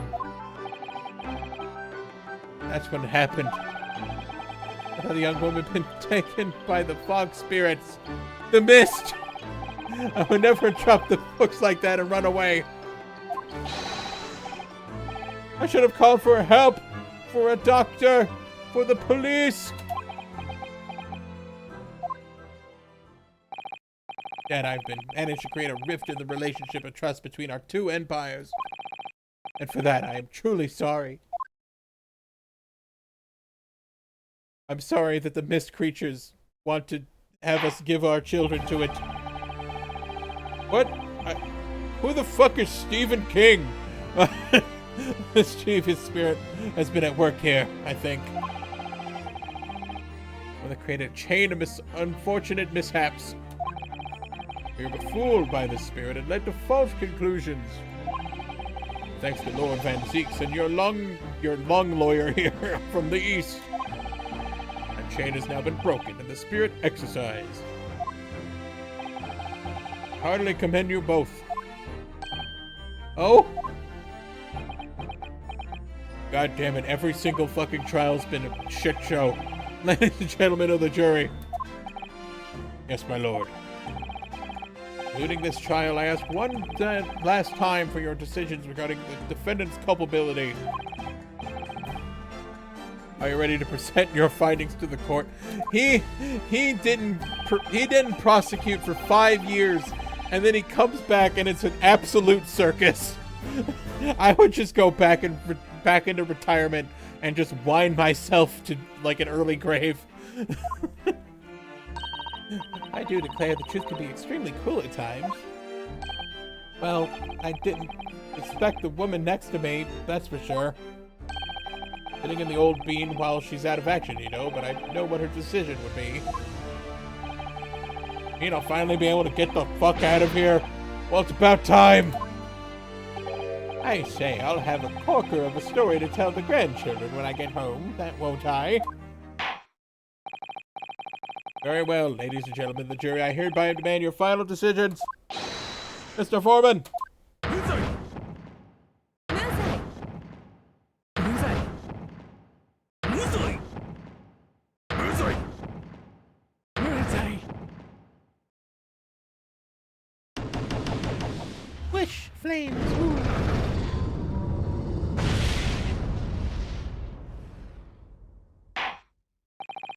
Very well, Mr. Soseki Natsume, I hereby pronounce you... What are these words on here for? Ah, whatever. Confetti! Confetti, yeah! Fireworks! Indoor fireworks!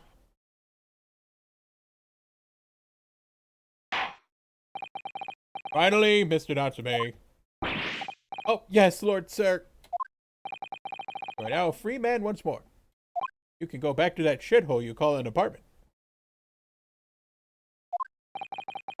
May you never again drop before me.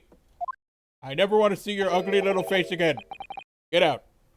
Get out in your caterpillar-ass eyebrows. Get the fuck out of here. I'll never set foot in a courtroom again. I'm transported to tears. Very good, parents. Thank you, counsel. Court is adjourned.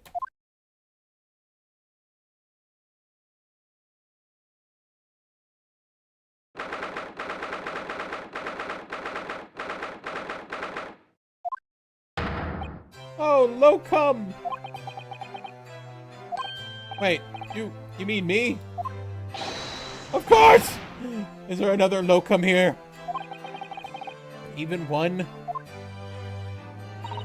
Compared to the original Locum student, Mr. Naruhodo Esquire, your name's become rather short, hasn't it? What's wrong with using my actual name? Oh, at last! I'm free! I'm free! Joyful, joyous, jubilant, jubilation! I'm gonna have so much sex! Hearty, happiness! Very good, bitch! Oh, I'm so pleased. Mr. Natsume's delighted. It's so hard to just say that thin. Locum, you did it! You saved me from the brink! What happened to the poor woman? That was in no way your fault after all. But everyone can see that now. No, not that! Very good, Pete! Look, lawyer! Yes? I mean, as I said before, I just never got used to life here in Great Britain. Every time I look over my shoulder, I just see foreigners. I see towering brick buildings. High up windows I see looking down on me laughing. Look at that little hunchback. Look at all the knives falling down toward me. Dear, I'm sure it's all in your head, Mr. Natsume. You're not the... I'm the Bakugaijin this whole time. You gave my gloom to boot. You stood firm behind the baronial bench before all those babbling British. You battled to the bitter end, laying bare the baffling truth, the beep. I held the blinding fireworks. With the beams of the Bailey's roof I bellowed. Oh my god, I'm gonna die! Oh, very God, parents!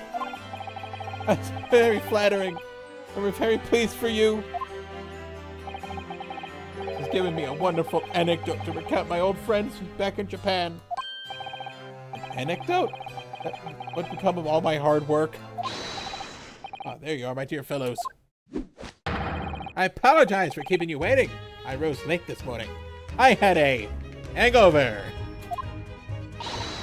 Oh, Mr. Sholmes, what a pleasure to see you. I am here not a moment too soon. A disaster has been averted, I am glad to say. Oh. The trial shall begin presently, Mr. Naruhodo, and I wish you the very best of luck. Just finished. What? No! Then my haste was in vain! Ah! It's you! Herlock Sholmes! A Have we met, sir? This is Mr. Natsume, the man you arrested, Mr. Sholmes? Ah, I see. I failed to recognize you at first. All you Japs look alike. No, no. Previous encounters have taken place in gloom, or your bleak lodgings, or that prison cell. I'm simply going to place that curious face in the light. Charming. All your fault, Hairlock Sholmes. You're the reason I had to go through this terrible ordeal. I'm gonna give you a piece of my mind. Come on! My apologies, sir, but I assure you I am not a vampire. You're the fellow who's abandoned that poor young lady and ran off, are you not? Had she been taken to the hospital more urgently, I feel perhaps she would have regained consciousness by now. Oh. It was unavoidable, I'm sure. We are but human, after all. Anyone would have been shaken by such an experience.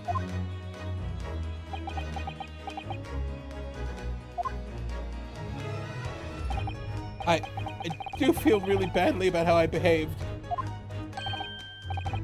Oh, never mind now, then.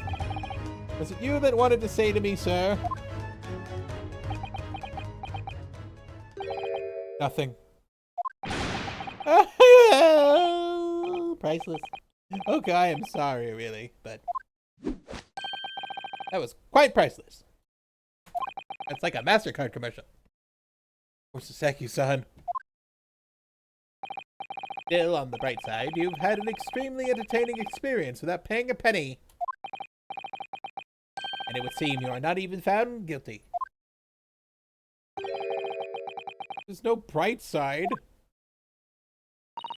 Whatever do you mean, Mr. Natsume?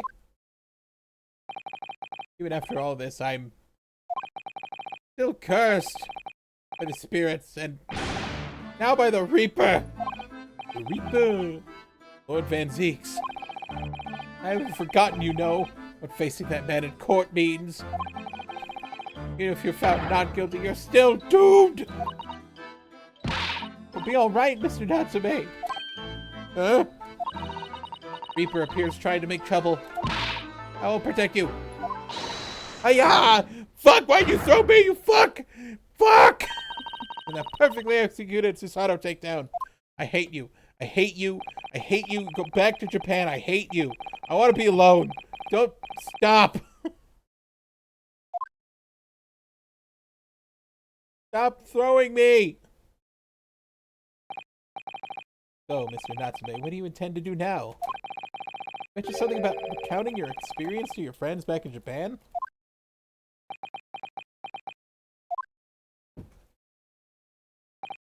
Yes, I intend to return to my homeland soon. Oh! It's already been a year since I arrived here in Great Britain. I visited university, libraries, bookshops. I'm then honored with the tutelage of professors. I've learned so much about the wealth of literature here and the city that it has shaped. And I've come to realize that it is my calling to sail home and tell my fellow countrymen about it. It's very touching, Mr. Natsume. Or, in perhaps less veiled terms, he's getting the fuck out of there! It's not it at all!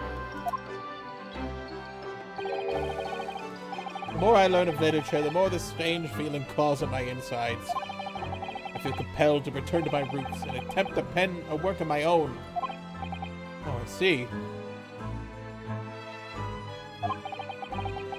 I'll warn my Japanese kin to not go to England because of falling sky knives and this pervert that I met called Sherlock Holmes and tea and how everyone has domestic issues in England for some reason and all the husbands and wives hate each other.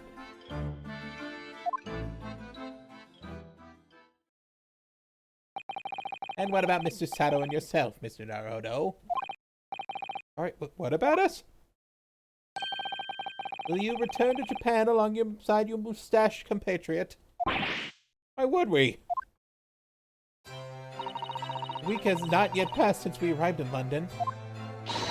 Only now does it feel like we finally found our feet.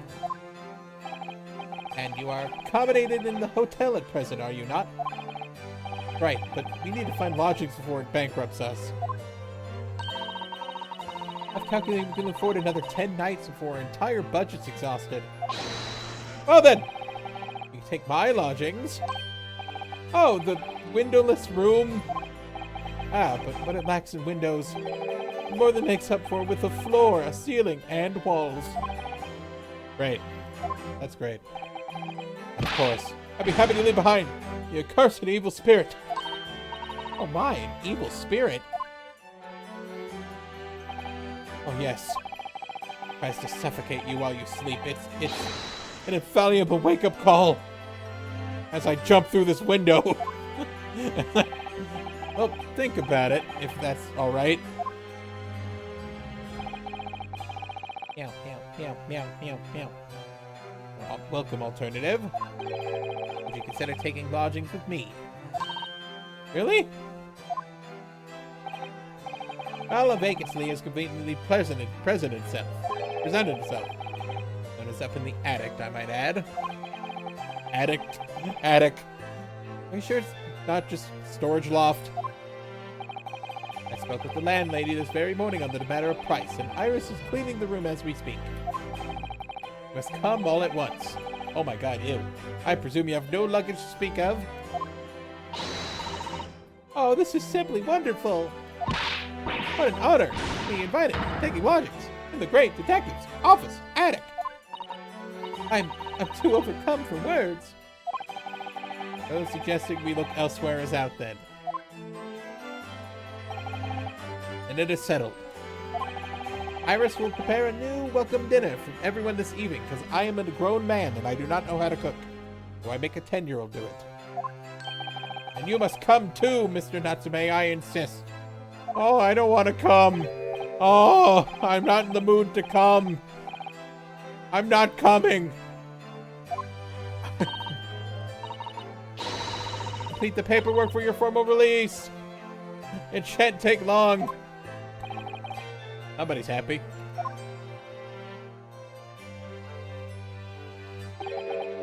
No come. That's the thing I'm not going to do at your house. I knew that you wouldn't let me down. I'm truly delighted to have met you here in London. Likewise, Mr. Natsume, it's been a privilege meeting you too. It's a shame that we're going to have to say goodbye so soon. Well, I've come to realize that I belong in Japan. But no come, we'll meet again one day. While all this cum business is far out of our minds. Yes, I'm sure. Hopefully by then I'll be a successful lawyer. Hopefully by then I'll be dead. No, I'll be a successful author. Well, my dear fellow, our carriage appears to have arrived. Now we go, Mr. Naruhodo. Yes, Mr. Schultz. I have little doubt Mr. Natsume will be released in time for dinner this evening. And so, we all came together at Sherlock Holmes' house. We all came. Mr. Schultz, what was to become our new home. 2221 Baker Street. Come.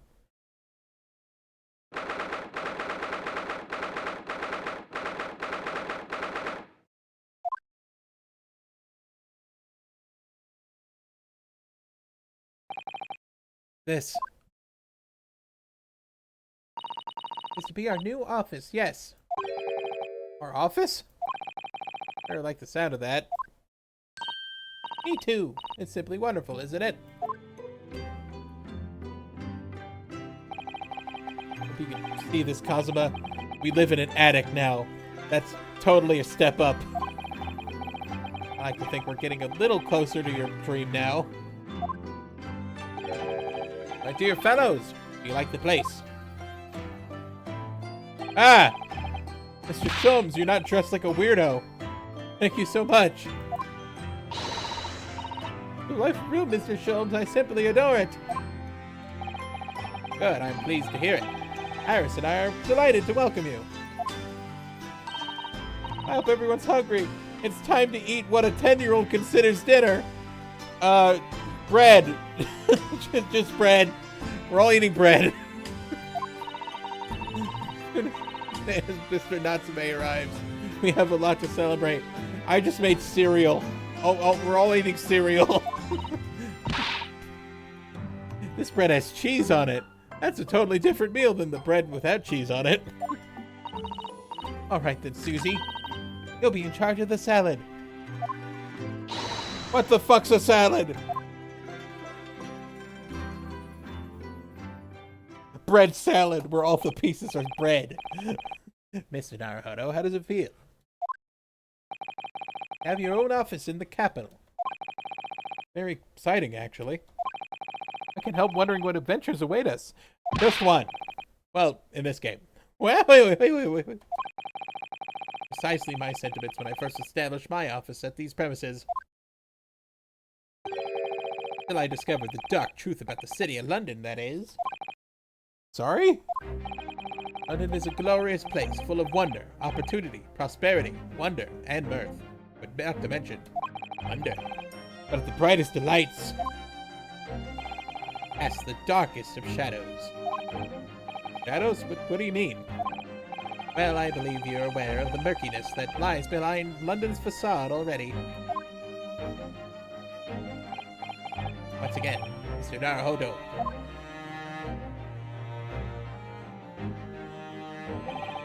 Welcome to London.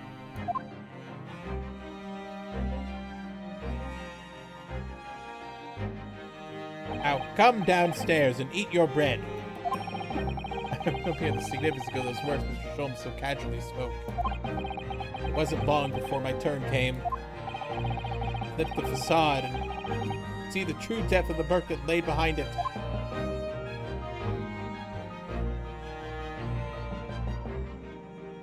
Okay, so I'm sorry that I fucked the audio up for like the first 10 minutes of the stream and my audio was off. My bad. Sorry. My computer died and I needed to get a new one like really fast.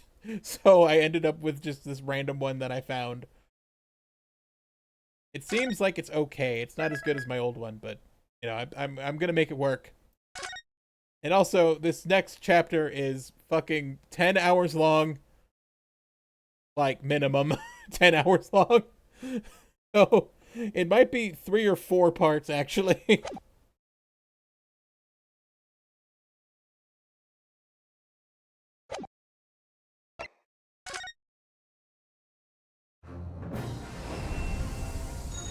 I'm gonna go lay down now, because my voice hurts. Okay, bye.